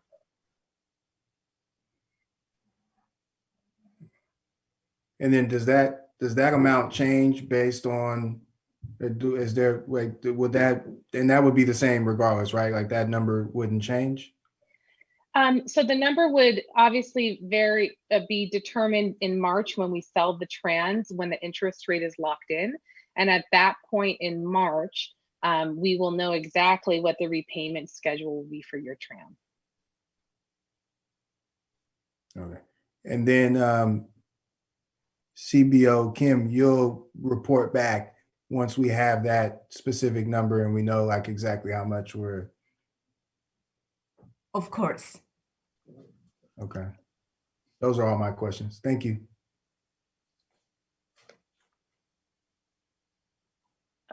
We do have a public comment on this item. Jeremiah. Hi, I'll be quick to the point. Obviously, we can't borrow any money from the soda tax general fund, right?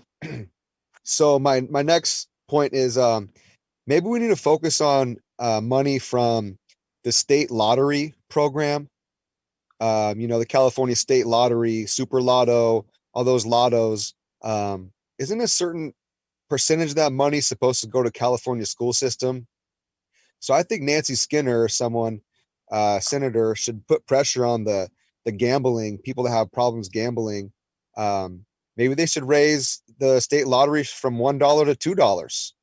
And that second dollar per dollar, that goes straight to the schools. And gamblers would know, hey, at least if they lose, more money's going to the school system. So that's it. I think we should put more pressure on the lottery system. We get millions.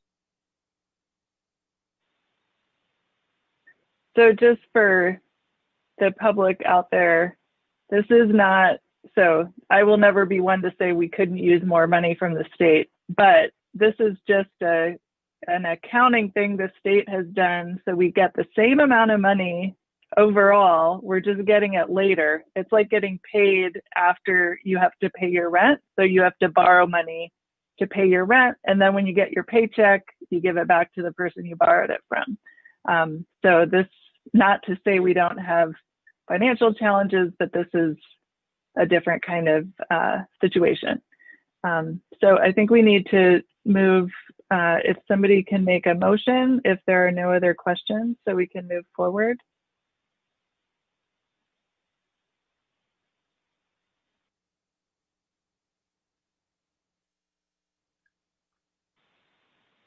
All right, I will make a motion to approve resolution 2020-2111 authorizing district participation in the California School Finance Authority.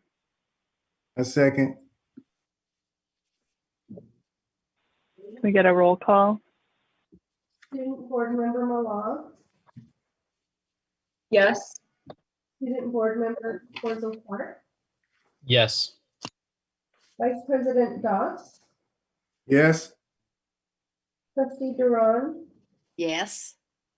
Trustee Davidson, Yes. Trustee Boyd, Yes. President Hinckley. Yes. So motion, item 7 dash, which one was that? 6 passes unanimously. And we will now move back to item 7-4, the first interim report. Okay, Thank you, Ms. Jacobson.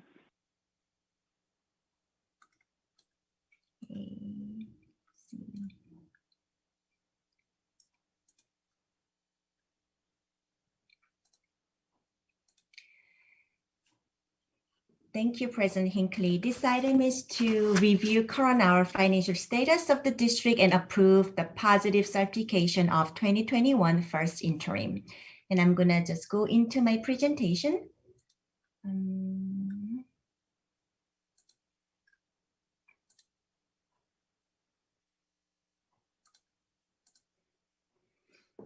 Okay. So this is the budget timeline. So in June, we adopt the budget, and also the state adopts their budget. And September 15th, we have unaudited actuals, and we have also had 45-day revised. So this 45-day revised was for 2021 year. This unaudited actual was the actual numbers for 1920 number. And now we are in December, December 15th, we will have to approve the first interim as of October 31st. And in January, the governor's budget for 2021 will be released. And I have this audit report, which is audit actual. So this now is pushed to March deadline because of the pandemic, but I just put it here because this is really the ed code. It's just only we get an exception this year that is now reporting to March. And now in March 15th, we have the second interim as of January 31st. And when we go into May, we will have the May revise. So then it's a whole year, the budget cycle. So, and you can see this blue text are for the state. And these black text items are for the districts. So what is the purpose of this first interim? So analyze and revise the operation budget with the updated information. For example, we have now actual enrollment, actual staffing, and actual health and welfare cost. And also this year, we have a learning loss mitigation fund. So those are all counted in this budget. First interim. And we also communicate the overall financial conditions of the district to the Board of Education, County Office of Ed, state, and our community for October 31st, 2020. Okay. So now the budget is then updated with the more current projections of how the district will operate throughout the fiscal year and next 2 years. So this is the law that we will always have to report this current year and next 2 years. Okay, so this, and now this is the legal requirement. So district can get certification for three different categories. So one is positive, qualified, and negative. So the district will certify as a positive for our first interim 2021, meaning district will meet its financial obligations for the current and next 2 years. And we don't want to get the qualified or negative, right? If we get negative, we'll be on the news. Okay, so now really important factors are enrollment, right? Because we all know that our enrollment brings our revenue. So now we are going to go look at our enrollment history and projection. So we are 2021, 3,501 students. This is the KALB record that we have, and then we report these numbers to the state. So when you look at this, we lost about 380 students in the past 6 years, from 3,881 to now 3,500. So what does this mean to us? Well, one student or one ADA gives us about 10,000. So this really means about 3.8 million. So if we were getting the same level of funding in 2014-15 and 2021, we are just simply getting about 3.8 million less than what we used to have. So this is what the number shows. So now let's look at the factors, what we use for the multi-year projections. So here, I like to look into this enrollment. The first row, you have 3501.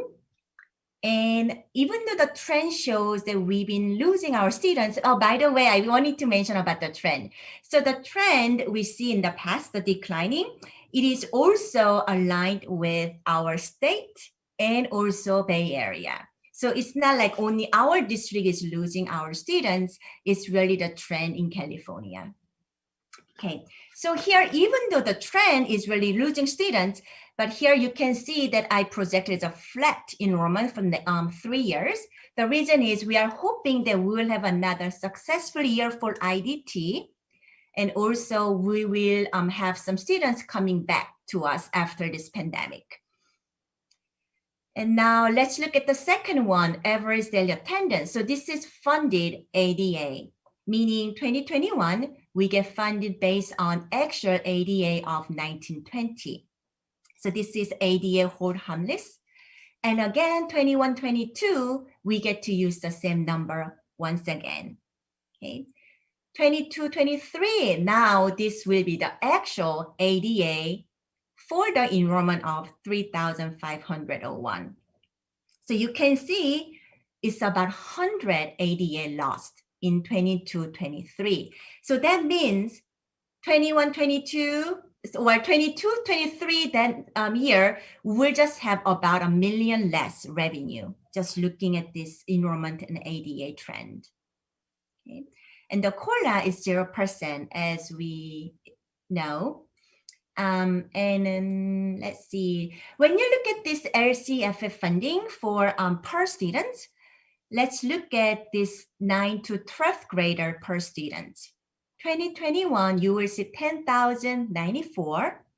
21-22, you see 10,056. And again, 22-23, you see 10,042. So what's going on here? I just said earlier, we have the same COLA, but why are we getting little less money per student?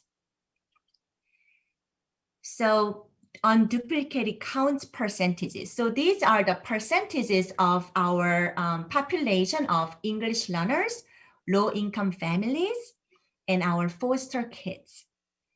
So in the trend, it shows that we are also losing that percentages as well.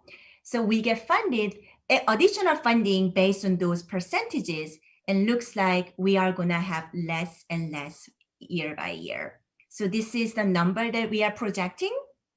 So then because of that reason, we are gonna have less money per student. Okay. And also, I do want to talk about this COLA. What does this 0% COLA means to us, right?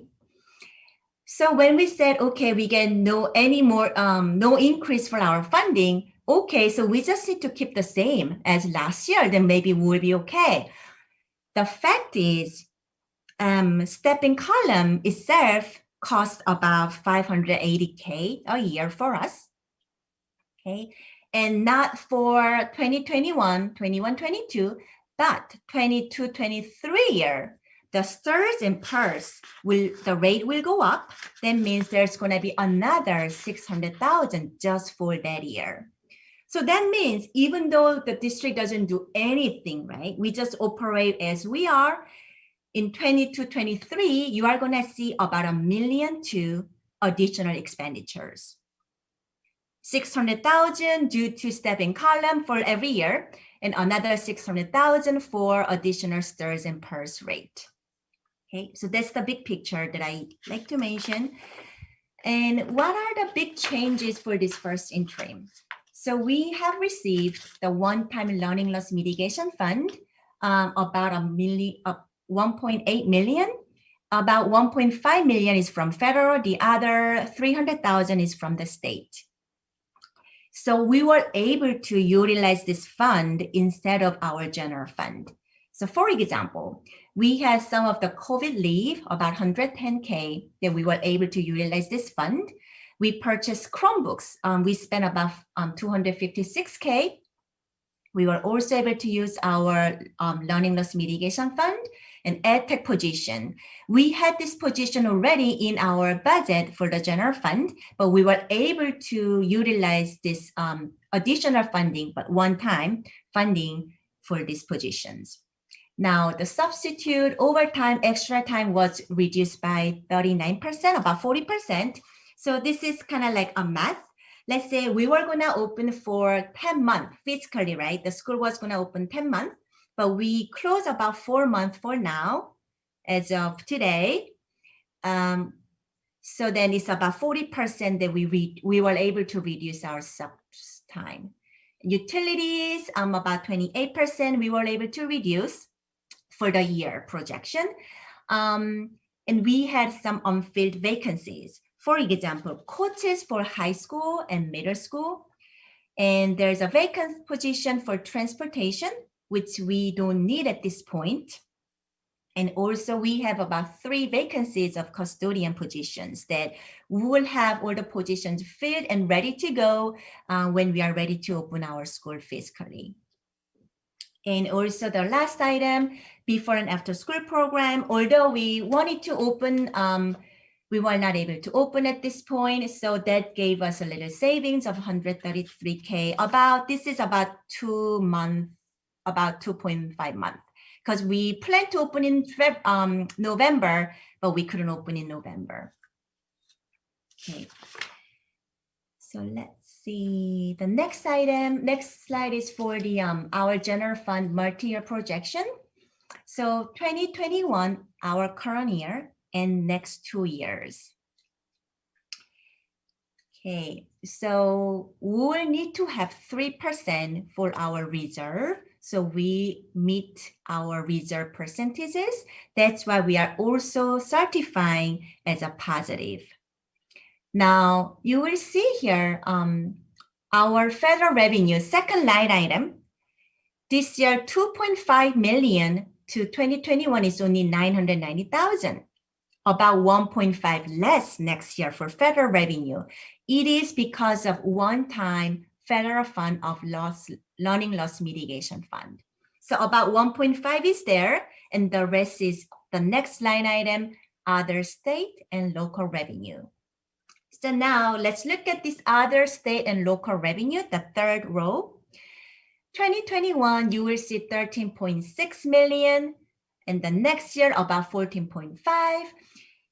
So this year, I have to take out the aquatic center revenue because now we are anticipating we are going to only open a limited time.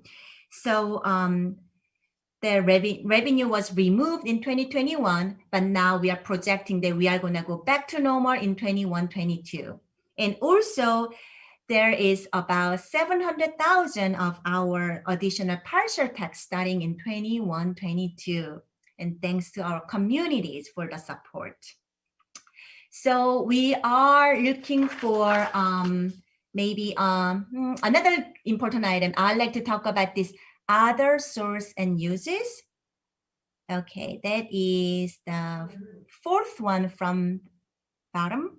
You see that about middle, about other source and uses. So you see 2021, about 500,000. And that is because we are planning to fund our ACC programs this year. Okay, and 21-22, we are hoping that we don't have to fund ACC because we are going to go back to normal without any pandemic. So there you will see a big variances from 500,000 to 60,000. Okay, so now we can look at our overall revenues. So we have about 80% of state revenues. And we usually have about 2% of federal revenues, but this year you will see about 5% because of the federal portion of Learning Loss Mitigation Fund. And also we have 13% of our partial tax from our community. So that is about 13% of our total revenue. And expenditures. When you look at these expenditures, we have 85% of our expenditures are on salaries and benefits.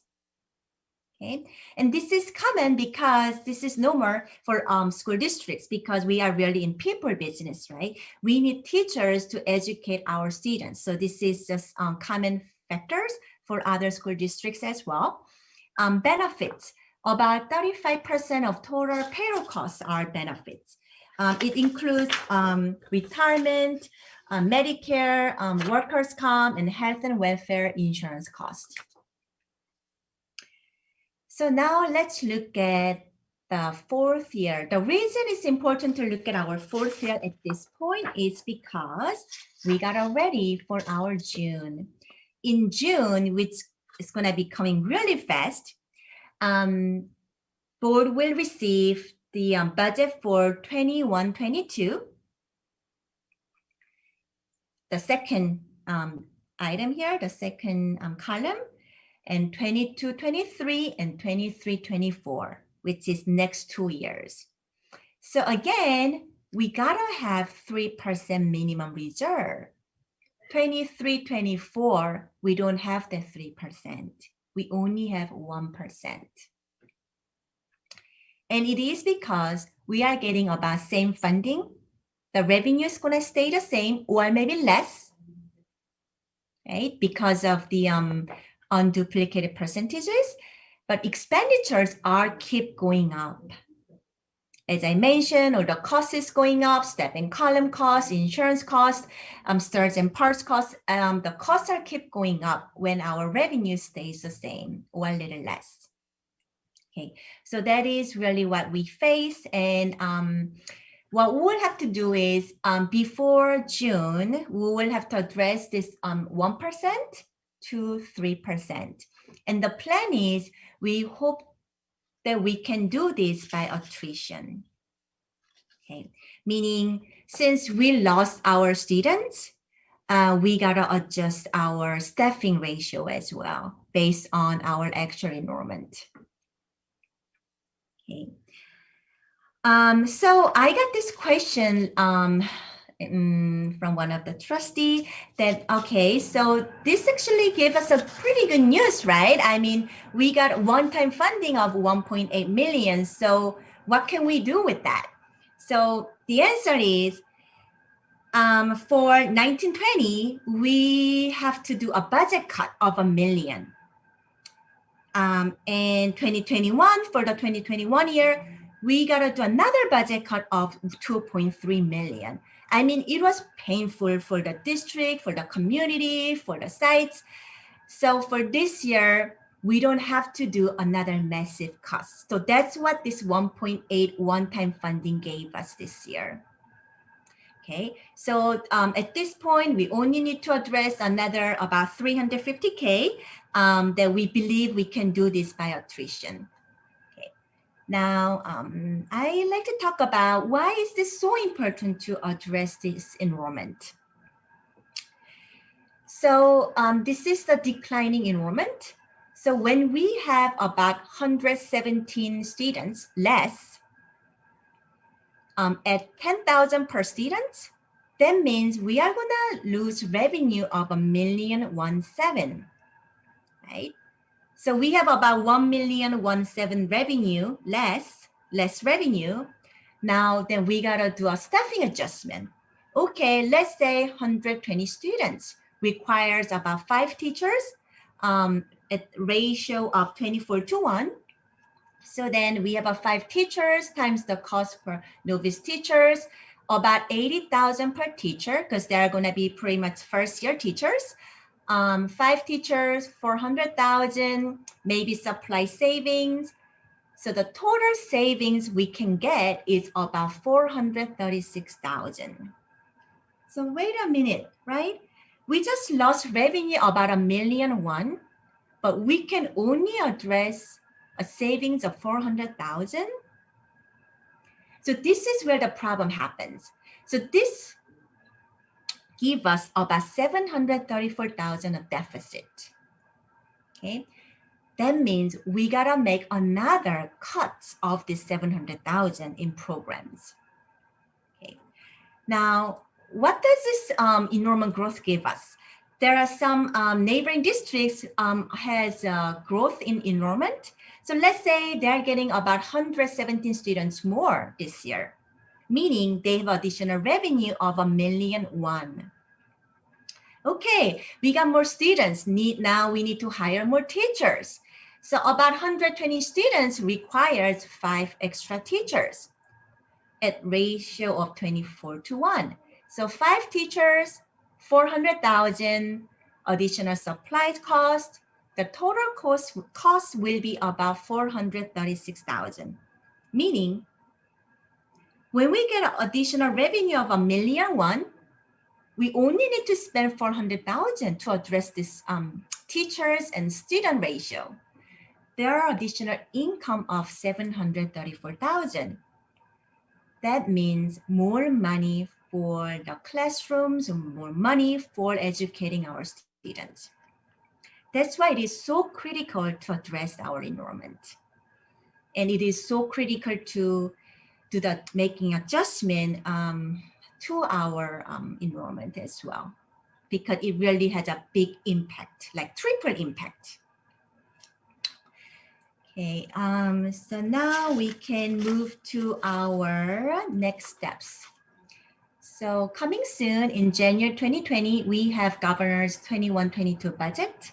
And in March, we'll have a second interim report, meaning it's going to be a similar report, but then this is for the period of January 31st, 2021. March 23rd, we are gonna have 1920 audit report, which will be the actual numbers. Now, May 21, governors may revise, and June, again, we will have 21-22 budget adoption. So this is the end of the presentation, and I'm ready to have any questions and answer any questions the board might have. Great.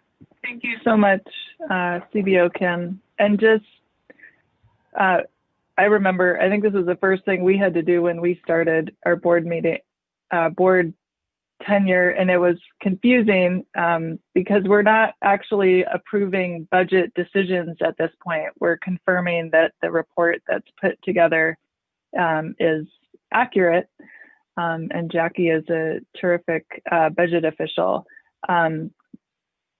So if there are questions about the presentation or the backup material, we can take those now. And then it looks like there is one public comment, although I think we've heard from this commenter quite a bit tonight. So we can decide whether to move forward with that. Are there any board questions, comments?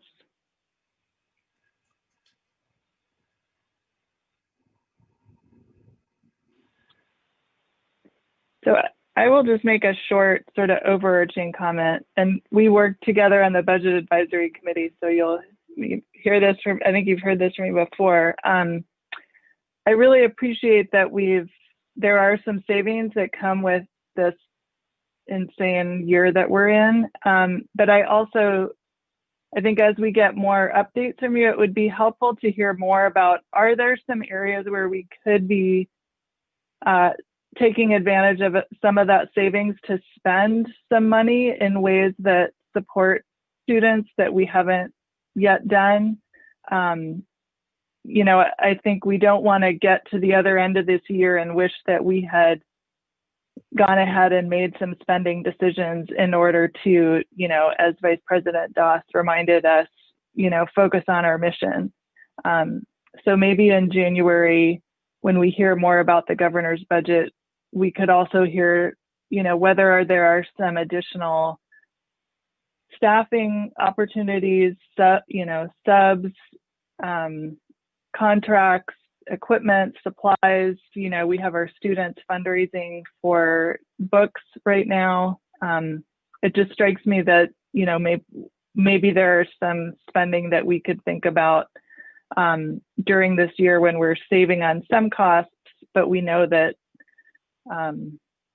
there's a lot of need out there. So I'll just put that out there for some consideration for the district staff when you start to bring us some things in the spring.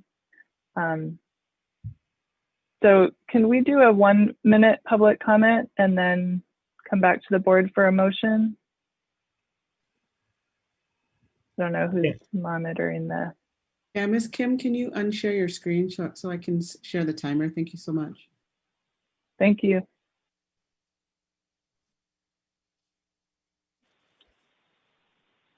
Hi, it's Jeremiah here. I was seeing that you guys spent 250,000 something on Chromebooks. I would say maybe someone should give Google a phone call or Best Buy a phone call and say if they're willing to sponsor Albany schools. Maybe we can get some Chromebooks donated. I'm not sure how many Chromebooks we're going to have to buy next year. It's kind of expensive for these Chromebooks. Also, if you simply have, instead of 120 students, if you raise it to 121 students, just one student more, you're going to have to hire a 6th teacher because you have the 24-to-1 ratio. But simply, if you have 121 students, it's 5.06 teachers. So you're going to have to hire another teacher. So maybe we can get someone to donate Chromebooks. It won't be an expense.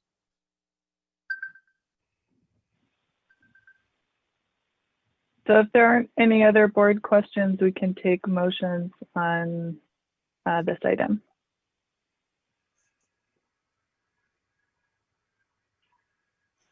We're almost there. We do have 3 contracts to approve. So should I just make a motion to approve this? I make a motion Yes. to approve item 7-4. I think that's what we're on. I second. Great. Can we have a roll call? Student Board Member Mala, Yes. Student Board Member Corzo Clark, Yes.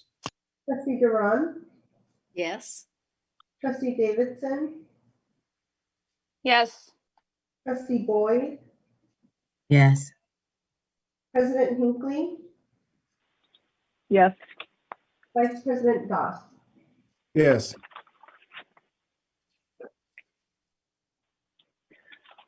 So the motion carries unanimously, and we are moving on to item 7-5. But first, we have 4 more items, each of which is scheduled for 5 minutes, and we need to vote to extend our meeting. Our new rules say that we can only extend the meeting twice, each time for 1 hour.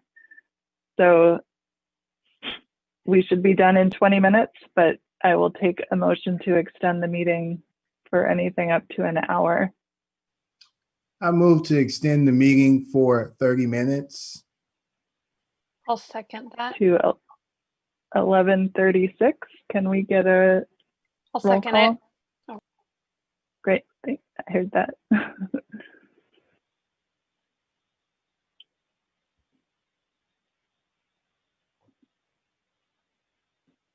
You're Can we muted. get a roll call? Student Board Member Milan, Yes. Student Board Member Corzo Clark, Yes. Trustee Duran, Yes. Trustee Davidson, Yes. Trustee Boyd, Yes.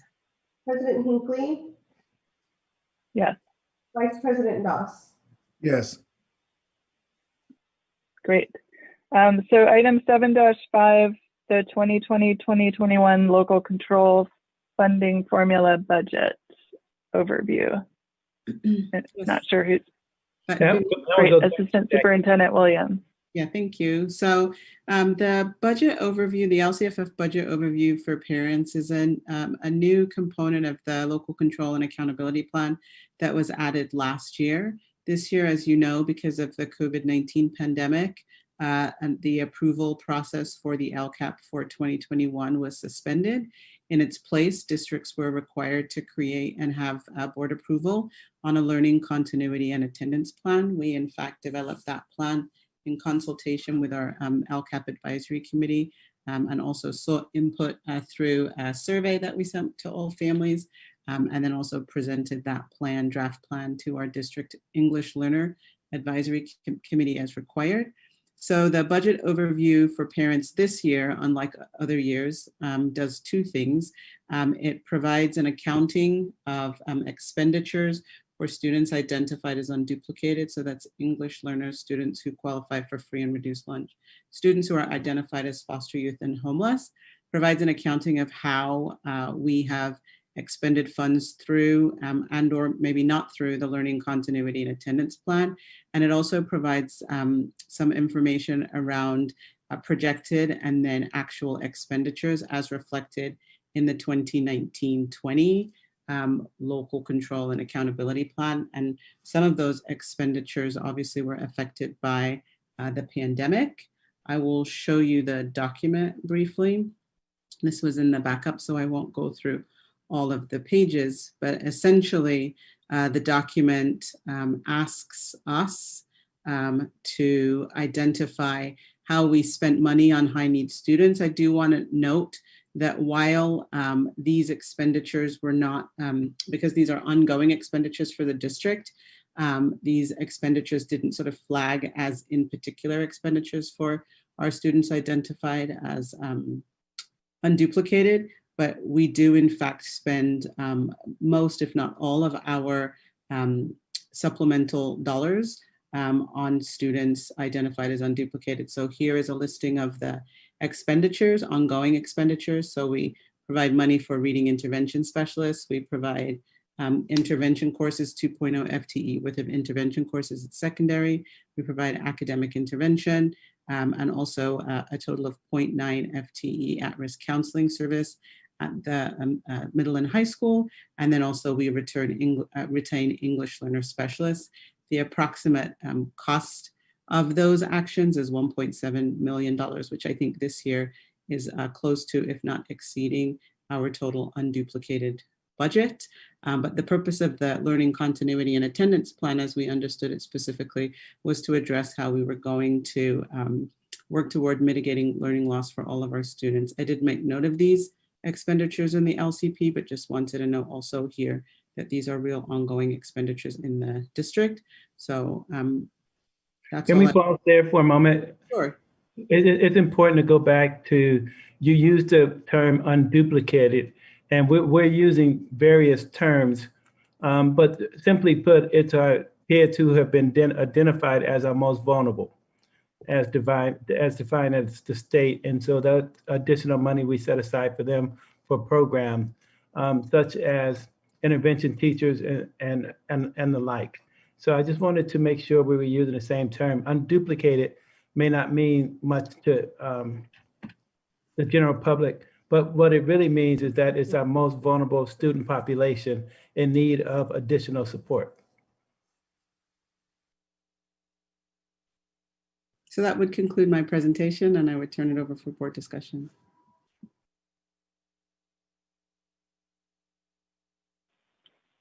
Any board questions or comments?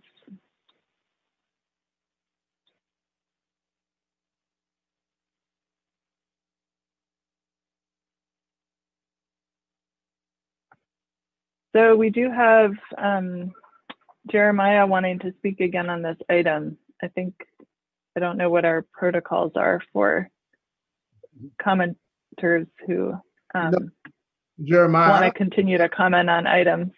I don't remember you being this talkative, Jeremiah, when we were in school. I know.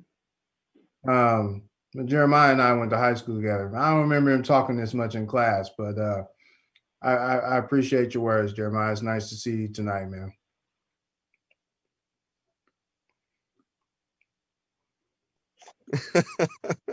Thank you. Yeah, I was a little shy in class, man. I was in special ed, but I broke out of my shell thanks to Alexia Rishi. She really taught me how to be a productive citizen in my community. I just want to bring a point of interest. Did you say homeless students? I'm pretty sure I heard you say somewhere in there homeless students.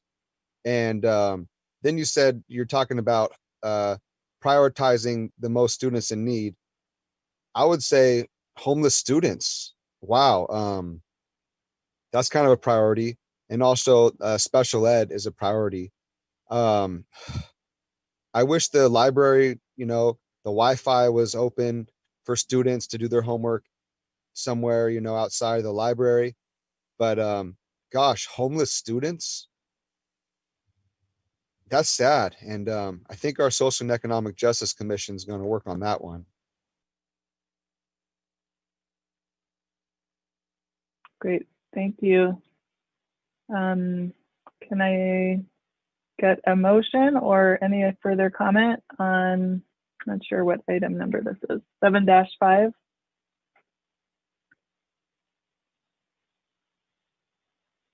I move to approve item 7-5. I will second. Oh, sorry, Audrey. Can we get a roll call? Student Board Member Malal, Yes. Student Board Member Corzel Clark, Yes. Trustee Davidson, Yes. Trustee Boyd, Yes. President Hinckley, Yes. Vice President Doss, Yes. and Trustee Duran. Yes. So the motion passes unanimously, and we are now on item 7-7, the amendment to the agreement for design build services for Ocean View. And this goes to our maintenance director, Ben Borrego. Good evening once again. So this is an amendment number 5 to the design build for the Ocean View project, rebuild project. And it is considered amendment number 5, and there is various scopes of work that have been itemized under the categories design enhancements, agency requests, and unforeseen conditions, especially for new board members. These have been reviewed by the district's project manager and the DSA inspector, and they concur that these are reasonable costs. Under design enhancements, we have change order number 21, which includes security upgrades and door hardware changes. One of the changes is to include a one-touch full lockdown system for the entire campus, which is for all the classrooms and selected areas, to include gates also. One thing to note is that this additional cost will not be drawn from the contingency. We have change order number 29 is the relocation of the existing kiln. This includes the extra work of new ductwork, roof penetrations, waterproofing, blocking, additional boards. This also will not affect the overall budget. We have change order number 30, which is the restroom floor change. It was originally a tile floor, but afterwards it was determined that this would be a high use restroom, and especially in the boys' restroom, for the purpose of cleanliness, it was recommended that an epoxy floor be installed instead to improve that cleanliness. This cost, which is small, will draw on the contingency. We have change order number 31, revisions to the north parking lot and play area. There were comments from the CDE to maximize this area. And so with that, it would include the relocation of fencing, additional sidewalk, which will be ADA, new striping. There will be new basketball poles and backboards installed. And this will all be ADA approved. And it will also, this was budgeted for, excuse me. Under agency request, this was a change order 26. This particular item, the city of Albany had a project on the calendar for quite a while, and they asked us to be able to do the portion that would affect the north portion of the campus. We agreed, but there was a need for supervision and coordination between the city's contractor and our contractor and equipment and so forth. This cost, the city agreed to absorb that cost, and we have already billed them, and we are expecting reimbursement. Change order number 28 was an additional fire hydrant request by the City of Albany Fire Department. There were originally, I believe, 4 fire hydrants that were approved, but they felt there was a need for an additional one, and so it was installed. Under unforeseen conditions, change order number 25, it is considered a non-compensable time extension. And I believe it was October, there was a need for additional excavation and compaction, which involved about 2 weeks. And this reflects that time.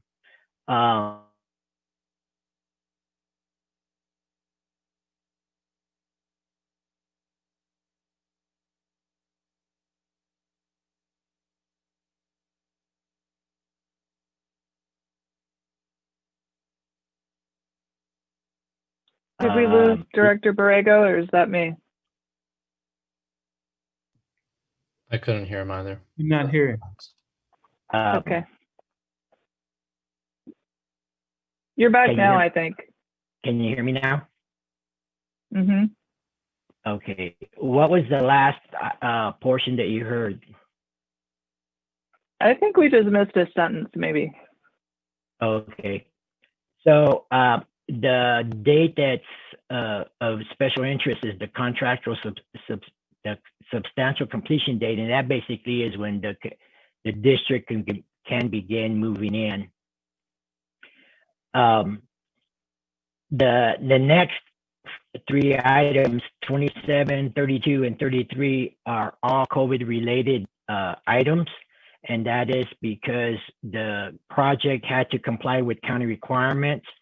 And the difference between the 3 items is basically they are monthly charges. So all these items will be paid from Measure Bond B, and that completes this item. Great, thank you. Are there any questions? Trustee Duran. Just one question, Director Borrego, which is you just finished mentioning about the COVID-related costs, which are monthly, and so they'll continue for as long as it's with us. And I'm wondering if, can you ask the state, is there possible reimbursements from the state for this, which is, we're at 51K? Yes, I will make a note, and we will look into that and get an answer back to you. At the moment, I could not answer that to say there is funding available for reimbursement. Thank you, I'd appreciate that. Any other questions on this item?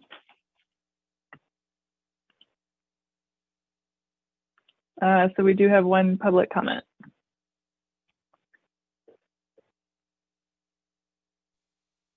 Hi, this may be a silly question. There's been a lot of talk in meetings in the city about pickleball. I was just curious if you guys were going to stripe for pickleball in the cities or in the in the school, playground. I was just going to suggest maybe pickleball. That way they could offer a pickleball class during PE.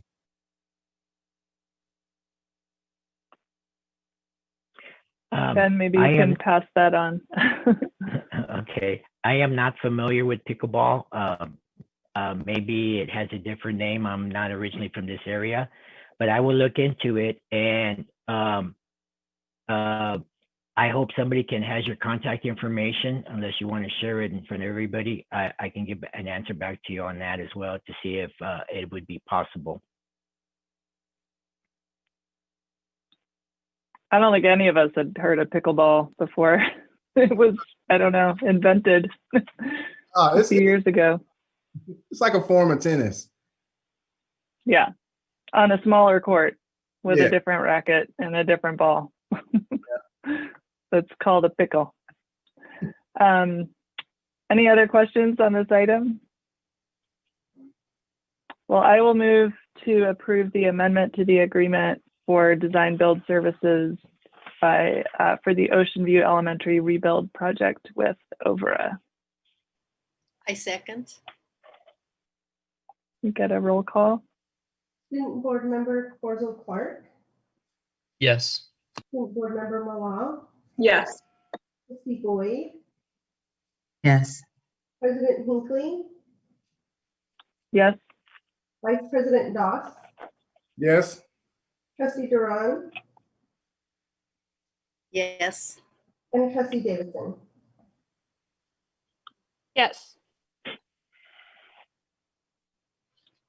Great. The motion passes unanimously, and we are on 7-8, the proposal from OHO Technology. Yes, this item is to purchase equipment and programming services for a lockdown and security camera system at the Ocean View project. This would be purchased through the California Multiple Award Schedules. These are pricing that the state has approved and would allow the district to not have to go through the bidding process to purchase the same equipment.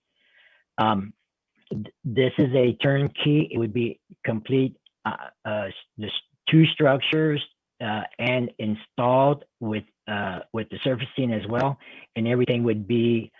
Oh, I'm sorry, because both of them are like CMSA. This is for the camera systems. These camera systems would be the same as at the annex and the high school, and the lockdown system is for the door lockdown system that was mentioned earlier. These items would also be paid from Measure E bond.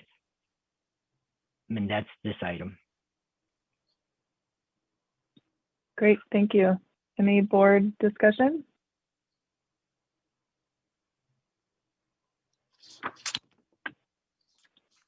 We have one public comment. Oh. Hi, thank you. I'm just wondering who's going to own this equipment. The bond is going to pay for this. The city's going to pay for it. Will we own this equipment forever, or is the construction company or security company going to own this equipment and we're buying it for them, and then they're going to keep the equipment once the school's finished and own that equipment for another project and another project? I would hope if the money's coming from the school or from the county that we would own this equipment. That's all. Yes, there are security cameras that will be installed throughout the campus. The district will own them, and the lockdown system is part of the doors and will be permanent as well. So the district will own them. One thing I forgot to mention, that this is well within the original budget and will not affect the contingency. Great, thank you. I move that we approve the proposal from Ojo Technology to purchase equipment and programming services for a lockdown and security camera system for the Ocean View Elementary rebuild project. I'll second.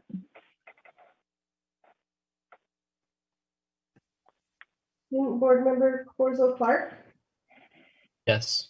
Student Board Member Malal, Yes. President Hinckley, Yes. Vice President Doss, Yes. Trustee Duran, Yes. Trustee Davidson, Yes. and Trustee Boyd. Yes. Great. Motion carries unanimously, and we are on our last contract, item 7-9, purchase order from Landscape Structure. Yes, this is for the purchase of 2 landscape play structures at the Ocean View campus. This is also through CMASs, which is why I got confused. It's way past my bedtime. And so these 2 structures are a turnkey installation. It is the structures themselves, the installation, and everything is ADA compliant. These items were within the budget originally projected, and these items will be paid for by the Measure E bond. Great, thank you. Any board discussion, comment? We have 1 public comment.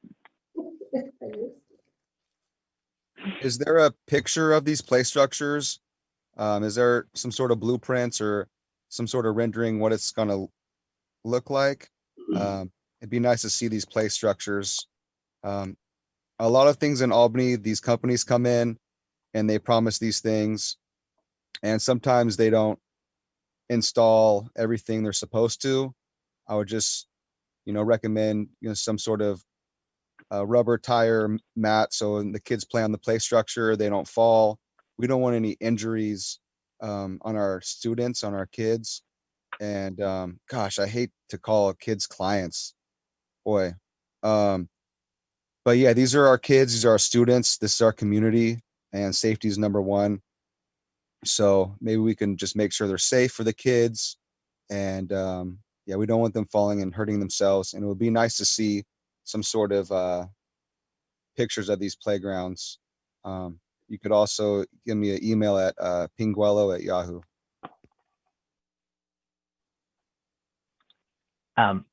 The surfacing is rubberized surfacing, and it is ADA compliant. These structures have really been scrutinized, and they meet some really tough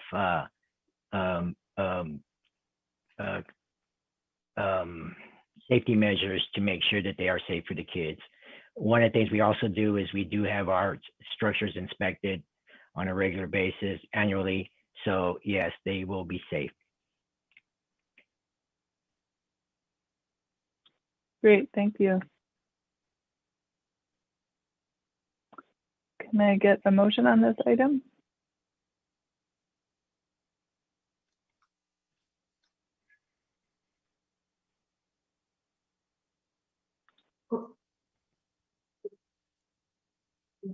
Are we awake?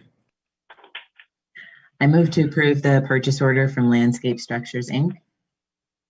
for the purchase and installation of playground structures for Ocean View. I say. I'll second. Oh. Board Member Corzo Clark, Yes. Student Board Member Malal, Yes. Vice President Doss, Yes. Trustee Duran, Yes. Trustee Davidson, Yes. Trustee Boyd, Yes. and President Hinckley. Yes. The motion passes unanimously. Yes. Thank you. I have one last question. Did the gentleman say his first initial last name at Yahoo? Yes. Also, Mr. Borrega, I have Jeremiah's email, so Okay, I'll get you information. We'll send it over to him. thank you. No problem. So next, we have upcoming agenda items. I don't have a fancy list, but I do know that on January 12th, the middle school and high school reopening plans will be coming to us sometime in January with an update on those dates. We've also asked that an update on the elementary reopening plan, including some updates on how we're going to move forward with school age care and hubs. We asked for that to come back. I don't think I heard any other agenda items, but if I missed some, let me know, or if there are others to add.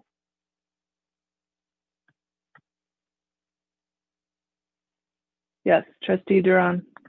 I'm just throwing this out so that it can be in the agenda bin. And I think we should think about summer school, not just for the kids we have in the past, but really looking at an overhaul for summer school for all kids, even those student trustees that are graduating. Maybe they want to have summer school and participate this in 2021, right? But anyway, it's a big project, and I just wanted to be sure it's put there so that we can start discussing it sooner than later.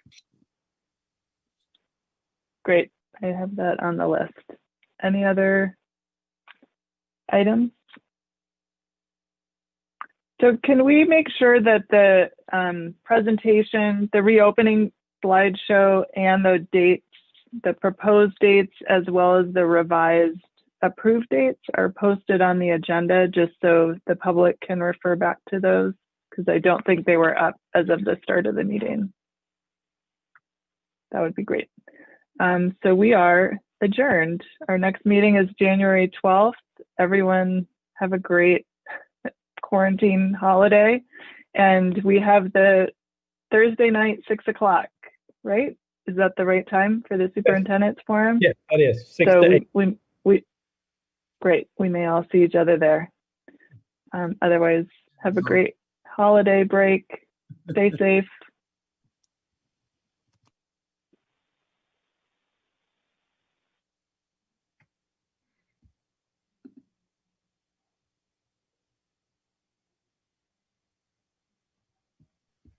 Thank